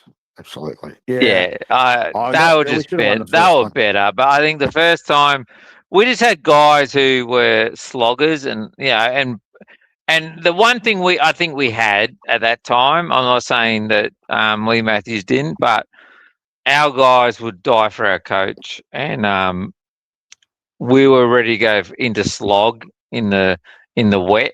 And I reckon, back then you could, like, I think these days, drainage and all that shit is probably better, and you wouldn't get a game like that now. So. But it was a bit of a slog, and our guys just wanted it more. They were better, but we just wanted it more. And barring a couple of fucking fatal errors, starting with Tarrant missing from 25 metres out, that led to 2 goals in a row from them. Could have been a different fucking situation altogether. But as we all know, Lucas, can't dwell on these things because they're a fucking got to look forward. No, you can't. You got to look forward. And you do. You got to look forward. It is what it is. What doesn't kill us makes us stronger. So. And I'll tell you, Lucas, mate, one of my greatest ever fucking biggest things that hurt me ever is 2007 prelim against you guys. Yep. And I don't know if you know this, but in one part, Clement handballs it onto the boot of Mooney and goes out in the full, and Jimmy gets done for deliberate. And Mooney kicks a goal. And it came off his boot. Yeah. Yep. And then a week later, we smashed Port by 120 points. So I'm thinking if we could have got over you, I'm pretty sure we would have done okay against Port. Maybe won by a couple of goals. A couple. I can guarantee you, if we played in that grand final, it could have been probably. You know what? It probably wouldn't have been a draw and gone into another game. I can get. All right, I'll tell you one. So in 2010, I used to go to football with my dad all the time, Junior. I then decided not to be an AFL umpire. I decided not to be an AFL member. I went to Collingwood. So my dad goes to football with my sister. I go with a couple of mates. We all sit together. So I can't, and I now regret it as my dad's pushing 80. I wish I never did that, but I did. Anyway, after 2010 grand final, so we're not sitting together, I come out and he goes, ever since you were fucking born, it all fucking turned to shit. Can't win a fucking game without a draw. It's like what? You go, I was born in 77. So just so you know, 77, we drew the grand final. 1990, there was a draw. And then 1990, there was a draw. And then 20, it's like, calm down, Dad. It's like, fucking hell. It's like, you're the fucking problem. Fucking hell. Gee. Fuck. Anyway. What good times. It's just you and me, mate. Yeah, just me. Yeah, oh, fuck. What happened to greatness? Oh, I've just got the phone down on the lounge. I've got a feeling there might be. Oh, the void's still there. 2003. We're off. Yeah. Jesus, mate, you do these all-nighters. I can tell you. All right, I can talk about some fucking loose fucking grand finals that I've had. So. Yep. So 2002. All right, 2002. So I am trying to think how old I'm in now. I was 25,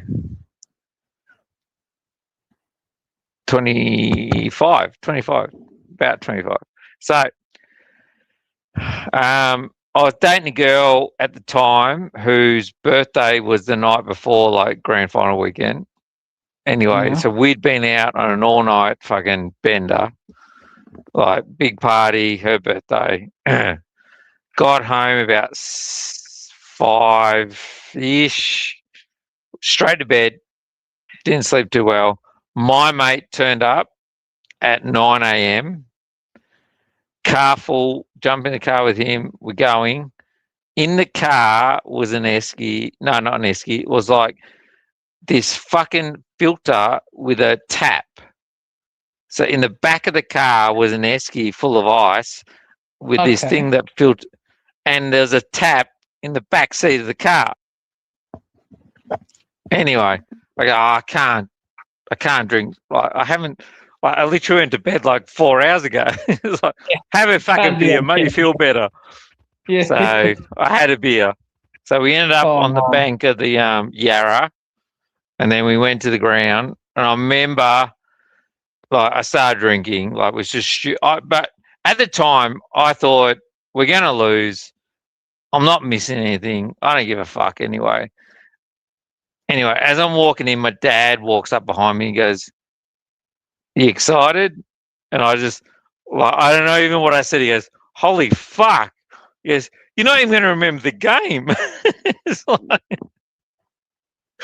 he just looked at me and went, son, stop. You're not going to remember anything.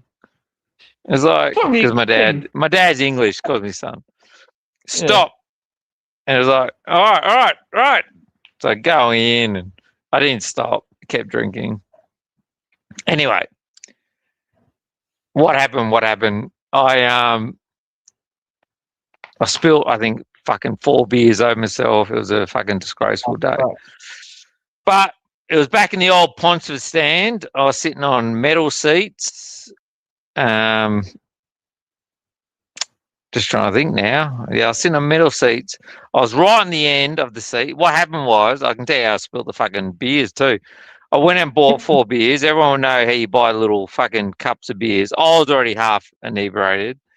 Anyway, I get to my seat and I'm on the end and I'm sitting next to two fat bastards who take up 1.5 seats.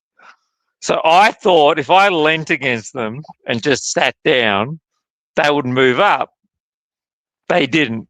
So as I leant against them and just sat down, they didn't. I missed a seat, fucking hit the fucking step and just fell back and tipped 4 beers over myself. And back then, I didn't, like me and my mates, we did not wear jackets. We were weak freaks. So I wear a scarf, jacket, and a beanie now. But back then, jackets, weak. So I just had a polo shirt, jeans, and that was it. And 4 beers, 560 mils tipped over myself. And it was, I don't know if you remember that day, it was fucking freezing. It was pissing down rain, freezing fucking cold. Yeah, it was pissing down here. I remember that. It was a freezing day. Even to the point, I was sitting in there, I was shivering, and someone about 3 rows back offered me their jacket just so I could wear it just for a quarter, just to warm me up so I didn't die.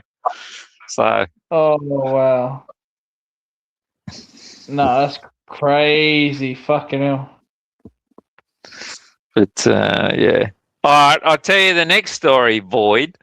So, 2003 grand final. So, same girlfriend, not drinking, stayed home, not drinking. I think we're going to win this one. I want to see it. I want to remember it. Got the game, my mate, same, fucking kegs and all this shit in the park, not drinking, not having a sip. Anyway, go up to our seats, sit there, and what happened. So I go downstairs and stand just down the bottom because it was like my mate went, he just left. He left it like halfway through the last quarter. So I'm going to stay at the very end, but I'm fucking leaving as soon as that siren goes. So I go down, and then I end up standing next to Ricky Nixon. And he is like being the biggest fuckwit. I didn't even know who he was. I knew who he was, but I didn't know. So, and he's already singing the Brisbane. I says, mate, just... That's a shock. And he's singing it, but he was like singing at me. And it was like... And I moved, and he moved. Like, I must have said something to just annoy him, but I don't know what I did. But it was like he just got this fixation on me. So it was like, I go... Maybe I know what it would have been. I can't help myself. He would have been acting like a dick, and I would have called him like, "You're a dick" or "You're a fuckwit" or something. And then he would have he became fixated on me. So I moved. Anyway, it got to a certain point. I went, all right. So I went to the bar and I got 2 bourbon. I don't drink, but Scotch and Cokes. And I said, can you please make these a double? And the guy went, we don't have that power here. I said, can you work out how to fucking do it? It's like, he said, take it to the bar, see what they can do. And it was like, no. Anyway, so I went back with fucking 2 scotches. And I just sat there and just drank them with Ricky Nixon telling me I'm a fuckwit. That was the end of my 2003 grand final. And in the end, I turned around. I told Ricky Nixon, but I can't remember the exact words, but basically I said to him, if I see you outside of this fucking ground where I know there's no cameras, you're a fucking dead man walking. But I didn't really know who he was. Like back then, I didn't even know who he really was. So yeah. So I like back then, like I knew his face. Like back, like you remember, this is 25 years ago. Like my phone, you didn't have phones. Like there was no, like you had like, mate, I paid 25 cents for or like actually no, hang on, I can't remember the words. What's the noise for Sweet Child of Mine? Like that's basically what we had. Like back then, that's all we had. Like I remember paying 25 cents. I used to send a text 25 cents to get the score of the footy. Oh, And that's- yeah, on the Nokias, the big pond. And yeah, that's yeah, in my early yeah, 20s. That's in my early 20s. Like, that's in my 20s. Like, that's, Yeah. you know, like, that was back in my, that was, you know, like you talk about Nick's page, like, and I don't know if anyone on this is on Nick's page, but, like, Nick's page carried me through, fulfilled me through, like, event. Like when I say not an event, when you wanted to vent something, you got so angry about something, and then you sent and people agreed. You're just like, oh fuck, it's just not me. It's like, but you could vent something and or just simply knowing the reserves. Like there was no way to know what was happening in the reserves other than people going to the game and like basically messaging it. Like that's how back then in the early days, like Nick's page was like it was like a I don't know what you call it, a forum page like type thing, and they'd give the scores and who's playing well and a quarter. Like that was like for me that was like gold. It was like that was all I had. Yeah. Because you'd read the paper and it was like they'd give you the fucking best 3 players and who kicked the first 2 goals. Like that was all you got. Like so. Fucking hell. But yeah, it's just you know like amazing. Like just I think about You didn't see him where after we've the come. game, did you? Hey. You didn't see him after the game, did you? No, mate. And I like to all honesty, I didn't really know who he even was. I knew his face. Yeah. Like I'm 6'2", so, and I'm a bit. Oh, how do I describe myself? I'm very straight looking. I kind of attract people who want to pick a fight for some reason. I have an arsehole look about myself. I can't. Have a punchable face. Hey? You have a punchable face. It's not even a punchable face. It's not even that because I kind of create it. So I kind of I would never be a very good poker player, but I kind of a little bit above, like in height above people, and I stare at people who I think are fucking morons, and I can't help myself to stare at them and make them know that I think that they're a fucking moron. So I kind of attract it, but then when they come over, it's like, what? You don't like being looked at? So, but yeah, I'm smarter now. I'm talking about like this is 25 years ago. I'm a lot smarter now. But back then, yeah, I was like I went into that game. I went into that first game expecting nothing. Yeah. Like it's funny because I was listening earlier. Matt was so confident in the first game. I wasn't. I was expecting nothing, but because we did so well, and then we beat them in the first final in that second. I guess at my age, I probably didn't appreciate the team they had. Like I didn't appreciate who they were as a club, and I just assumed we beat them now. We shouldn't have to face them again. We're in, and then they won, obviously, to get back in. And then it was like, well, we've already beaten them. We deserve to win. And it was like, it was kind of like I felt like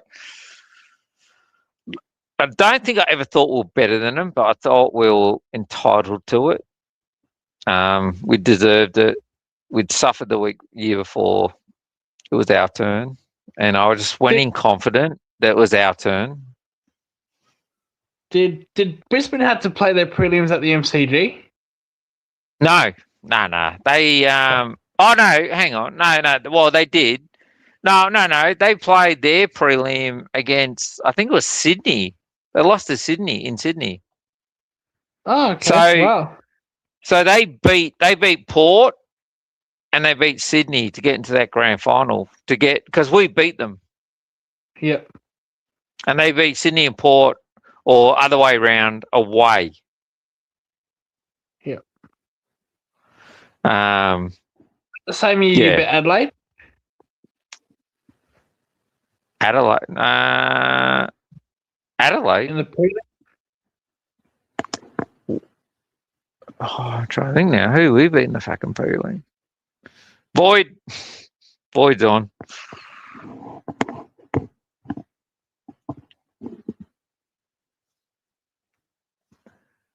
It's funny. I only remember the games. They played Melbourne, but that. So we beat Brisbane. We beat Brisbane in the first final. So obviously had the week off. Oh no! Hang on. No. You're right. We played Adelaide because Thingo got suspended. Jason Clark got suspended. No. We played Port Adelaide. No, we played Port Adelaide. Sorry. First final. First year we lost. 2022 we lost Jason Clark, and 2023 we beat Port, and what's the name? Anthony Rocco got reported and got rocked out. Yeah. Thanks, Floyd. But yeah, no, we yeah, it was that. That was, I remember. Fuck, that year was. Like, I just, when so, and you know this, Lucas. So I'm not, and Boyd's on. So I'm talking to two people, but I got to a point now where I think I don't think I've ever won a grand final that we didn't deserve. But I know I've definitely seen us lose a couple, and I know looking at our history, we lost fucking heaps. So we've got a fair few in the bank. It's like let's say this year we fucking made it to ninth, and we won and we won and we won and we fucking somehow won it. You know what? I just go, well, that's one back. That would literally be one back that we do not deserve. I don't know how we did it. We didn't deserve it, but I've always said I just not even. I don't expect to do it from 9. Or my thing was, if we can make the top 4, even if we're not the best team, and we win a couple of games, we play against a couple of teams that we probably match up well, and we get there. You know what? We're entitled to win 1 or 2 that we probably don't deserve. Because we've fucking lost. We've lost a lot that we did. And, mind you though, it would not surprise me if we won one from fucking 9th or 10th. And everyone put an asterisk next to it saying, you should never have been in it. It's like, fuck off. What are the odds of that? What are the odds of that happening? I know, but you know what? We're the kind of team that fucking does that. We like to create, history of making mockery or things of just for a year 1990. So my first grand final was 1990. So I went to every back in those days. So just so you know, if you're an AFL member, you used to apply and you get a whole an envelope used to get delivered to your house, every ticket to every game. Oh wow! Okay. Of the finals, you get every ticket, and you just go. So, from 88 through till I think I must admit I did crack the shits with Geelong. I almost not went on the day of a grand final. I also almost said to my dad, "I'm not fucking going." Geelong just fucking lay over and die. I don't even. No, because I remember Gary Ablett jumping over the ball to hit a guy, and it was like fuck. They're not playing to win. And I'm talking about the '94 type that when you're playing West Coast, And I remember my dad saying, "Come on, fucking 20 years from now, you can say you're there." And I was like, "Nah." It was like a toss up between going out with my mates for a barbecue and I still sometimes go, I reckon the barbecues were better. But anyway, I kept going, grand finals. And what was I going to say? I fucking missed my point now. What were we talking about?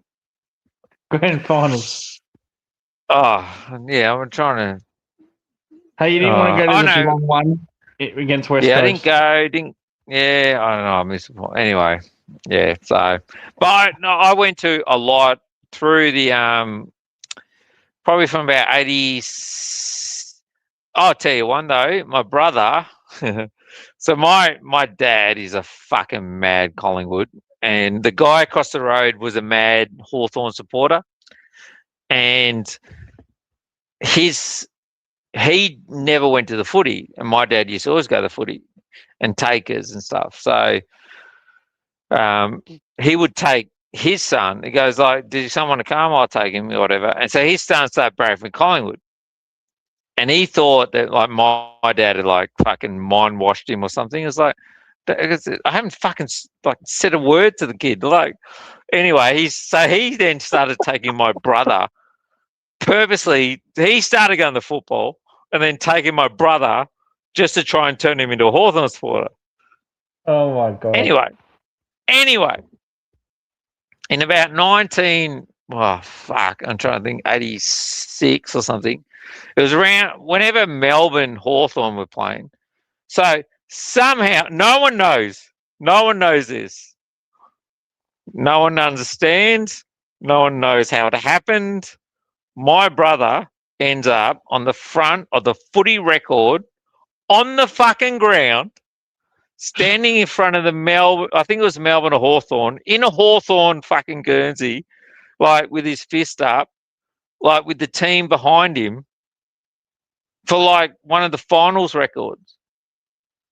It's like, and my parents got shown the record. It's like, and they said to the like guy across the road, he goes, "How do you know the ground?" He goes, "Oh no, I thought he went to get a burger." It's like, fucking hell, man. Like he ended up on. There's like literally a photo of him on the ground, like in front of the teams. Like he doesn't like my brother. Like he doesn't remember even doing it. Like he was like 10 years old. Like, you kidding? Doesn't remember. Like it's him. It's fucking him though, with a Hawthorn Guernsey on.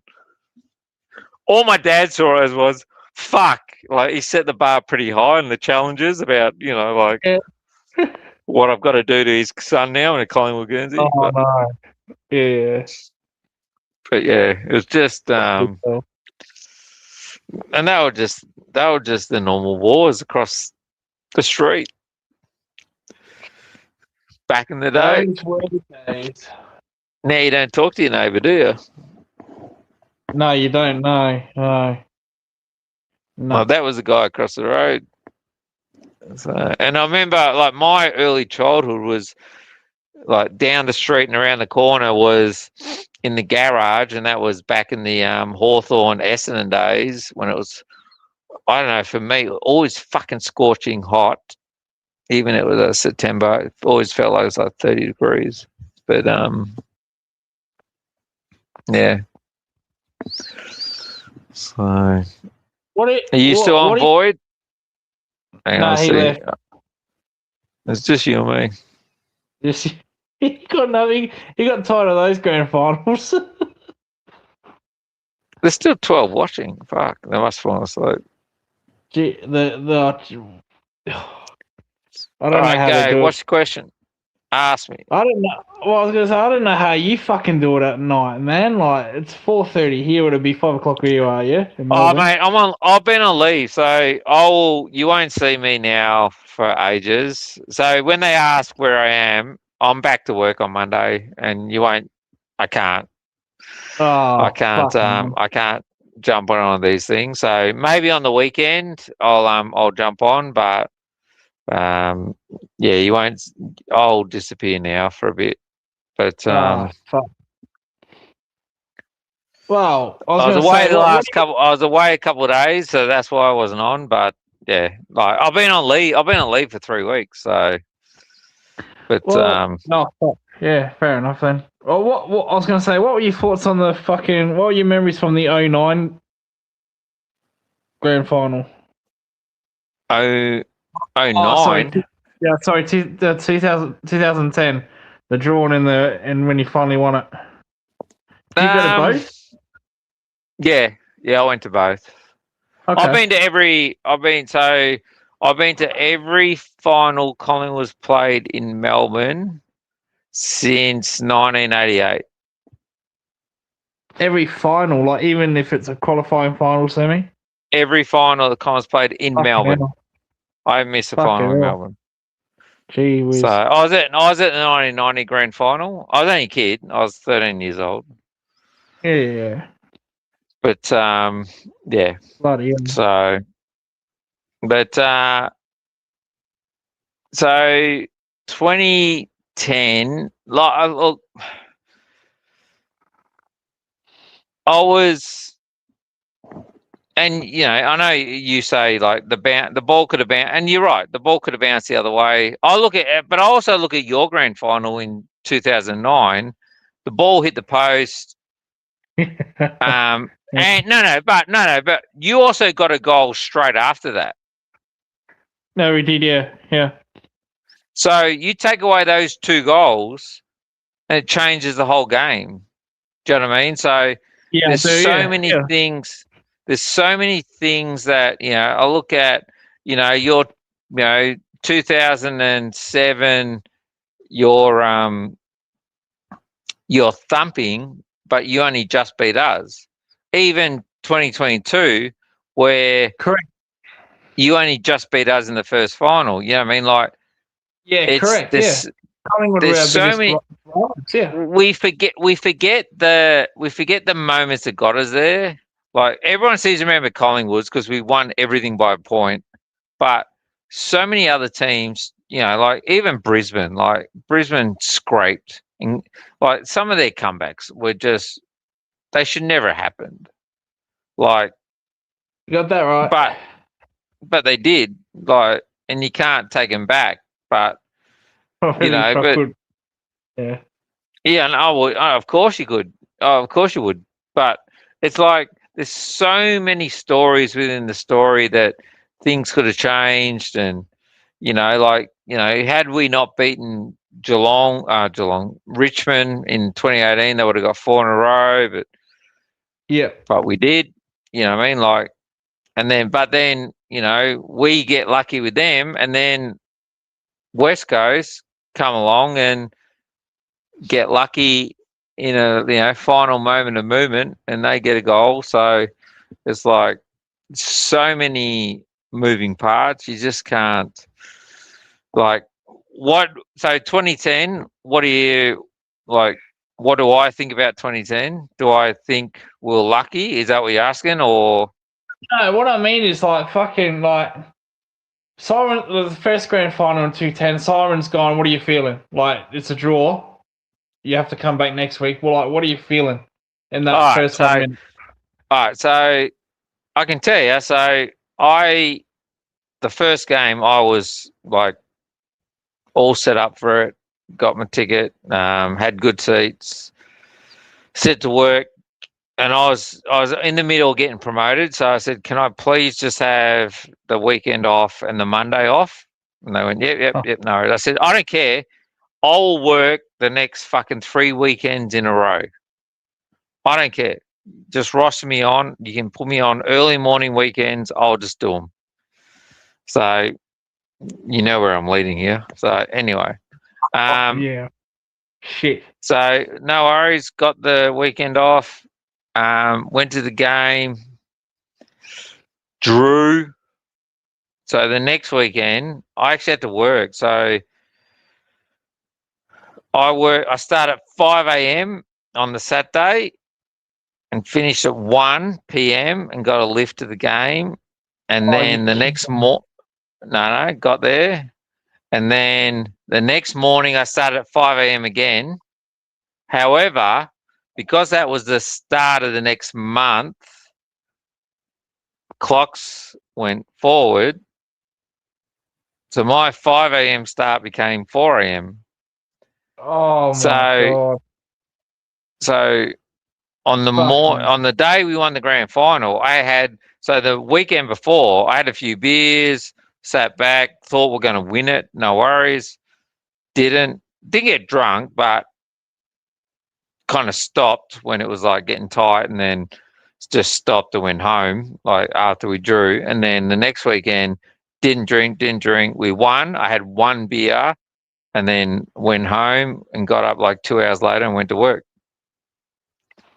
Oh, you're And it was kidding. like, Fucking hell. yeah, because you know what, October daylight savings and all that shit kicks in. So Oh.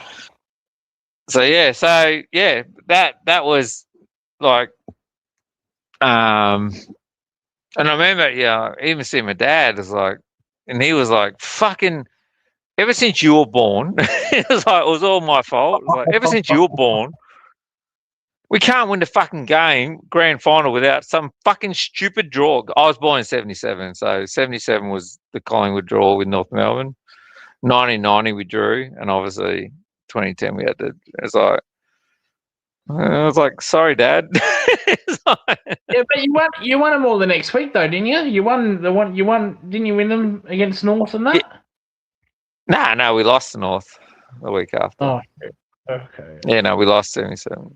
No, we haven't. We didn't win the grand final from 58 to 1990. 32 years. But in between that, we lost like 10 grand finals.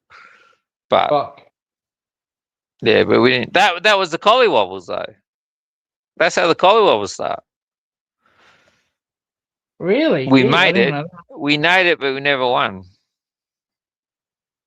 Yeah, we lost.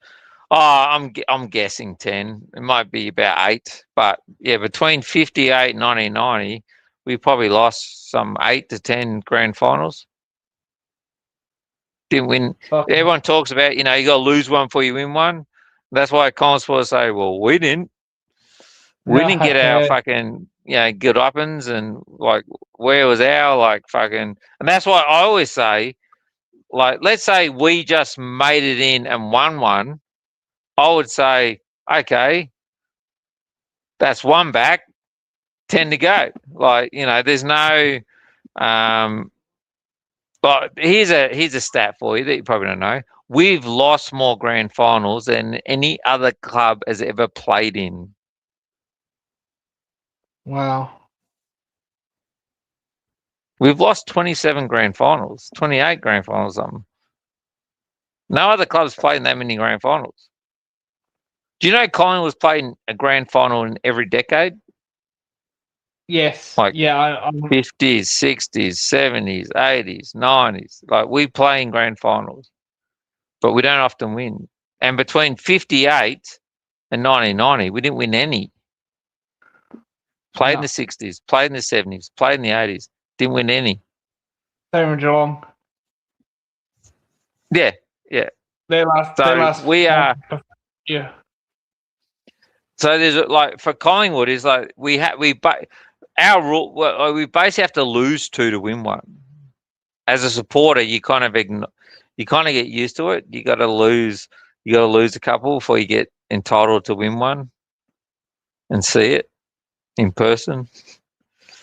We're not allowed to just fluke one or steal one or just get one that we're not entitled to. We're not allowed to do that. It's not part of our fucking DNA. It's like, that's a Hawthorn thing or something. It's like, it's just, we're not allowed to do that.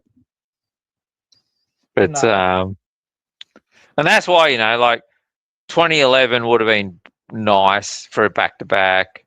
2018, like, we weren't the best team, but I don't think there was a best team really that year. I don't think West Coast were necessarily the best team. Probably Richmond were, but we beat them. We beat the best team, but we couldn't beat the second best team. You know what I mean? Like, that one kind of hurt.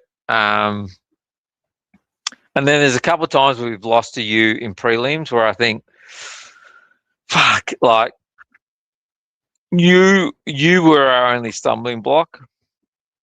Yeah, a couple, yeah.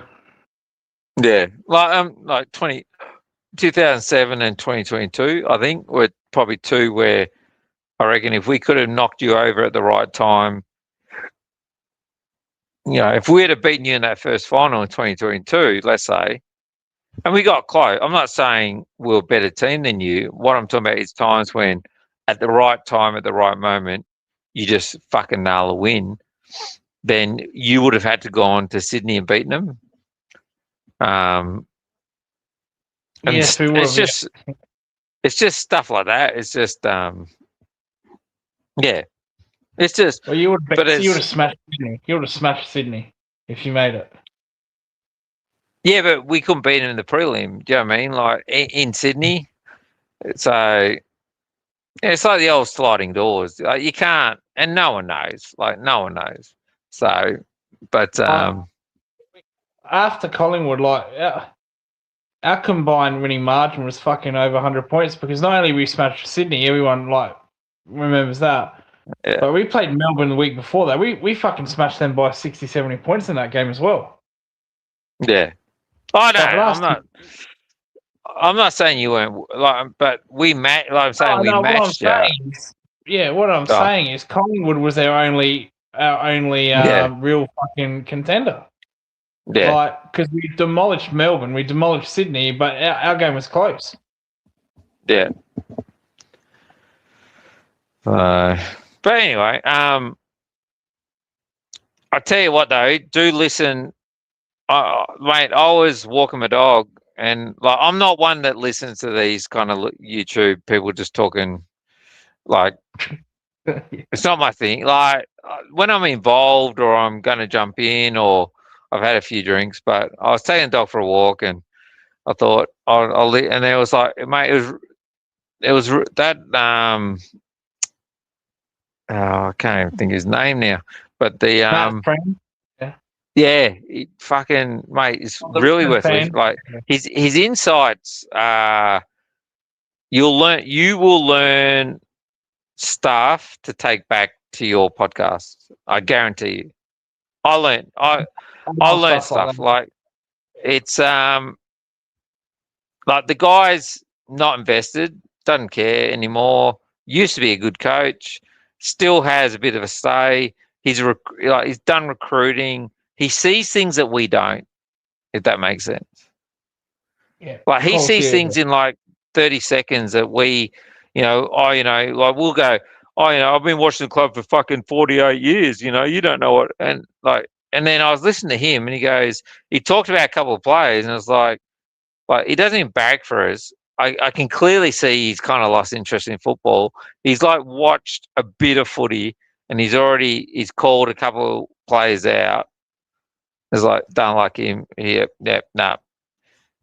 He sleeps with the light on, like just straight out. Yeah. You know who that was? He sleeps with the light on? Yeah. Who do you think? A Geelong player? No, it was Collingwood. Oh. No, we get a lot of it was Lipinski.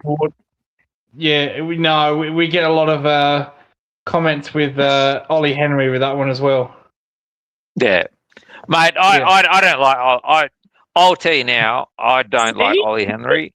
I actually personally believe that Ollie Henry should not be allowed to play the MCG because, well, he left Melbourne because it was so scary being in Melbourne, and he had to be closer to home. Like, how do you even cope coming back to this scary fucking bad place, you fucking insipid little pathetic human being? No. You are so pathetic, you little crybaby. I want to go home. Mate, you're fucking an hour away, for fuck's sake. You can actually live there and come to training. Like if it's so hard for you to play for Collingwood from Geelong, don't come to the MCG ever. Fuck off. Just play down there. You insipid, pathetic little fucking thing. Like, he's a stain. He's a stain. You just want to scratch him off. Like, he's a good player. He's a good player for us, though. Do you reckon?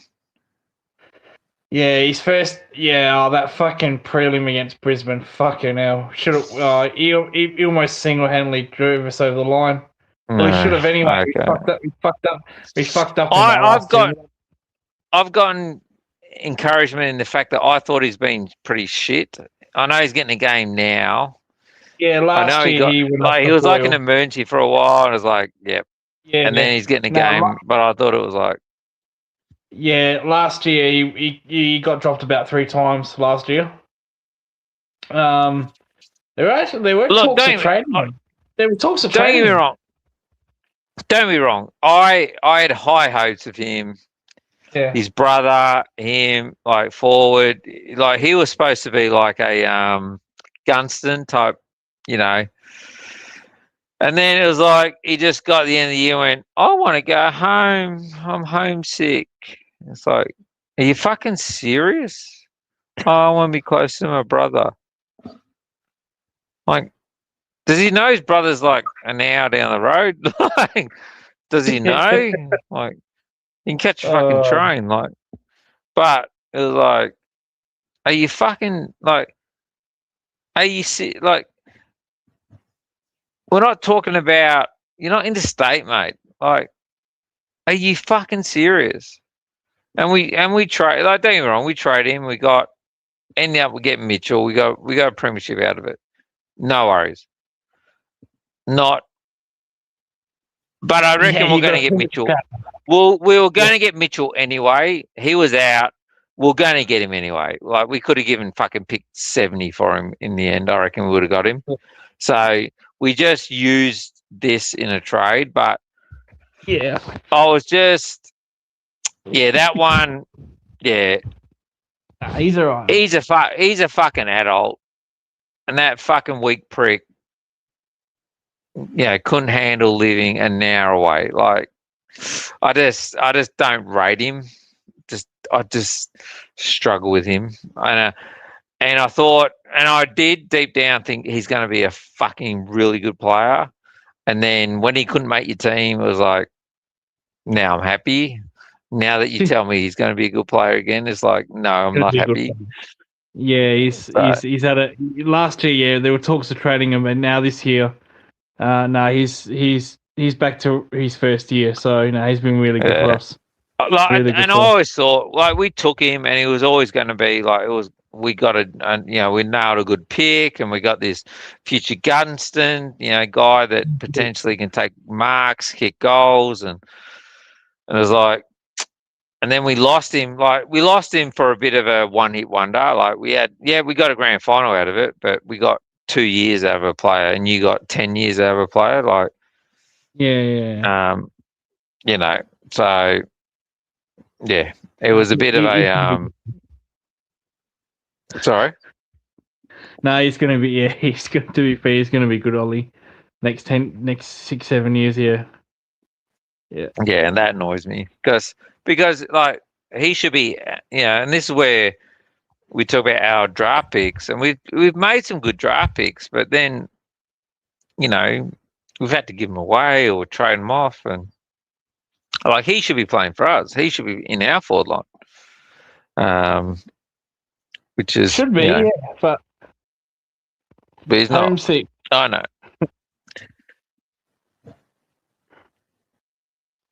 Sorry. Homesick. You got a homesick. Yeah, I know. How the fuck do you get homesick? Seriously. Well, anyway, mate, what do you reckon? Call it? Fuck it. What time is it? There, Jesus, 5:30 where you are. Fuck.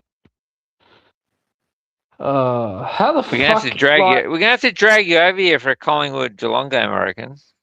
Yeah, I reckon. Yeah, I'll meet with Mick and somehow, I don't know. We might have to bundle you in a van. I don't know. I heard your story the other night about your fucking train ride. Oh, fuck that! I'm not doing that shit. That's bullshit. No, that's bullshit. Well, you're not going to get far if you're not prepared to travel. So everyone keeps fucking telling me about that. Yeah, true. Yeah. Well, it's okay. So you've never been to the G? No. We went to the no. When I did that school excursion, we went to the G. You've never been to a game at the G? No, I've never been to a game at the G. All right. No, I'm a fucking co-host. He's been to grand finals at the fucking G. So how about how we aim for next year? Yeah. I have a spare seat next to me every fucking game I go to anyway. So how about we aim for you to be at the G next year at a Collingwood Geelong game? Yeah, done. I think that's good. Yeah. I don't care how you get here. You might have to fly. I can give you a bed, so that part's easy. Yeah. You can fucking fly, so you don't have to sit in the train. Fucking hope not. If I did that, I don't think Geelong winning 100 could improve my fucking mood. Yeah, actually, we'll see how Collingwood are going actually before we invite you over, but we'll just fucking. Geelong are one of the teams, though. No matter this, and you'll be the same. Like, you never go in confident, but the times when you go, you know what, we should fucking beat them. It's and we never fucking do. It's always you just fucking had. You got the Woodners somehow, always. Yeah. Well, who we got fucking next week? Brisbane. Oh, yeah, good. Fucking well done, Sydney. You put him in form. Well done. Good work. They look good. I watched most of the game tonight. And on top of that, they got players out. They got McCluggage and... They do, yeah. Who's the other one off their halfback? The fucking little, Zorko. Zorko. Both them not playing. Yeah, I think he's got a calf injury or some shit. Yeah. Oh, they extended to the Geelong game. Yeah, when they played Geelong, when we played them in Geelong a month ago, he fucking did his calf in the warm up. He hasn't played since. Ah, okay, yeah. Because he was a late out. We were thinking, yeah, thank fuck for that. That's good news. Won that game by 40. Yeah. Yeah. You'll win tomorrow. How are you looking? What are you guys looking at? Where do you reckon you'll end up end of the year? Because I'm not convinced on Sydney, but I'm never convinced on you guys either. Because you guys like up and down sometimes too.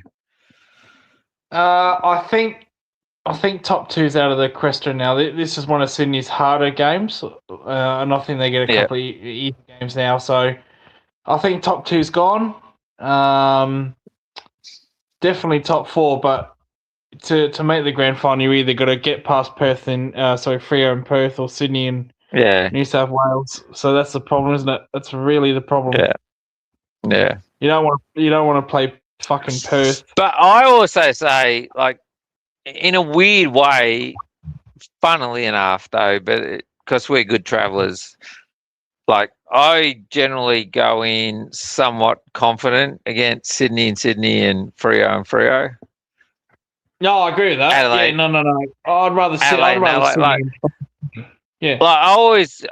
I reckon they leave the door open so many times. There's no, and in some ways, what they've done, especially in Optus Stadium, so they've created a stadium that's exactly the same as MCG. You know that? Which obviously helps them prepare for the grand final, but it also helps us play against them in our away games. We're playing on Yes. the MCG. Yeah. But So it doesn't help. in some We way, only play the fucking G 3 times a year. yeah, but you also know that you guys know the dimensions. You know how to play it. So, like, no, we should have fucking beaten them. Like, fucking pissed me off.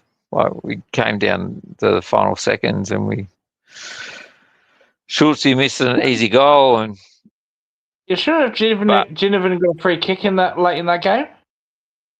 who? Ginnivan. Hawthorn. No. When you played Sydney in that prelim, was Ginnivan there? Sydney. Oh, yeah. But no. The one back then was in the final stages.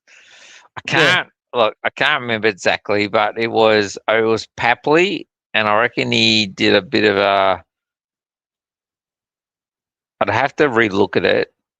It was pretty obvious at the time, but it was a bit of a Shepherd push away, but I can't for the life of me. I can't remember exactly, but Ginnivan was Ginnivan.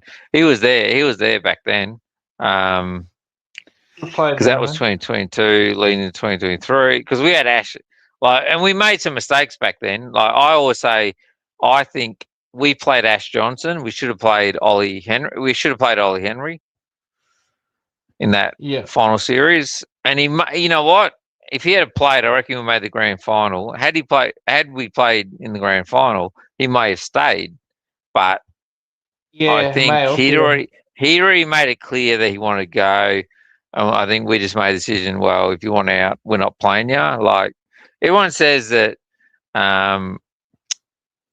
that Fly's, really nice guy. He's not, and I think like he said, I don't want to. I'm leaving, and he went, well, you don't play for us anymore, and just cut him off. Like it's probably fair enough. Yeah, but you ever heard the phrase "cut your face, spite your nose"? Type, cut your nose, spite your face, whatever. Like, no, that's true. Yeah. Like if we lost the final by less than a goal, we played a guy that had no impact because we refused to play a guy who was going to leave that we thought was a better player. He could have got us in grand final. I'm not saying we would have won the grand final. He kicked four in that prelim against Brisbane, yeah. I'm not saying we would have won the grand final, but we're also playing against a team that we only lost to by a goal. So, but we made that call, and Fly would have made it. I'm not playing him. If he wants out, he can fuck off. Yeah, not playing him ever again. He don't walk on the field with our fucking Guernsey on, and that's fine. I don't. Part of me kind of agrees with it, but it's like you make out that you're Mr. Nice Guy, but you're not. No. Oh, why can't he do that against Bobby Hill then?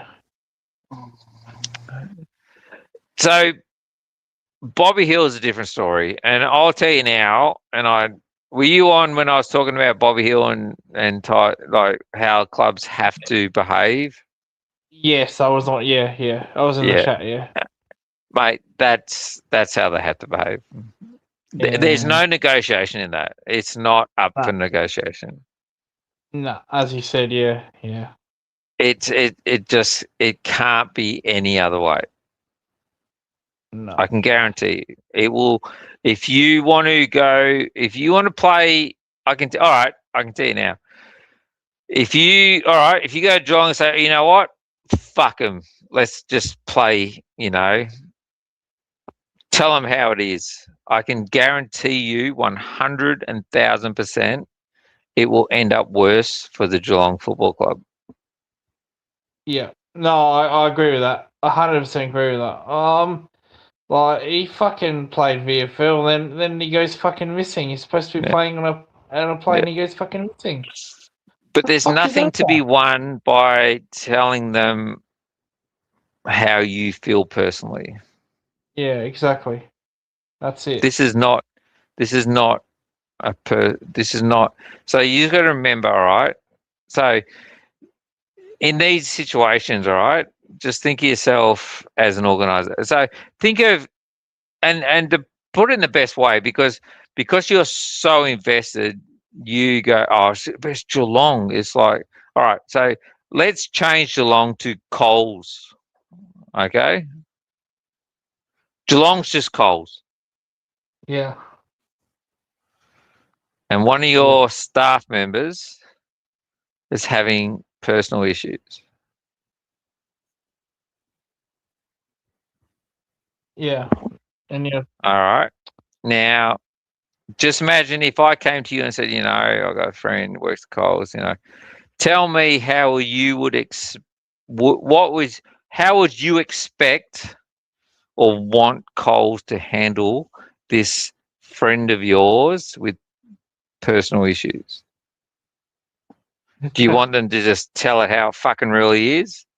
Yeah. Tell them that they get paid for a fucking reason, and if they don't start fucking, or do you think Coles should show some empathy and actually show a bit of heart, because they got fucking heaps of money, and actually do the right thing by this employee? Situation by situation, isn't it? Like, yeah, but it changed. You know what I mean? Like you change the organization, you change the person, and it's like, fuck, like, no, it's not. You're right though. You're right though. You're 100% right though. If it's Coles, like, no one would give a shit. Yeah, and you'd be going, fuck them. If you can get some money out of them, fucking get it. Of course you would, yeah. Well, guess what? Geelong Football Club's an organisation too. Yeah, I mean, like, it is. Yeah, like, yeah. It's so. I'm not trying to compare the Coles. I'm just trying to put things in. I was trying to explain it earlier on, but people don't get it. Like, but imagine like you had a friend at Coles and just said, oh, fuck the stress. I just can't do it. I need some time off. And you went, yeah, fucking oath. Take it. Like, oh, the work, they do this, they do that. And they just said, I just need a break. Like, how would you, think about how you would support this person? You'd be saying, yeah, fuck them. Like, yeah, they should pay for your time off. Exactly. Of course I would. You're more important than fucking Coles. Like, fucking hell. Like, they can survive without you. Yeah, they're a $1 billion fucking industry. Yeah. Yeah. Now change Coles to Geelong Football Club. Yeah. No, I see your point. I understand it. Yeah.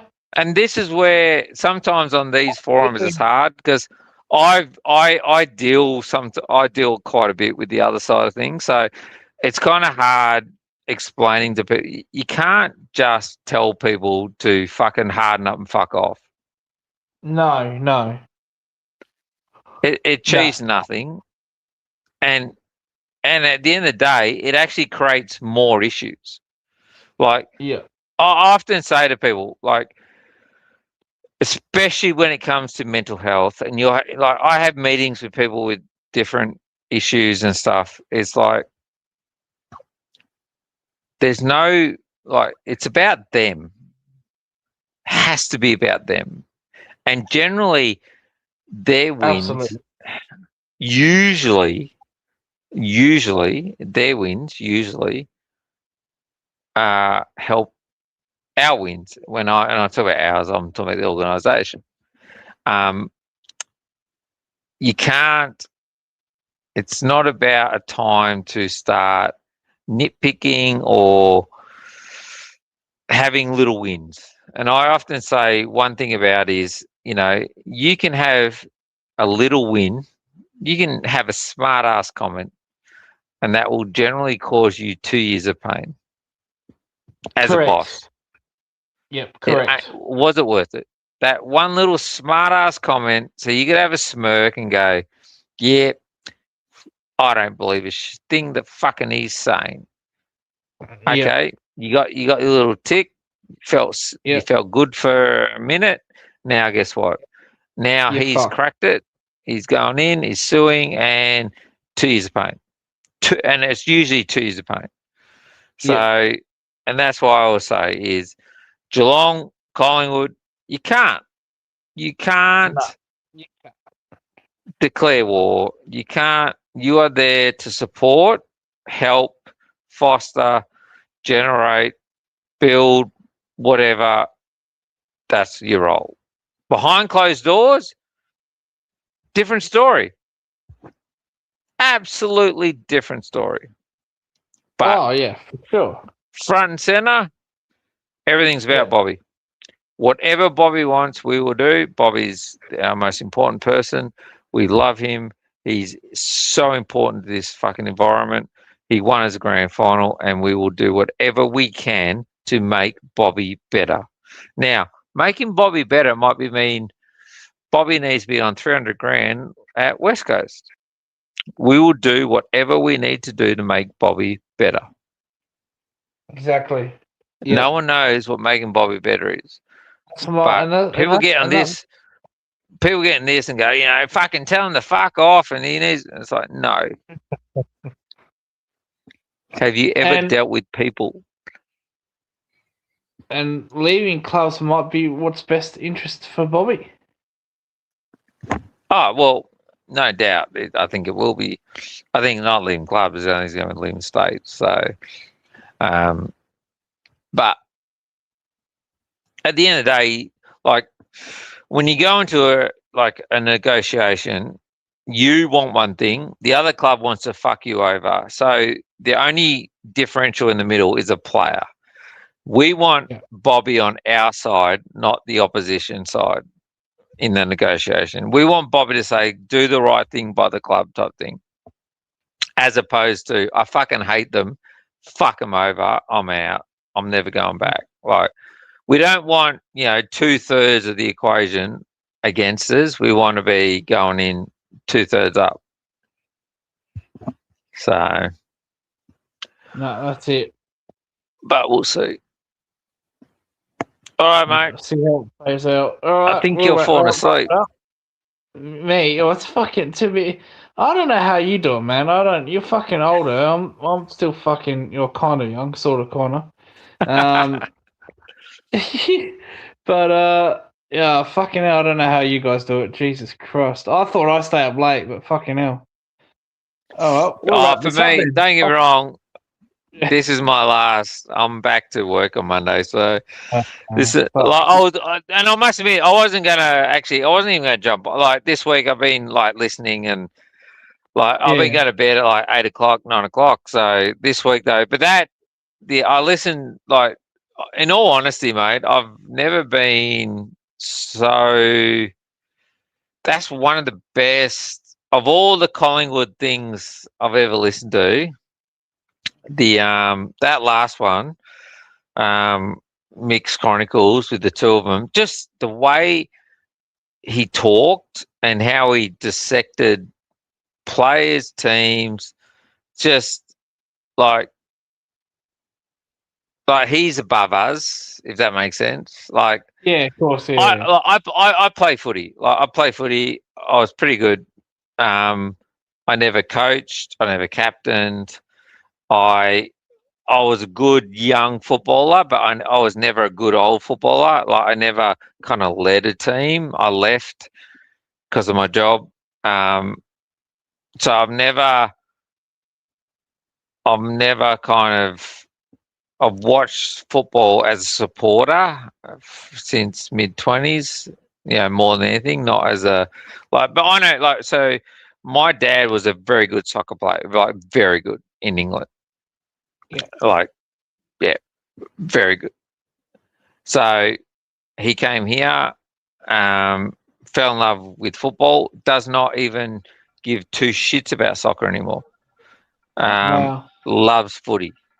But occasionally he'll say things. I go, Dad, no. And he'll go, oh, yeah, because he goes, I never played. Oh, how the fuck did Age just jump on? Oh, shit. G'day, lads. Oh, good. You're doing a perfect chance for me to get some of the kip. Yeah, I was about What to the say, fuck? you boys are talking about wrapping it up. I'm going to end up speaking into the void in a minute. All right, hang on a Oh. sec, because I really need to go to the toilet. So I was about to wrap this up to go to the toilet, but I'm going to let you two talk so I can go to the toilet, and then I'll come back. And then I'll No head off worries. when you come back. Fair enough. How are you, Oh, Lucas? Nah, I'm good, mate. Yourself? Did you just get up? Yep, heading to work. I said to Maddie when the stream started, I said, I'm heading off to bed, but if you're still running at 5:30, 6 o'clock, I'll jump on. So Fucking going. yeah, it looks like it's fucking running out of steam a bit. Mate, it's been running out of steam the last fucking hour. The last hour, we've just been talking absolute nonsense. I don't even remember. I don't even remember. Good, mate. That's good. That's what you fucking want, mate. That's what the channel's for. That's why you're fucking allowed on, mate. With your fucking Geelong beanie and all this bullshit. Oh. No, what are we talking about? We're talking about Ollie Henry for fucking half an hour. Oh, no. What are your Yeah. thoughts on Ollie Henry, actually? Because one of my best mates is, he's a mad Geelong man, and he's so about him. Like, he was excited getting him in, but he reckons he hasn't sort of taken the next level. His first year was great at Geelong, and I think his second year was okay, but since then he's stunk it up, he reckons. So his first year, he kicked 4 in that prelim against Brisbane. Yeah. And you think, holy fuck, geez, this guy's going to be great. Second year, there's going to be a letdown, and there was. And then you thought the third year it's going to be like his first year, but it never happened. And he got dropped like 3 fucking times. Yeah. This year he hasn't reached his first year form, but this year's been actually pretty good. He's been pretty decent. He's been averaging a goal a game. The big problem with Ollie Henry is his contested work. He doesn't put his body over the ball enough. He's been doing that a little bit more this year, which is pleasing. Because he's a big boy. We've been trying to. I think in a perfect world, we'd like to play him on ball a little bit more.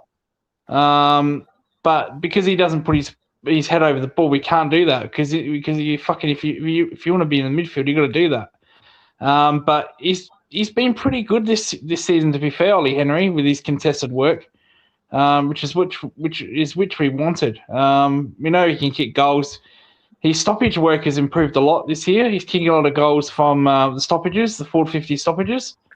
So it's positive signs for Ollie Henry.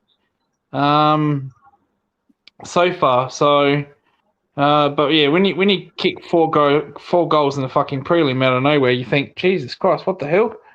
And we haven't seen that form from him yet. He's capable. He's had games where he's kicked four goals, but I think we'd just like to see some consistency now. We know he can do it, but let's do it week in, week out. Which is tough. No one's going to do it week in, week out, but we just want him to be a little bit more consistent game by game. But he's getting there. He's getting there. It's a lot better season. Has he dropped him this year or not? No, not this year. No. Yeah. Okay, that's a good sign. But it makes it easier when you've got no Stengel and when you're playing also another young kid in Wiltshire. And Jack Martin's gone off the boil a bit, so it makes it a little bit easy not to be dropped. Because last year, Martin kept him out of the team. Yes. Because Martin, he'd be the sub, and he kicked 4 goals in like 10 minutes. There was a game against, I think, North in Geelong where he came on as a sub. He kicked 4 goals in a fucking quarter of footy, Jack Martin. And he was keeping Henry out. Henry wasn't even the sub. Like, he was just a travelling emergency. So he was Stengel and Martin. Stengel's gone off planet Earth. So if Henry's taken over, then Henry's been very good, and we've got a young kid, Jack Wiltshire coming through. So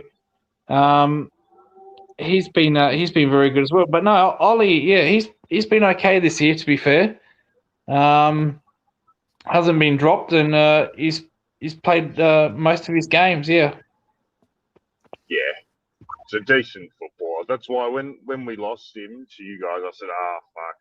Like, I was shitty, not because he wanted to fucking go home. I was shitty because I said, this guy's that rare sort of size of player that's pretty mobile. Yes. So I said, fuck. He's one of the new age sort of football types that if he puts it all together, he'll be fucking, like you said, capable of kicking 40, 50 goals in the forward line, capable of, giving you a little bit even up on a wing or in the middle.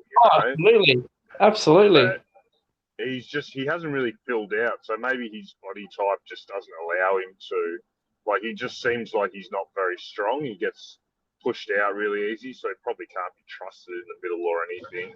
But yeah, I always thought that. I said, shit, he's a good height. He's pretty mobile. He's pretty fast. He can take, not that he's a contested mark beast, but he can also take one-on-one marks, stuff like that. I said, if he puts it all together, he could be easily be like top 2 or 3 players in a team, sort of thing. Like, I reckon he's that's his ceiling, but yeah, he just hasn't reached it yet. So not yet. Yeah, he's putting it all together this year. He's starting to show what I was fucking worried about. Because that's the thing. When he started with us, we were fucking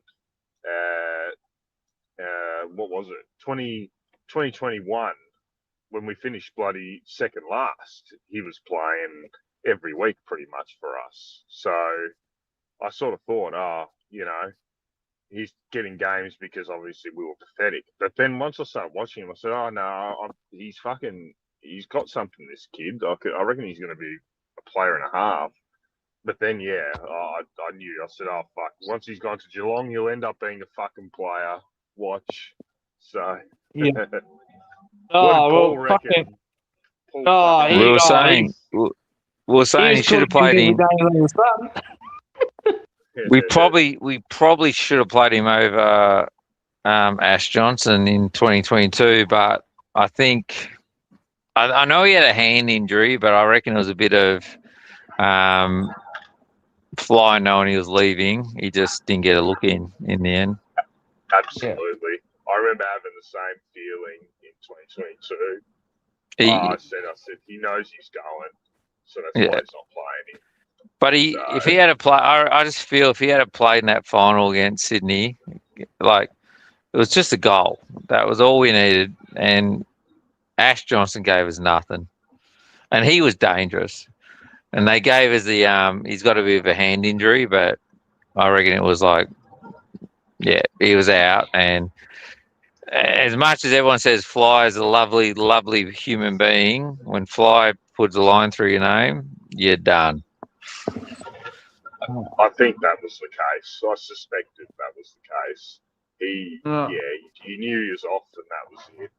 And he was out of contract too, so they knew he's gonna fucking just walk either way. It's not like he's contracted, at least you can hold him to it. He was out of contract.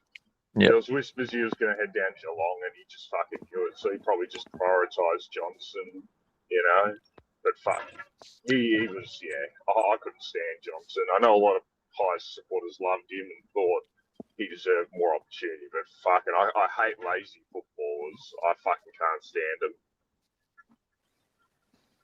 No, I agree. I was big on Ollie. I fucking hated Ollie, but I knew he wanted to leave. But in that final series, I just wanted to win, and it was play Ollie. Like, the fact that we refused to play him pissed me off because, You're calling him all the names under the fucking sun. I told you, he's a soft guy. Like, he's like, I told you, I won't lie. He should not be allowed to play MCG because he gets homesickness when he passes Werribee. So, like, have you ever heard of a player ever claiming, I need to go home because of homesickness from Melbourne to Geelong? Like, literally, I don't rate him as a human being. However, I don't care. I remember something. I'll tell you a story when I was a very, very little kid, and it was like I remember sitting at football, and I didn't know what homosexuals were and all poofters and all that shit was. And I just remember my dad was, very, very, very vocal on his thoughts. But I just remember someone yelling out about a common player about being a fucking poofter and all of a homo. He goes, "I don't care as long as we keep winning." Yeah, that's it. What, Dad?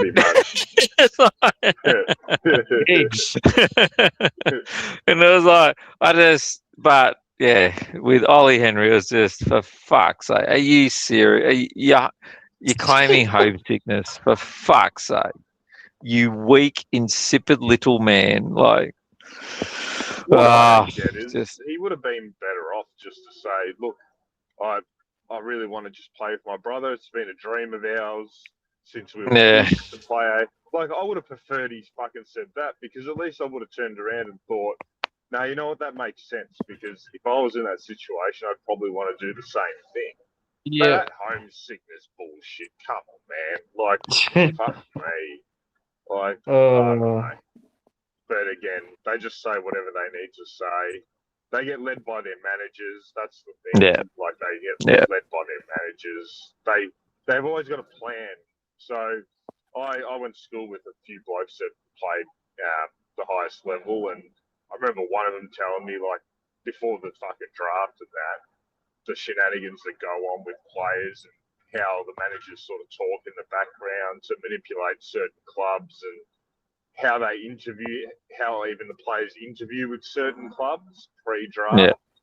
So they'll give them bad vibes and stuff like that to try and throw them off the scent, and and you can say it's all draft tampering and all that, but at the end of the day, mate, if a player's a Victorian and he doesn't want to go to Perth, for example, if you're interviewing with fucking West Coast or Freo, you're probably not going to be honest, are you? You're probably going to say some bullshit to throw them off the scent, I'm sure it happens all the fucking time. Well, I'll give you one though. I haven't made any secret. I work with Jared Weddle's, Josh Weddle's dad. I'm gonna head off, guys. I'm gonna head off. It's fucking 5:30 here. Fucking hell.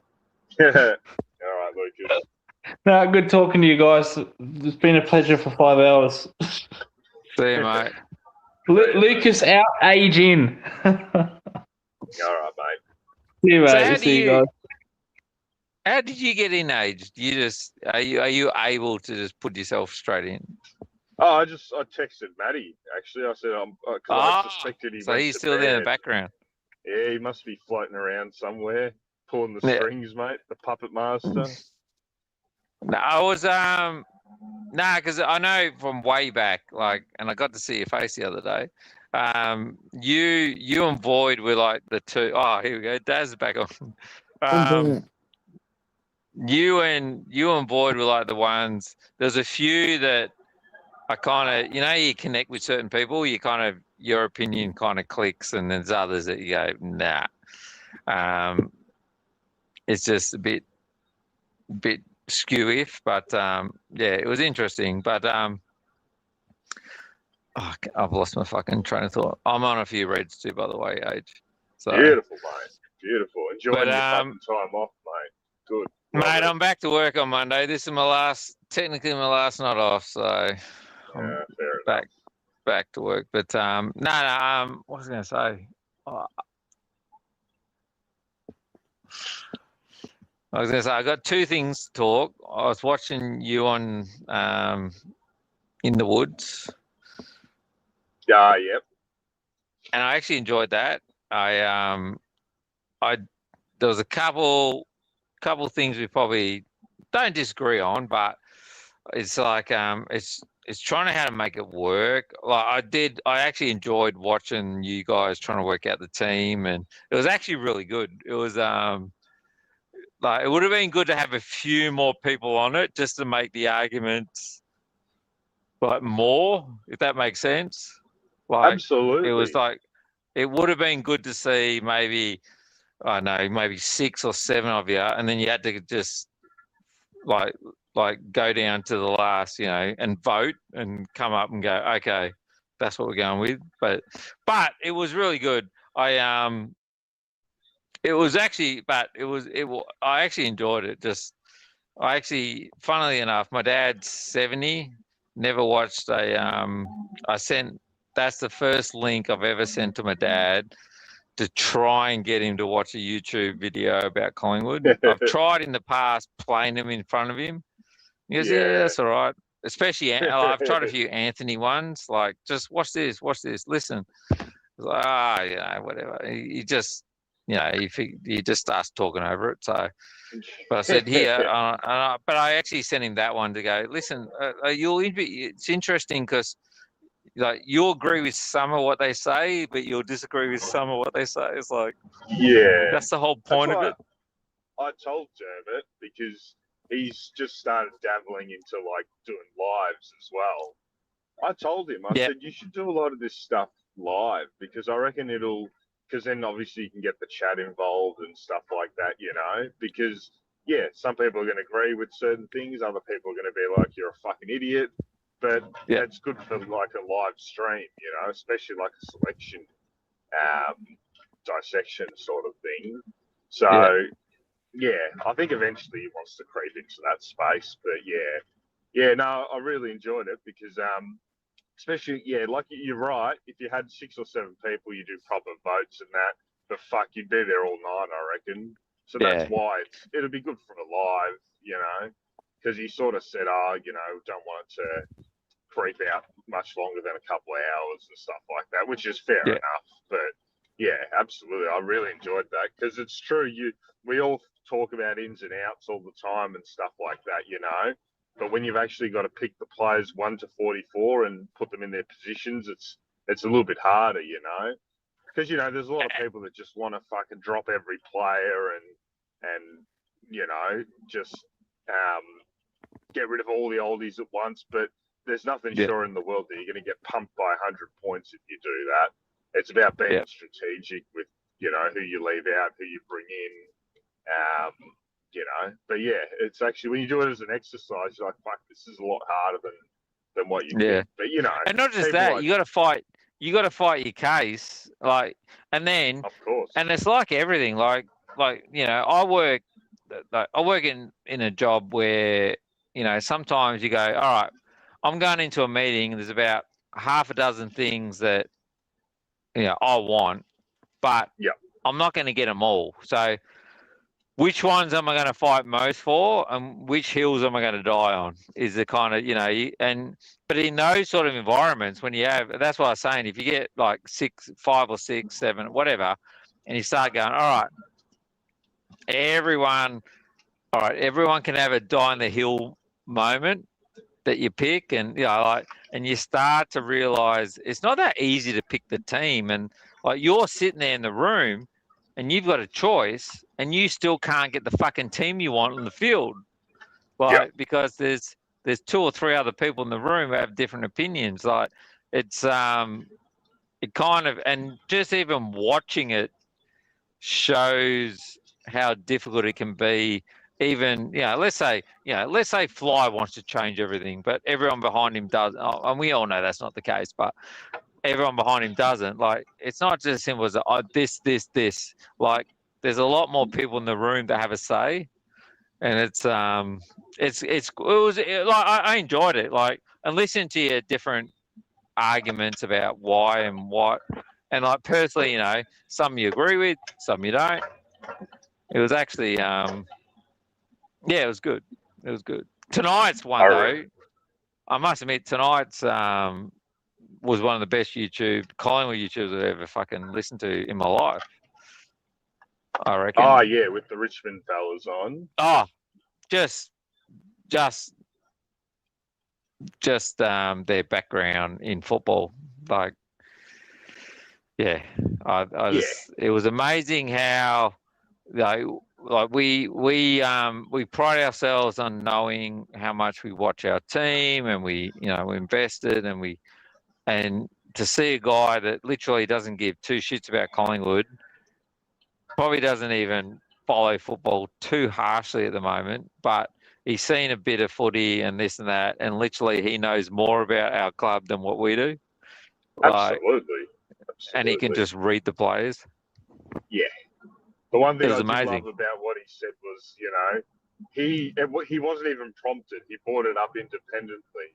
But once he mentioned Lipinski, he said what I've always been fucking saying. Sleeves with a light on. I love it when you hear it from other supporters because Yeah. sometimes you need to hear it from an Oppo supporter, and sometimes they're just a Collingwood hater or whatever, and they hate all the players and whatever. But to hear him say straight away, "Yep, sleeps with the lights on," straight away you're like, "Yep." See, when Oppo fans can fucking see it, that's when you know it's fair dinkum. Yeah. That's what I always say. It's like franking your opinion. You can have your opinion. You might think it's out there or whatever, but once you get it franked by someone independent of any bias or anything, you know it's fair dinkum. You're like, okay, so what I'm saying is fucking correct. I'm not on an island by myself or anything. But it is. I love because every week they're trying to trying to get an Oppo supporter on or whatever. But obviously, Matt. But you're not going to match that kind of quality. Absolutely not. I was about to say, Matt just so happens to know him because he was an ex-coach of his, and he's obviously got some skin in the game. He's been involved at the highest level, so that's sort of the quality of person. That's the quality of opinion you're going to get, And you're right. Yeah. We're all mugs at the end of the day compared to these blokes, Like, we've got an opinion, but we've never been there at the cold face, So ours are just fucking opinions. His is, like an educated opinion, so to speak. Yeah. Yeah. And, there's 100,000 people. Like, most of us, I was saying to Lucas, like, I've played football, but I've never coached, you know what I mean? Yeah. And I've never, and on top of that, not only have I not coached, I've never developed. So it's like just to listen to him, like he just sees things that would take us like half a season to probably see. He can watch probably 30 seconds of footy and go, nah, don't rate him. He's shit. Like, it just, like, clearly the guy doesn't watch Collingwood often. Clearly the guy, has more going on in his life than football at the moment. So, he's not focused on fucking even probably Richmond, let alone Collingwood. But he was able to fucking, as soon as a football player came out, he went, no worries. I've seen, and it was like probably based on, a short take of a bit of a game that he saw. And it was like, he just cut down footballers, but he was correct every time. Yeah. The one thing, though, I did like, which I said at the start of the fucking season, is McStay centre back. Yeah, that's interesting. So I said to Void ages ago, McStay, like, if we can work out, like, our defence, Frampton, McStay, and I always said maybe Moore is a replacement for Howe. There's our defence setup. No worries. We just got to find a fucking full forward and some midfielders. That was my theory. But I got, like, literally early on in the year, I got shot down. That I just gave up. Every time I mentioned McStay, it was like, no. So I just kind of, like, even on Anthony's thing, I said, why can't we just test him at fullback, centre back? No. Everyone keeps saying McStay centre back. Like, even if I put it up and go, no. Like, so you just, you get to a point, you go, wow, it ain't happening. So, but I'm back on, like, I just think, like, because I'm big on also, like, looking at, and we'll talk about early on tonight about Darcy Moore. Why don't we just test him about, can he play like his dad? Like, it's blown my mind that he's never had a run like proper as a ruckman, or even just, I think Matt said it, you can give him that old-fashioned role of playing like high half forward, but you give him the keys to take his man wherever he wants. You know. I was actually saying, like, because I had this thing about Steen, take the ruck and run forward. Yeah. Okay, Steen's injured. Can Darcy do that? Just take the center. I don't want him to be a ruckman. Just take that center bounce. That's it. Yeah. And then push forward. Yep. DC pushes back. I don't care where he fucking starts on the ground. He can start center up back for I care. He pushes back and takes over all the ruck commitments. And Darcy pushes forward and he can take on the style. And then over time we've got Howe, which I'm hoping we can transition Howe out of the team, but McStay can play centre back. We can play Frampton, and then on top of that, we've got Howes and we've got Puncher and all these other guys that bit by bit we can start to see what they've got. And then at the other end, all we need is a full forward. Yeah. Yeah. Like we don't need much. I personally believe our forward line is fine if we can just find a fucking full forward. Yes.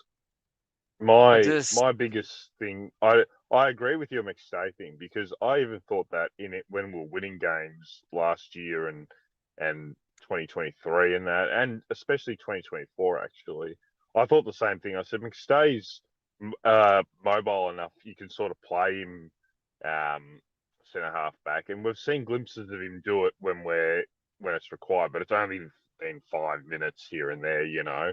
But I think he just doesn't trust anyone else in that forward line. I think that's what it comes down to at the minute. So you're right. If you had a proper forward, a proper full forward, you could be a little bit more adventurous with the McStay. But right now, he's just too, there's just nothing else happening forward of the footy if he's not in there. So, but yeah, if you had a full complement and you had a proper fucking full forward, I reckon you could be more adventurous with McStay.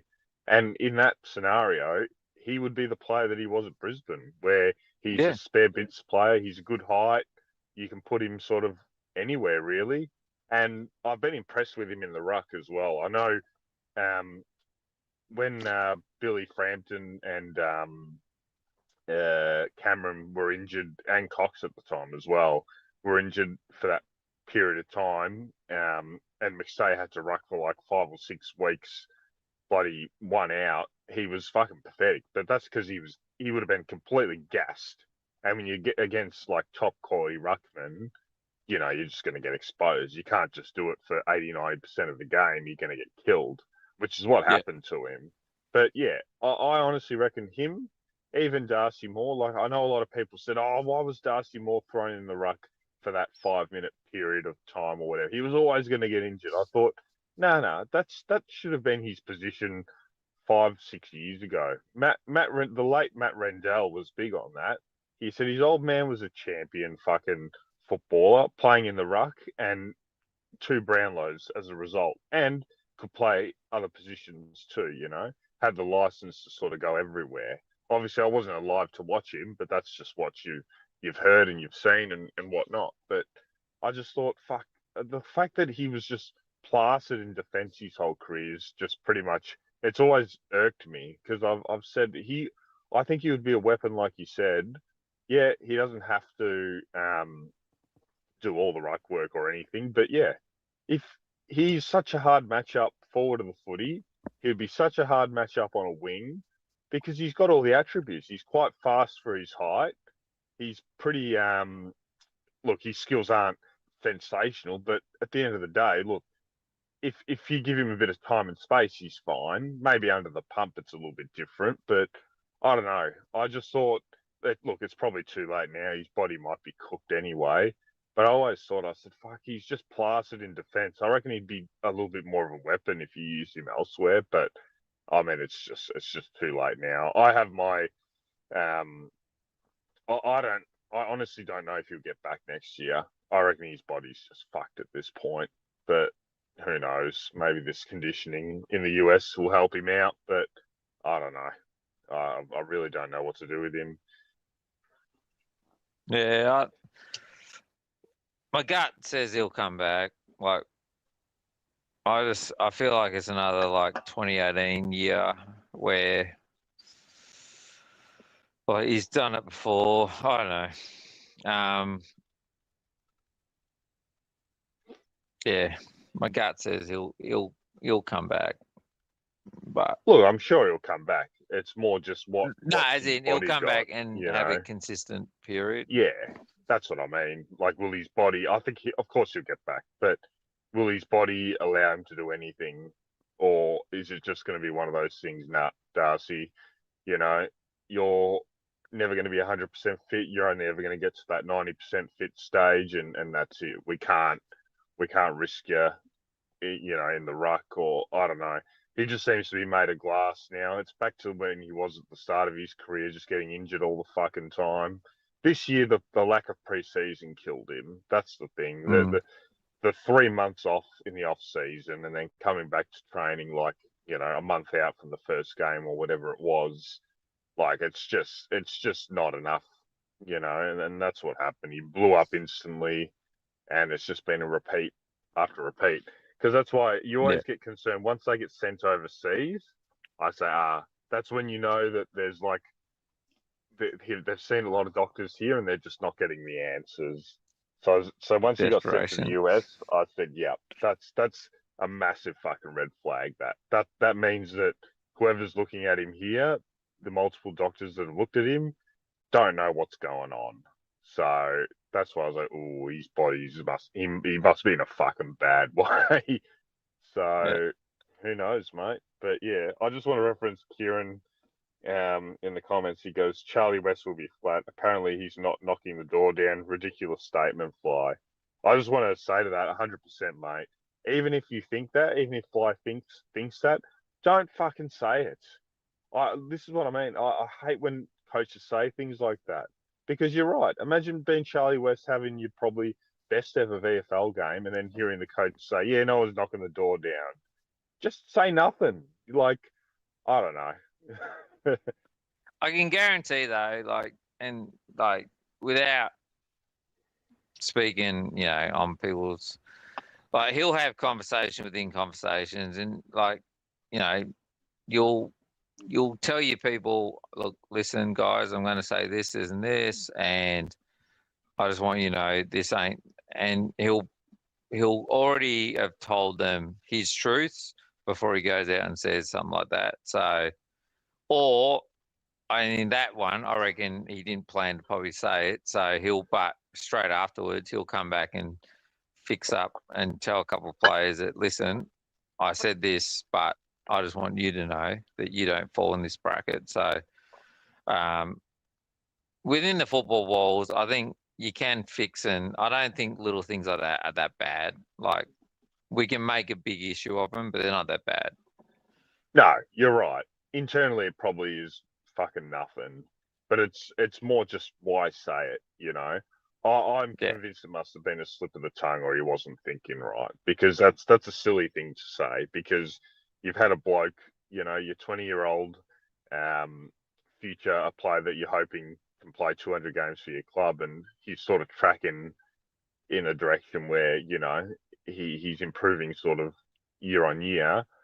I think that's a poor statement. I think you got to be better than that. But yeah, I think he does. I don't think it was a slip of the tongue. I reckon it was a bit of a. I reckon there's a bit of a rocket in there. In all honesty, I reckon there was a and like, as much as we disagree with it, he hasn't seen anything, and he's been sitting back waiting for, you know, like, and I'm not justifying anything here. I'm not fucking, well, I don't know what more Swaddling had to do and all that kind of thing, and West, but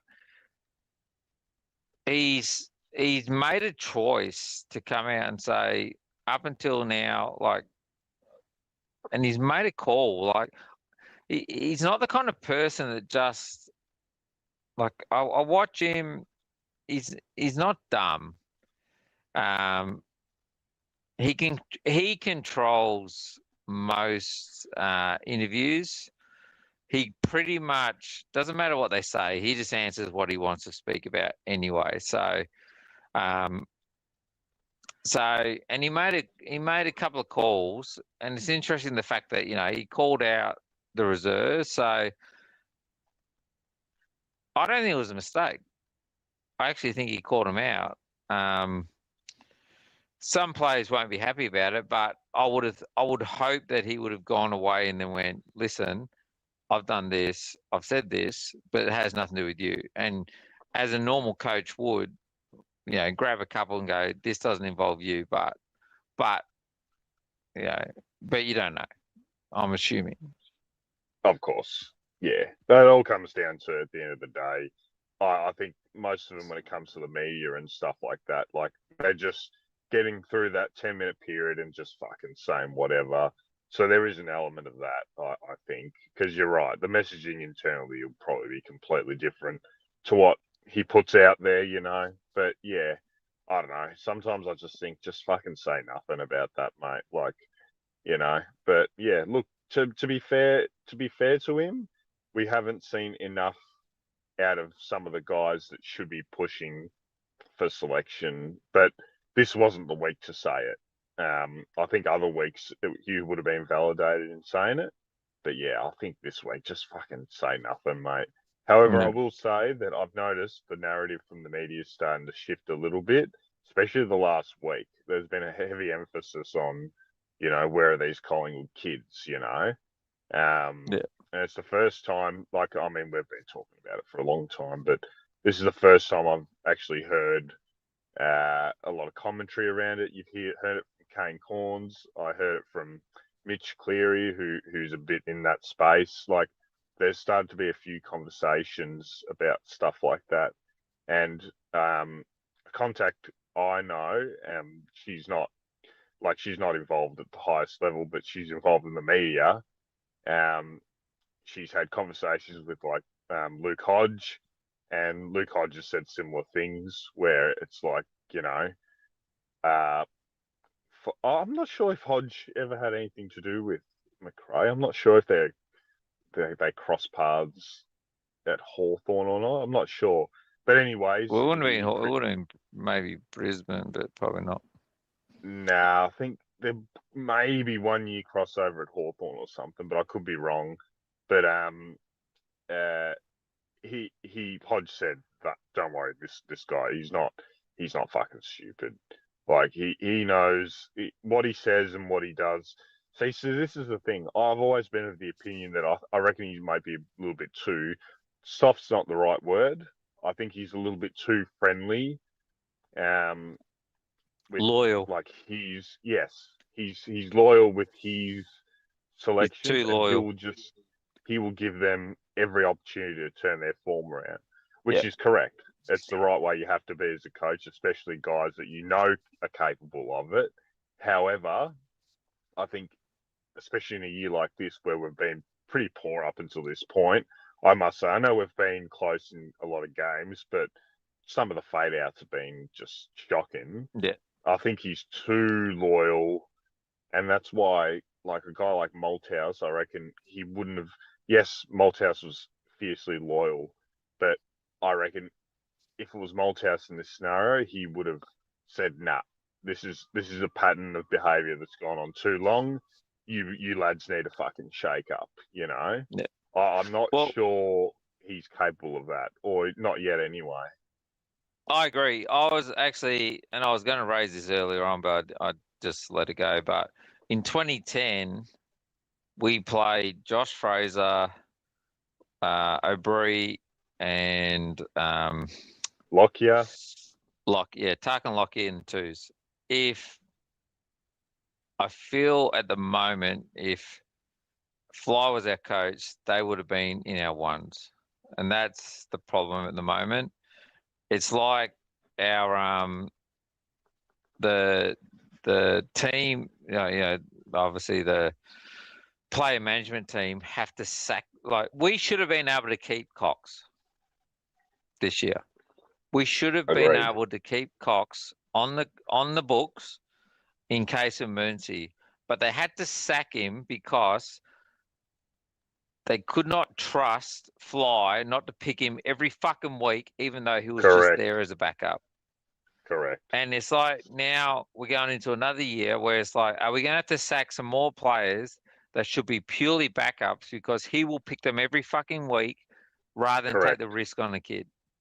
And we should be able to play these guys. And I've put it a couple of times, like so I don't think Sidey's a very good leader, personally. No, I think he's just an old player.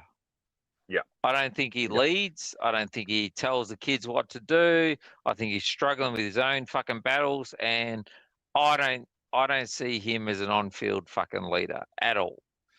I don't see Chris much as a leader, but I see him fucking way better than Sidey. Yes. But in saying that, I'll put this, I go, okay, we talk about how amazing it is that we've got all these older players to lead our kids. How amazing would it be to have a couple of them in the fucking twos leading all of them? Correct. Like, you know what? Why is it beyond Sidey to play the twos or Chris? Correct. I wish we had Lucas here because the perfect example of that's Geelong, mate. Reece Stanley plays a full fucking season in the twos pretty much. James Warple down in the twos playing. Like, they've got no issue playing senior players. Brad Close, he's down in the twos. Like, they got 5 or 6 of these, like, pretty much senior. Yeah, I'd call them senior footballers because they're all capable at the level. But they're just playing week in, week out in the twos. And that's it. Because that's what you need, mate. But we seem to be above that. We don't play any senior football. You name me the last, other than Bobby Hill. Bobby Hill, when he had that one fucking game there, and who was the other one? Membry that played about a month ago. And that was a return from injury. And Anthony, no, I'm not having a crack at Anthony, but they'll say, oh, Will Hoskin. But I feel like there's 2 groups of players. There's, Will Hoskin Elliott's kind of on the fence for me, but there's the guys that, kind of are the blow-ins, and then there's the true Collingwood, and like he's more Fly will make calls on the blow-ins. He'll call them out, play him in the Cox, you're out. What's the name? Titch, you're out. Even Will Hoskin Elliott, and he was probably the closest to being at Collingwood. You're out. Yeah. But that's all well and good, but he won't do it with Sidey. He won't do it with Pendles. He won't do it with Howie. Like he won't. He can't. It's like it's beyond him. I don't know. Like, what needs to happen to change his mind? Like Pendles is a liability on the ball. We can all see that. Absolutely. Yep. He has a role. Don't get me wrong. He has a role. Yes. But at the same time, my concern with Pendles is, he can't play 2 games in a row, let alone 3. So what the fuck are we going to do with him when he hit the finals? Absolutely. Are we just going to hold him off till the granny? Or like, what's the fucking role for him? Like, this is the, like, what are you thinking with these people? Sidey is, like, everyone says, and don't get me wrong, I said last week he won't get a kick to halftime. I knew he would because he's had fucking 2 weeks off. And he always plays well after a few weeks off. But, like, Sidey can't get any better. Sidey's trying. That's the sad thing about Sidey. He's trying. It's like he's done. Like, you need to fucking cut the cord. Like, but he can't do it. Like, what do we have to do? Do we have to wait to the end of every fucking season to cut the cord on players because this guy ain't capable of doing it during the season? Like, I love Howe to play next year, but I would not be happy if Howe's still there at the end of the year. But do we have to sack him because our coach is incapable of moving beyond him during the season? That's Spot the bit on, that pisses Paul. me off. Spot on. That's exactly my thought. Because I would say Howie and his body seems to be right, and he was bloody almost best on last week. So he looks like he might be capable of going another year. However, like you said, does the coach have the balls that if someone looks capable in the twos, or he has a run of form that's no good, is the coach capable of dropping him? And you're right, he's not. We've got enough evidence from the coach that he is not capable of playing his favourites or his premiership boys in the twos, other than, like you said, the blow-ins like Mitchell, Cox, which, you know, it's a ruckman, so it's sort of different because you're only ever going to play one or two of them at absolute most. So those decisions pick themselves.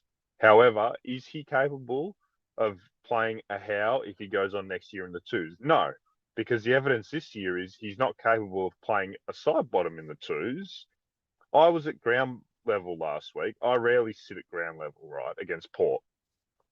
Yeah. And you're right. Sidey was a little bit better, but so he fucking should be.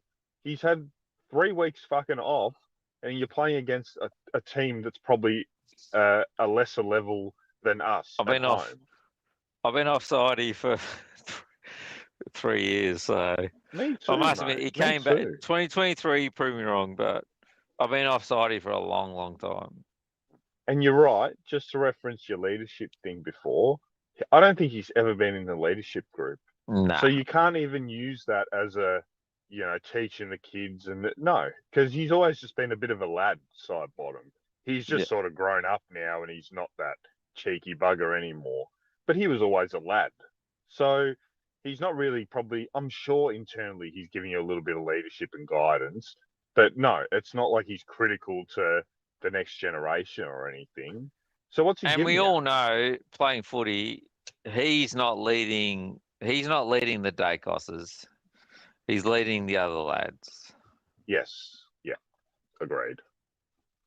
That's he's giving a bit of advice here and there for the other wayward kind of, you know, country boys. Yeah, you should do this, you should do that. But on the field, on the field, he's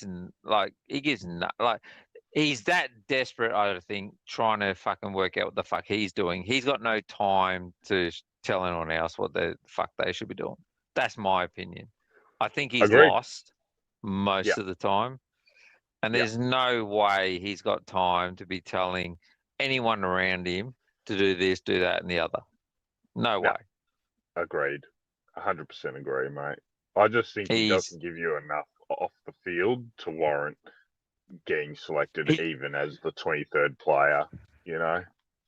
He didn't give... Look, I love him. 2018, brilliant year. Almost won a Brownlow. But also completely disappeared during the grand final. Disappeared. Yeah. Fucked off. Yeah, he did. Shouldn't have even fucking turned up. He got a bit of attention and couldn't fucking, at his age, couldn't come through it. Like, you know, we talk about some of the things that lost as the grand final. He didn't fucking show up. Yeah. Like, it's one of the things that no one ever talks about, but like, he couldn't handle the fucking pressure of a tag in the grand final at his age. Correct. Which was so fucking disappointing. Like, we rate him so fucking highly, but he's a guy that gets the ball and kicks it fucking sideways 20 meters. Correct. That's been his job.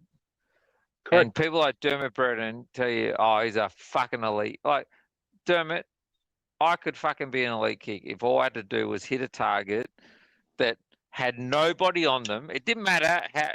I don't even kick forward. I just have to kick it to someone who's got nobody on them. That's my role. Yeah. Not break the lines, not run past someone and then kick it 50 meters and try and hit someone. That's not my job. That's not my job. I get the ball and I just kick it to someone else by themselves. That's all I do. Correct. Yeah. And that's been my career. Mm-hmm. Like, I'm not trying to undo his whole career and bag. Like I am bagging him, but he's never been. He hasn't had elite speed. He hasn't broken the lines. He's like, and as much as the guy fucking I probably don't dislike Collingwood player anymore, but Dane Beams hit the ball, picked it up, and he cracked it, and he hit someone 50 meters away on the middle of the chest, like a Absolutely. bullet. And that was the difference between those two. Oh yeah, I've always said with Sidey, he it's like he accidentally not because he's been a great player. Sidey's Main, Chris Main. Sidey is Chris Main. Yes. And if people say Chris Main was a nothing, well then guess what? Sidey was a nothing. Yeah. Yeah. He just played a lot more games, and he played them all for us. Sidey's Onewood was for 95% of his career, he was very clean below his knees. So if the ball hits the deck, he's super clean. But like you said, in terms of his disposal, he's never been an elite kick. He's never been an elite handballer.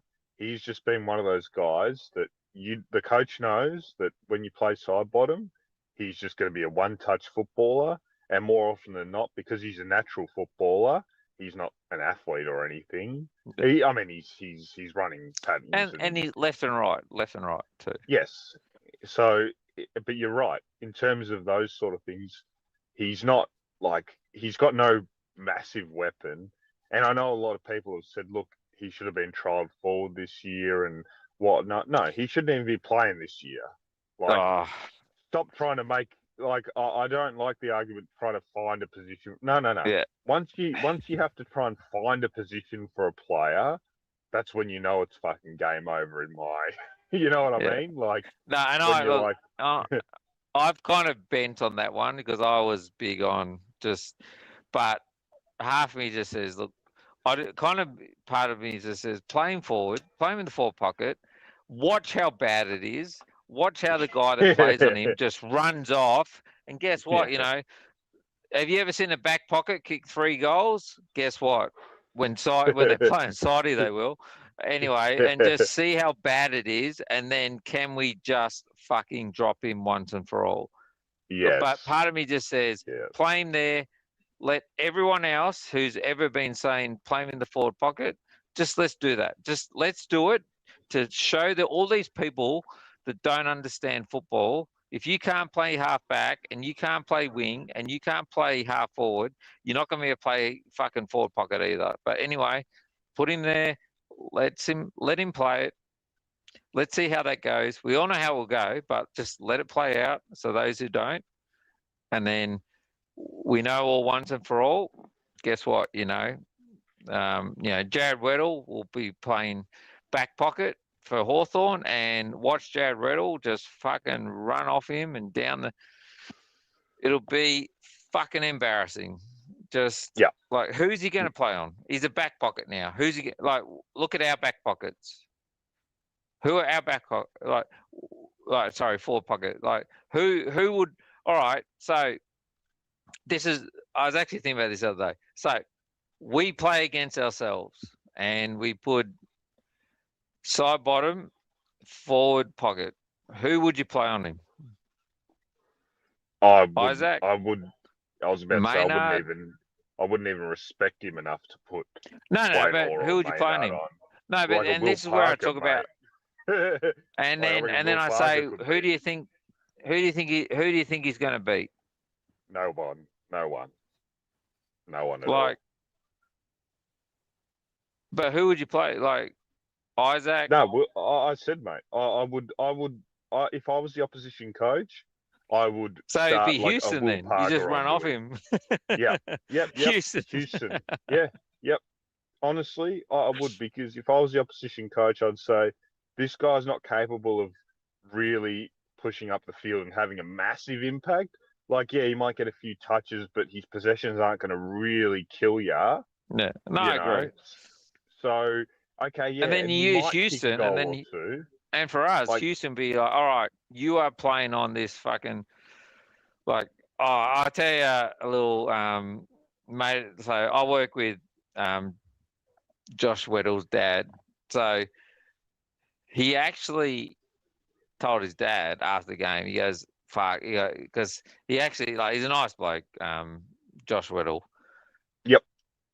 And he actually went, he goes, fuck, he goes, I felt sorry for the bloke. He goes, my job was, I just ran him off his feet. And he was like, he could not, he was fucked. And he was like, he goes, at some stage, he goes, halfway, he goes, I stopped. He goes, I just, this fucking, he goes, it's fucking, this is guys, like, this is side bottom. It's like, I'm fucking destroying him. It's like, it's embarrassing. I feel sorry for the guy. Like, he cannot keep up with me. Like, Absolutely. he actually said, he goes, I felt sorry for the bloke, what I had to do to him. Like, this is not Absolutely. right. Like, it wasn't like I was just beating him. I was like, he felt like he was beating up on an old bloke, basically. Like, he didn't feel like he was like going out and having a win. He goes, he got to a point where it was like, do I, like, this is not fair anymore. This is like beating up on a fucking cripple. Like he actually felt bad. Yeah. He goes, when he even got close to him, he goes, he was fucking like, I thought he was like some super fit guy. He was like, he's not. He's fucked. Like, he can't. Yeah. Only Paul, because this is the thing. I think his fitness is fine. I think the fact of the matter is his speed is gone. So he's literally sprinting everywhere at the moment now. He just can't keep up. So it's like, it's just sprinting. But Paul, this is the thing with a guy like Sidebottom. If we were Fremantle right now, right, you would get away with, I mean, he wouldn't even be playing in that team, but let's just put a world where we're like 13-1. You would get away with it because you've got that many other cogs of the machine going that you can get away with a Sidey coming off the bench. You can get away with, Sidey having a stint on the wing. You can get away with him playing back pocket because you're just humming all over the ground. But when you're a bit of a battler middle table team like we are, you need everything to fucking go right every week to get results and get things in games, right? And that's where we sit now. So like in a 2023 and even last year, when you're winning games of footy, guys like Sidebottom, they just blend in the background because you've got that many other things happening into your advantage that you don't need to worry about a Sidebottom. You can just have him as a bit of a spare bits player, When you're battling a bit and you're looking for, okay, what's going wrong? Where's the improvements? What's not working? That's when things like Sidebottom get magnified because then people turn around and they say, hang on, what's he actually fucking giving us? And you look on a week-by-week basis and you just say, he's not giving us really anything. He's not giving us burst speed. He's not giving us, one-on-one ability to take a mark. He's not giving us defensive pressure, really. He sort of half zones off. He's not giving us tackling pressure. He's scared to tackle these days because I just don't think he's capable of it anymore. And you put it all together, sum of all parts just says he's not good enough. And if his name wasn't Sidebottom, he wouldn't be playing. So that's what frustrates me with coaches because I say, yeah, okay, maybe internally it's not coaches though. It's for. Well, yes, I think Chris Scott wouldn't be playing him. Put it that way. Like I think you'd be done with him. Yep.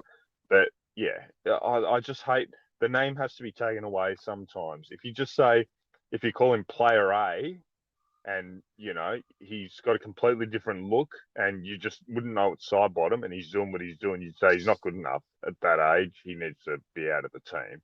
And I know a lot of people say, "Oh yeah, for who?" Okay, I understand. You might not initially. You might have a player in there that's not going to be as good as him or whatever. But at the end of the day, you just got to put games into someone over him. Like I actually think every player would be as good, and you can start rotating through the players and work out who's the best. Exactly. It's not about who's going to be as good. We already know, like, he's very, very poor. Yeah. Like, Great. He's not even performing it good. No. But That's people the get thing. caught up on hysterics and you know, like, but the thing is, he's created this monster. He's chosen to kick on. He's chosen not to stand down. He's chosen not to retire. These are his choices. Correct. So the time comes to an end for everyone. Like, I actually hoped he would have retired after the 4-3-3 and we had got another pick in the fucking Yeah. That was my Fat chance. Fat chance. Oh no, he mate. won't. And the thing is, though, and this is part on Fly. He's created this fucking monster of that everyone can play till they're 40.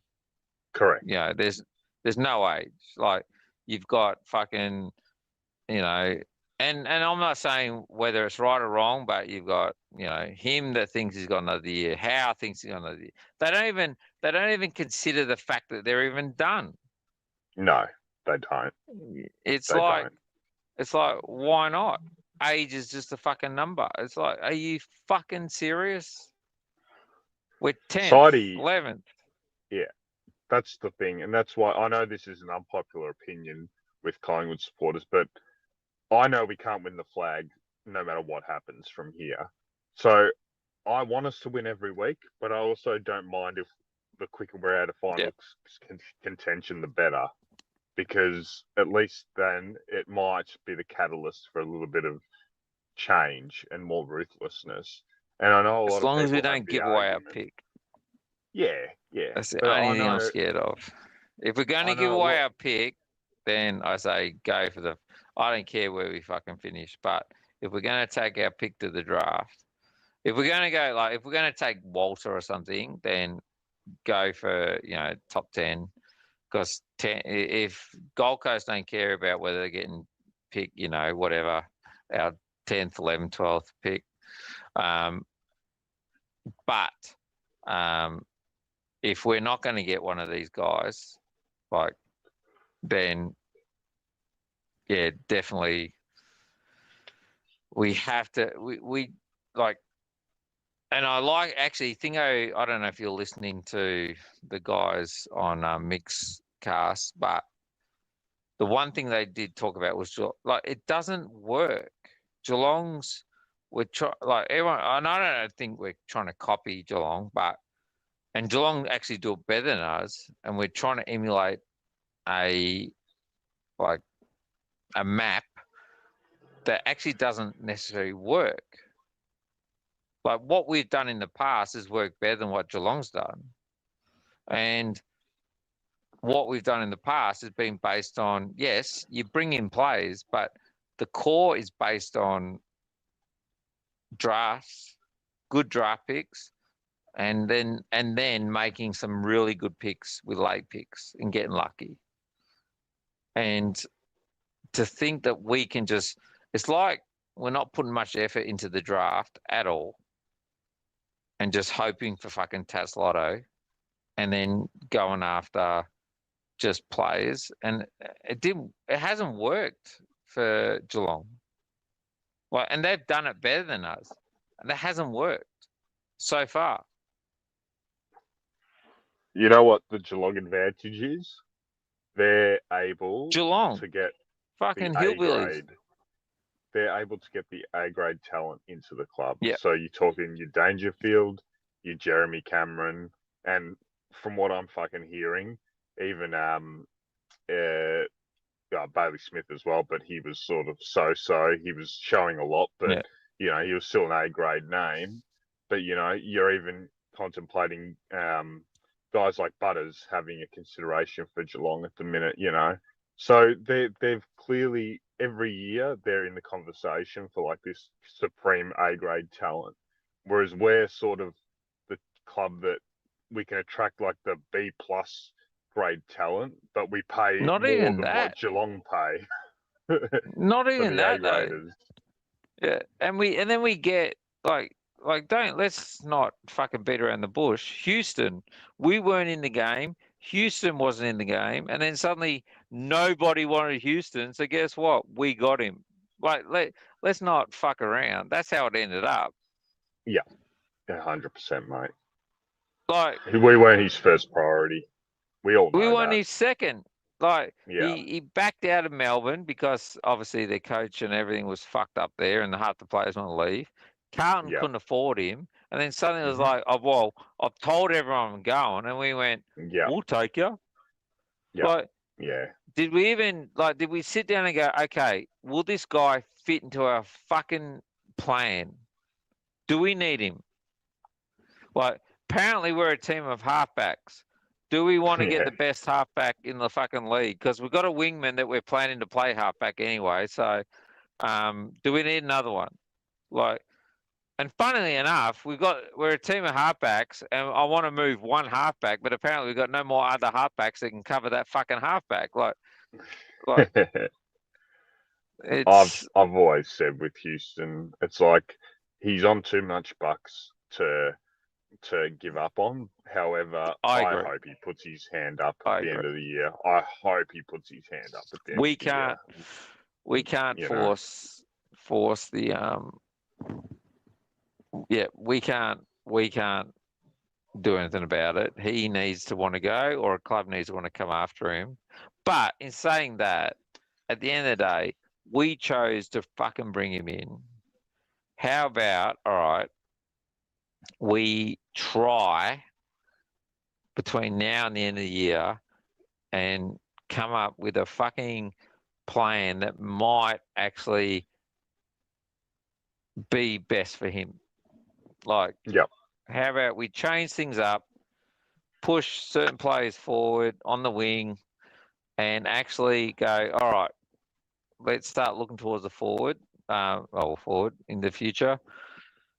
Part of me says put McStay at centre back, but Benny Zero will fucking destroy me for that one. But he's awake now, Benny.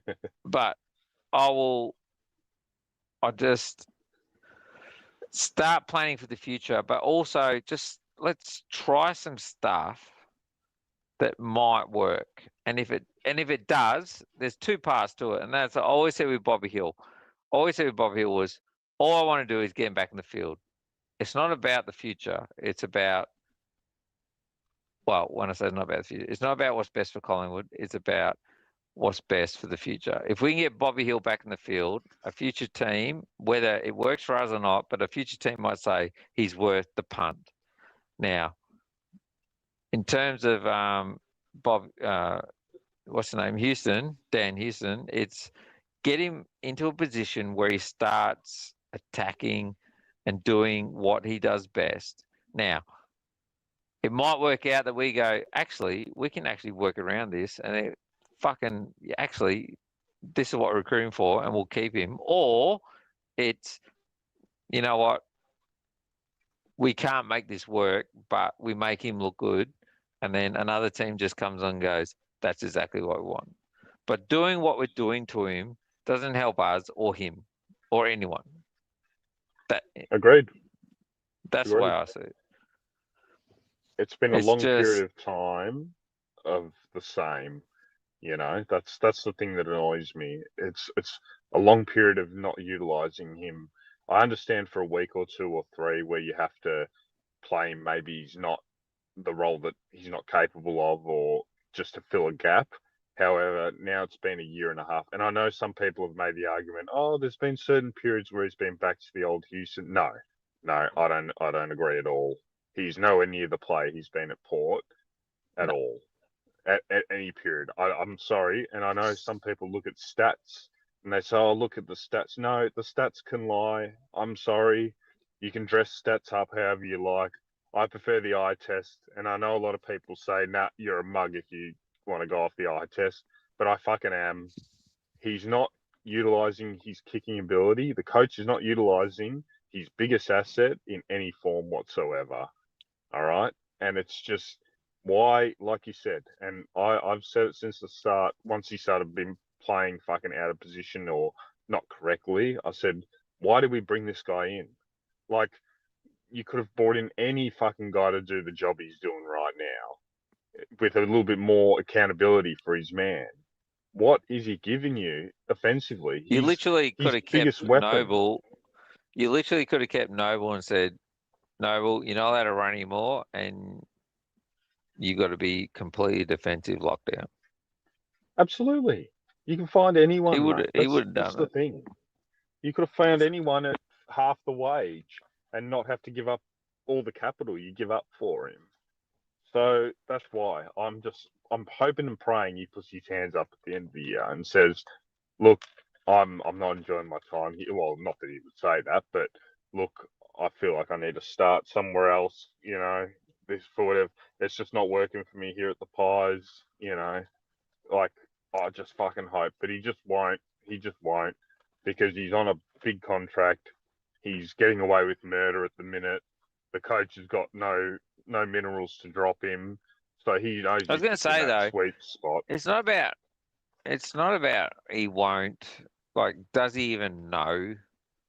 Like, does he know that he's not doing his role? And this is the question sometimes about Fly, is like, what is his role? And is he holding it up? And if he isn't, are you holding him to account? Because I wouldn't know. The biggest evidence of that would be, you know, a changing of a role or having him in the twos, which we've really seen neither. Which has never happened though. That's what I'm saying though. Yeah. So, like, does he even know that? Like, we all sit here and say you need to do better. You're not holding up your bit and all that. But does he even know that? Probably not, because the stats read well. This is the thing, Paul, and that's why I hate stats. I hate when people bring stats into an argument, because they will look at stats, some people, and say, no, look, he's doing exactly what he did at Port. But he's not. We all know he's not. So the stats lie. You don't look at the stats. You just got to look at what's fucking happening out there. Matt sent me a few videos during the game last week of Houston just fucking jogging. No, it was lucky to be a jog. He was putting no pressure on. I've been saying it since last year. Houston's biggest issue, I think, is his fitness. He's not that fit. I think he needs, like, if we're going to keep him, we need to pump into him a preseason. I don't think he's ever been fit. He's a jogger, and he doesn't have repeat efforts. Like, and that's why we always go to Josh, because like you don't get the ball always on your first effort. So they have a crack, and then okay, doesn't work out. Josh keeps trying. He keeps running. He keeps moving. He keeps sprinting. He has repeat effort, gut efforts, and he keeps going. Whereas if you watch him, Houston, so often you see him kind of just walking through the center. That's Absolutely. Most of his that, like, he's been doing that since day one. Like, I said this on this fucking thing. He doesn't have repeat efforts. He's never had them ever since he arrived. So it's not about, all right. I see it as two ways. One is clearly the coaches must see this. They must have seen it last year. So how about, all right, we fucking get him fitter. All right, but we're not going to turn him into a fucking Nick Dacos either over one summer. So, but how about we do this, but all at the same time, we start changing a little bit. If we can get him fitter and a bit faster, then we start trying to play through him. And let's just try something. We've got him. We're kind of stuck with him. Unless someone wants to offer us a top 10 draft pick, we're not going to give him away. I don't think so. So, how about we start, we've got this double All-Australian centre halfback flanker. We all talk about building a team around Nick. Well, how about we try a little bit to build a team around this guy as well, as opposed to just, we're not changing for you at all. Even though we brought you in knowing what you're capable of, like, it just defies. Or otherwise, just give him away. Like, if you just don't want him, just give him away. It doesn't make sense to keep him. Melbourne did it. Melbourne did it with Grundy, mate. They've just brought him in. They had this plan. They said, all right, everyone knew it was fucking stupid. And after one but theirs season, was stupid because they wouldn't let him play in the place. Like, we're playing him where he wants to play. We're just not letting him play the way he wants to play. Whereas Grundy, like, we all, like, I laughed. Like, fucking, it's like, are you, like, is he a full forward? Or are you trying to turn fucking Gawn into your full forward? Which one of these two shit truck full forwards is going to be a full forward? But that was a joke. But, like, we didn't have any elite halfbacks. We brought one in, and then we decided to turn our elite fucking, like, I know I'm talking to the fucking, converted, but the fact that we decided to stick fucking Josh Dacos next to him and say, try your best. Like, who either of them kick to? Like, everyone has to kick to Nick. It's like our whole game plan is you must kick it to Nick. We're not giving you any other options up the field. No one else is running, mate. I'll tell you now. It was not even that. It's like, and how many times? I know I've seen it. Like, how many times do we give the ball to Nick when he's not the best option, or it's like he's running behind? It's like, for fuck's sake, Nick, don't even. And they're going to give it to him. It's like, oh, for fuck's sake! And then he dodges and he runs and kicks it over his shoulders. Like, what was the point of that? Like, you can't have a game plan which is just purely give it to Nick. Oh no. Like, and that's why we've been pathetic this year, mate. But it's like it literally is. Like, can't Josh be part of that?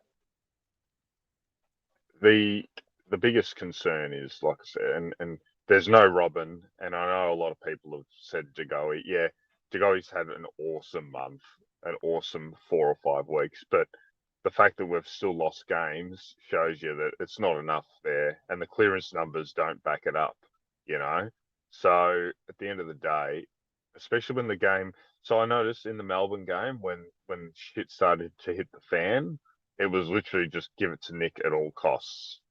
That's not sustainable. That's not going to win. That'll win you the odd game, like against Carlton. It did. Like, Nick just fucking took full control of that football game, and he won us the game, but it's not sustainable, and it's not a path to premiership success. It might win you the odd game here or there, but it's not sustainable. And you're right, Nick. It's like I've said it since fucking the middle of last year. Once these streams started, my consistent thing has been it is Nick and no one else. No one else goes with him consistently enough. There's the odd performance by someone, and you're like, oh, he had a good game. But like Manny always says, it's all up to Nick and Geordie every fucking week. Yeah. And there's no one else that goes along for the ride. Which is now, and I said it, I think I raised it like early this year. Actually, I think I may have raised it last year, but I raised it definitely early this year. I said, Nick's now lost confidence in the people around him. So he's trying to do too much with his disposals, and it's not working. But we also don't have a coach who's got the balls to say to him, hey, dickhead, you're not the fucking hero here. Like, it's literally like, oh, no, you keep doing what you're doing. You're the fucking, like, we have a coach that just encourages his fucking, megalomaniac sort of fucking, I'm going to save the world. It's kind of the perfect storm where we kind of need a bit of a Nathan Buckley to walk in there and go, Nick, fucking pull your head in, sit here. Fucking, your job is to get the ball to them and just compartmentalize everything back to where it should be once again. Because I think poor old Nick thinks and unfortunately, like I said, his coach doesn't have the guts to say to him, listen, you can't win a premiership off your own boot. I know you're trying, but it ain't going to happen. So pull it back. A good example of that is Richmond Richmond before they went on their 4 years of dominance. The pre-season prior, they got all the players in the room and they got the leaders in, and they pretty much said, look, if we want to get better, these are the things that need to happen. And guys like Cochin, I know Nick is twice the player Cochin was, but Cochin was a high accumulator of the footy, right? And I love this story because it just shows you the art of coaching. They said, nah, you've got to do this, and that's how we're going to get better. Yeah, you're individually going to be doing less, and you know, you're not going to have the high numbers you did, but this is what we need from you to make the team better. You know, a guy like, let's compare Nick to like a Dustin Martin in terms of like impact on a game, right? A guy like Dustin Martin, they pretty much said, you need to play to your full strengths, and we're going to do whatever we can to allow you to do that. And that meant other players had to play certain roles to make that happen, right? Right now, we don't seem to have that. It seems to just be one of those things where it's just like, give Nick the ball under any fucking circumstance and he'll make it happen. However, it's not sustainable, mate. Like, it's just long term, that will never work. Yes, it'll win you the odd game, but it's not going to win you anything more than the odd game. It's not going to take you any further. 2023, we won the flag. Nick was mainly playing off halfback, a little bit through the middle, you know, starting to show like the quality of footballer he was. But at the end of the day, that was only his second year, and he's a much better footballer now than he was back then. More rounded anyway. However, we're more reliant on him now than we were in 2023. So that's the difference right there, you know. 2023, there was a lot of people that went for the journey, you know. This year, they've all dropped away. Nick's stayed at the level and gotten better, but everyone else has dropped away behind him. And that's the thing. There's just not enough there. That's why when I hear arguments of, if we, like, I love Sean, but he says if we had everything right this year, we would be a top 4 team. I disagree. I know we could have flipped a lot of those results, and we would be around that mark. Having everything right goes the same for like half a dozen teams. Spot on. That's exactly right. Every team can make a claim to saying if we got everything right, we'd be around the mark, which is true. But however, now we've got enough evidence in the year, we've got enough games to show that we're not at that level, because they would have figured it out by now if that was the case. And I know now we're saying, we've got a few easier teams. Yeah, but then once it gets hard again, are we going to beat those teams? No. There's no evidence to support that theory yet. There is no evidence to say we could take it up to Sydney, for example. Our game plan and our quality of players at the moment don't match. Absolutely not. And the thing is, we assume the best teams are giving us their best. Correct. They got improvements too. We haven't even seen them in September yet. Like, correct. And they, obviously we can step up a little bit, but we're not. No, I agree. Like, we are, like, well, up until last week, now we've won another game, but you know, everyone goes, we could have done this. Like, the fact of the matter was, before Port Adelaide, we'd won 1 game out of 6. Correct. Against a lowly team. They're the facts. 1 out of 6 games. Okay, there's a draw in there. Yep, you can catch me up on that. And there's a bye, but I didn't count the bye, so it would have been 1 out of 7 if I count the bye. But we won 1 single game out of our last 6 games that we played.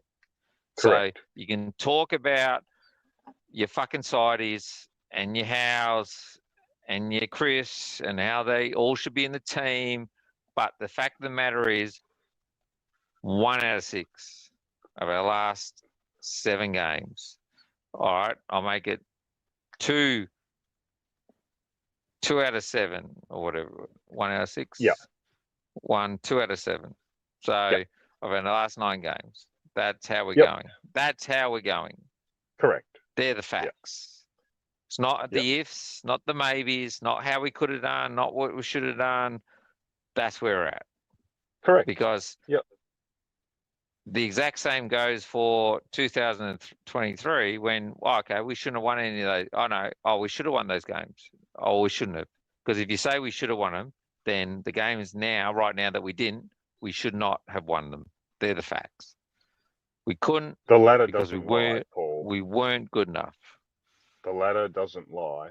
And it doesn't matter if you lose a game by a goal or you lose a game by 5 goals, in my view. But I also think teams are working. I also think teams are working us out.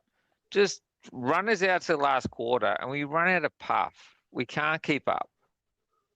Like, it's as simple as that. That's the way I look at it. We're old and we're slow. Push us to the last quarter. Keep the scores pretty close and then just run us off our legs. We can't keep up. You saw with West Coast, Paul. Now, I knew we would always beat them. Well, actually, I didn't know that. I actually had concerns, but I knew we had enough there to beat them, right?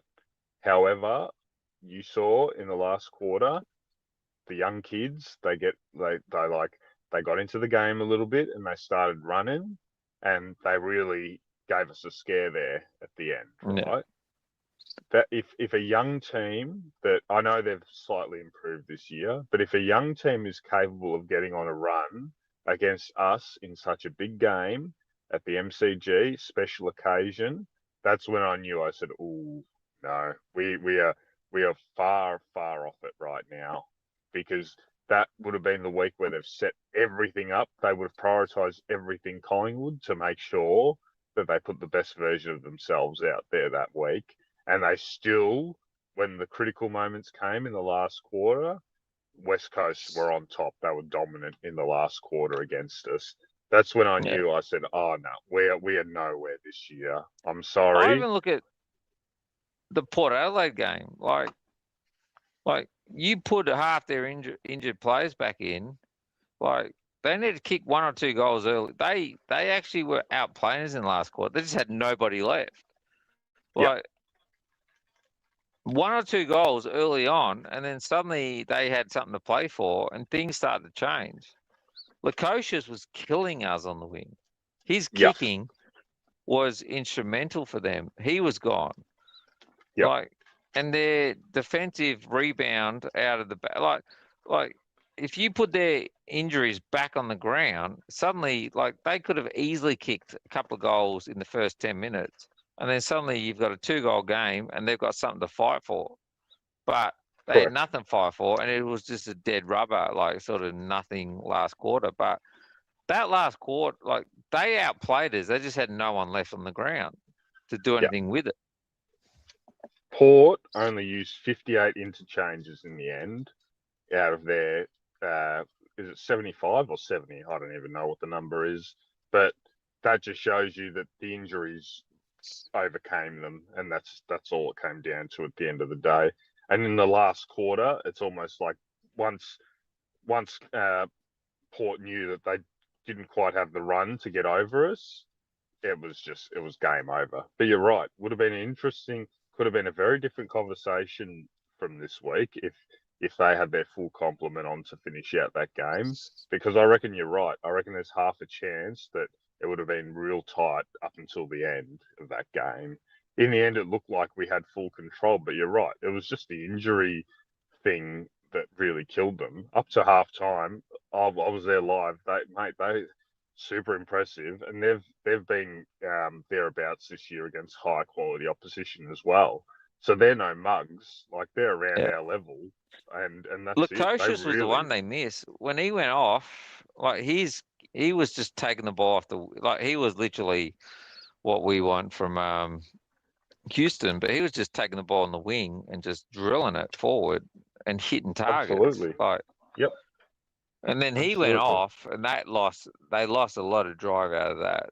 But Radical Air too, mate. He was taking intercept. I think he was on pace for like the intercept record or something, which we all knew was going to fucking happen because, like I said, every opposition we play, we turn someone into Jeremy McGovern. You know, every week it's like we're playing a Jeremy McGovern with our I said game that a few plan. weeks ago. They go, who should we recruit? I said, I've given up on trying to get full forward. Just Just get fucking Jeremy McGovern and just get fucking, Tom Stewart or fucking Jacob Wiedering. I don't give a fuck. Just get a couple of them, stick them in the square. I guarantee you, we'll hit them on the chest. Mind you, though, they have to wear an opposition Guernsey. But exactly. they can run wherever they want and we will hit them on the chest. Exactly right, mate. And that's the thing. You're just like, wow. Every week it seems to happen, And I know we don't have the forward line presence that is ever going to worry these sort of guys, but Jesus, would be nice once in a while just to have some gorilla to stand next to them they have to give a fuck about. But yeah, I don't know. Look, anyways, Paul, I got to head to work. Yeah, me too. So if one of these blokes in the chat wants to jump on, they can bloody come. But yeah, I will have to leave it there. Lovely chatting to you. Yeah, and you too, mate. I'll leave it with you, Matty. I think I have to call it.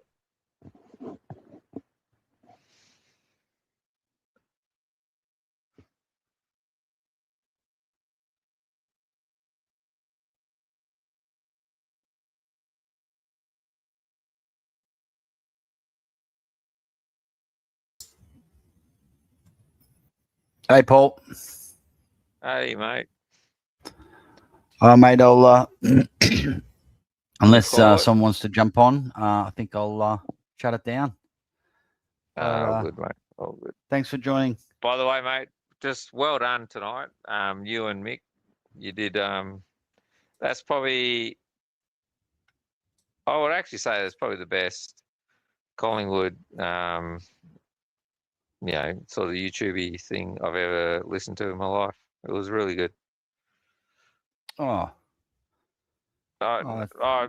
seriously, it was Glad like, you enjoyed it. I pride myself on my knowledge on footy and stuff like that, but it's it's a bit different when you listen to someone's just a step above you, and you can clearly see it. He's clearly he sees things that I don't, and it's it was good.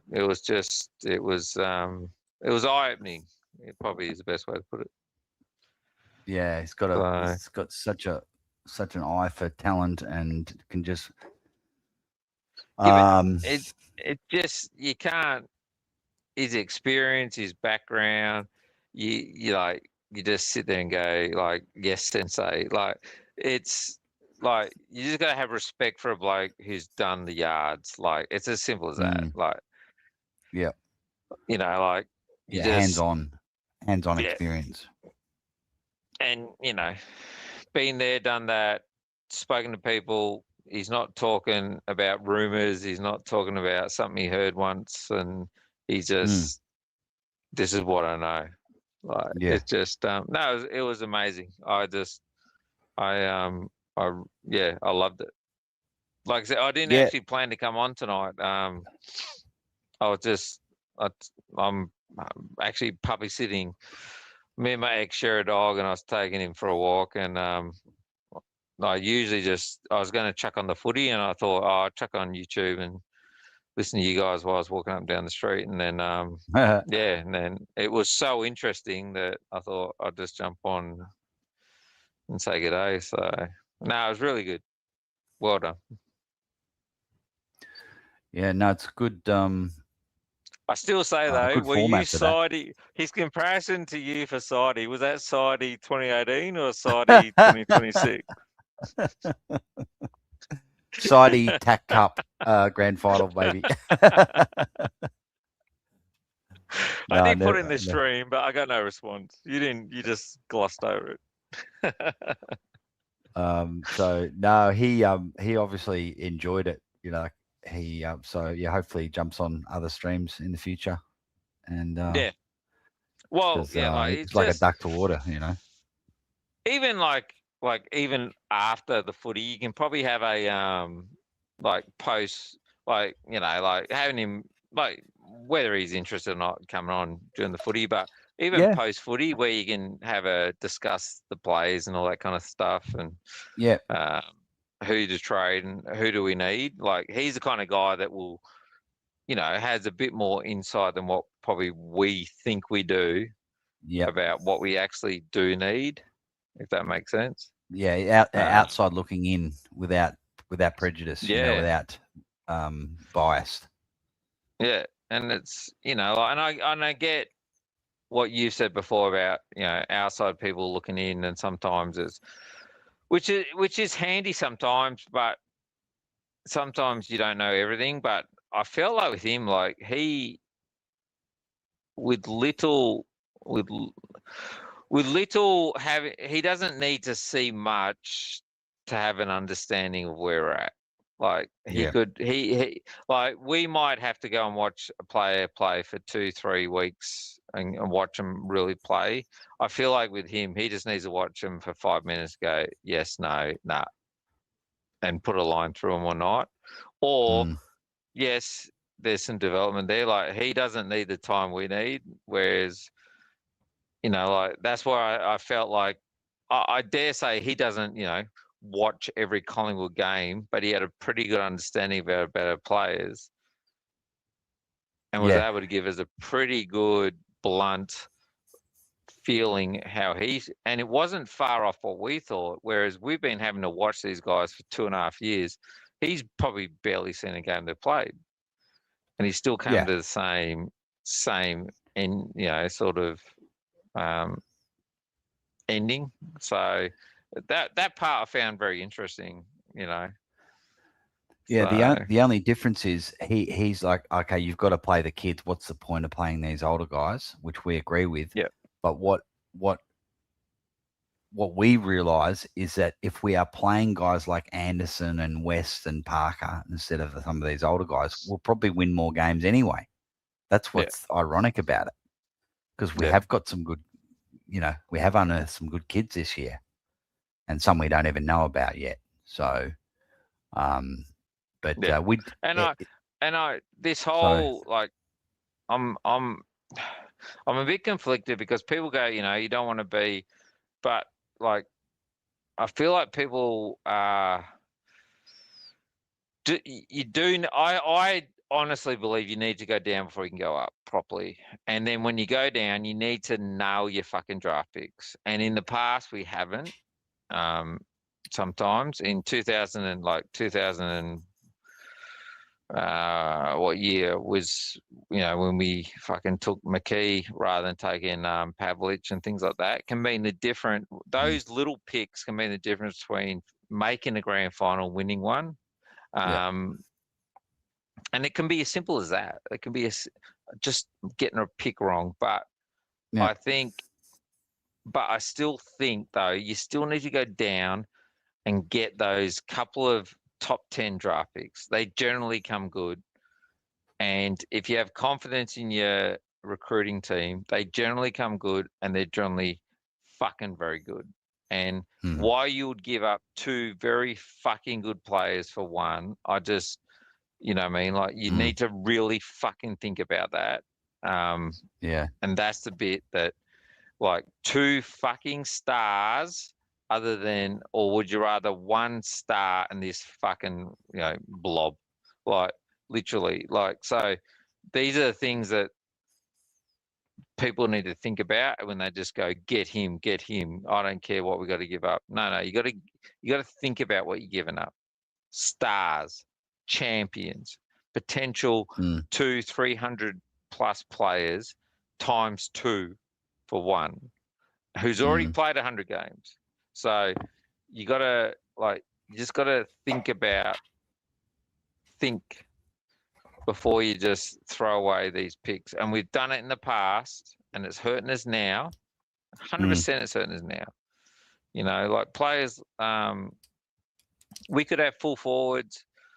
We've given up top 10 draft picks in the last, 5-6 years that should be playing for us right now, for not much.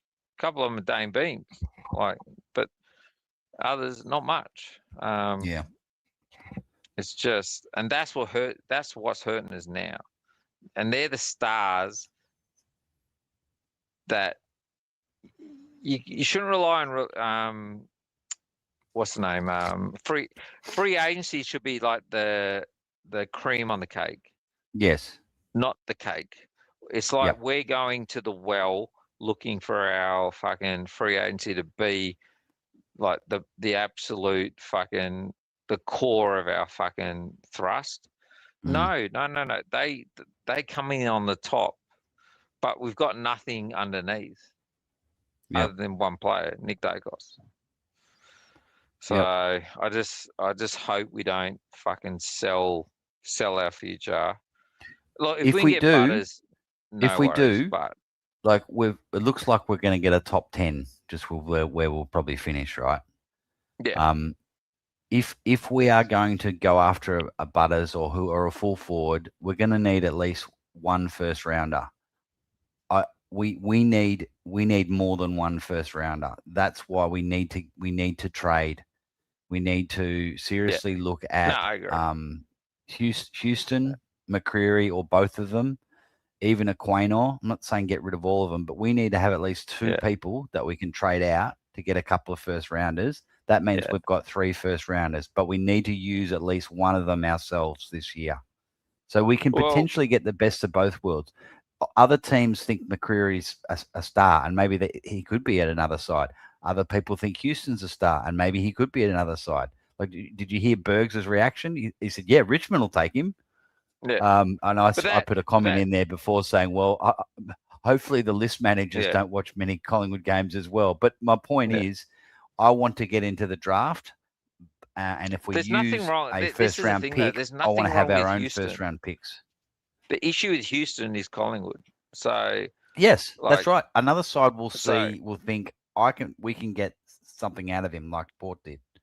Yeah, but at the same time, if we're saying to looking at teams that are on the verge of winning premiership, saying that Houston is the kind of guy we need, why can't we look at Houston and go, he's the kind of guy we need? Like, this is the bit that frustrates me. McCreary, don't get me wrong, I think McCreary we can trade. We've basically got Schultz and McCreary, and maybe Harvey Harrison. Pretty much 3 of them are almost the same player. So we can trade one, whereas we don't have a lot of Houstons. I don't agree. Like I said, I think we'll end up giving Houston away for way less than he's worth because we refuse to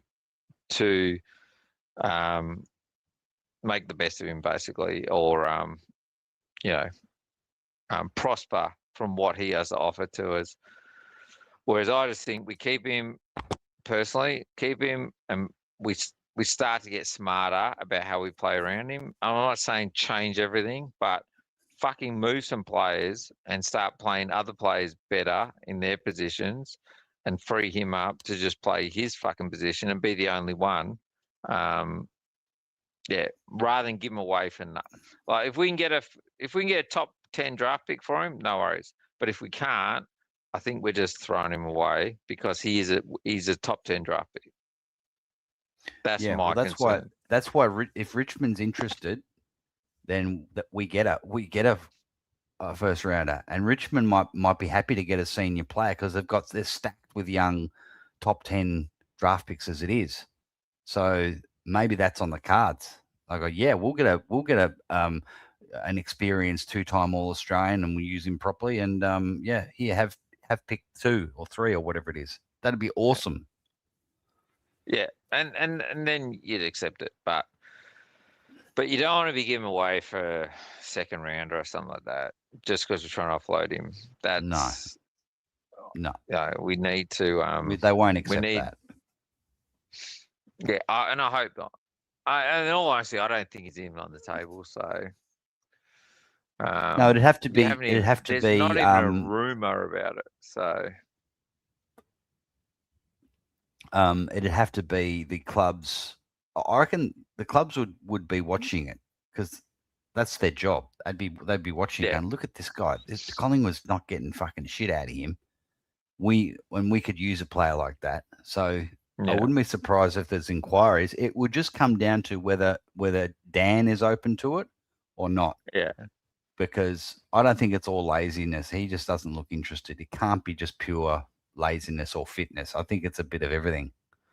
Because I've been watching him since he arrived. Like I remember the first couple of games, and he was so hard at it. And I went, see, like, and I remember saying to my mate, like, fucking Dan, look at him. He's actually a real defender. Josh was standing there doing fuck all, and he was actually bustling and banging and like going up, and like when we've actually got a real defender then who's going to run off, but he just doesn't run. Like he just does not run, and then bit by bit he stopped defending. It was like fucking hell. Like the one thing you had is gone. Now you don't run, and now even your kicking's gone backwards. It's like fuck. It's just I don't know. But, yeah. All right, mate. Like, did you? All right, mate. Sorry. No. They're just gonna. I was just gonna say, just quickly, is that Anthony did a breakdown of our attacking plays from off halfback against Port, saying that there's signs that our sort of playing through the corridor and run and gun is coming back.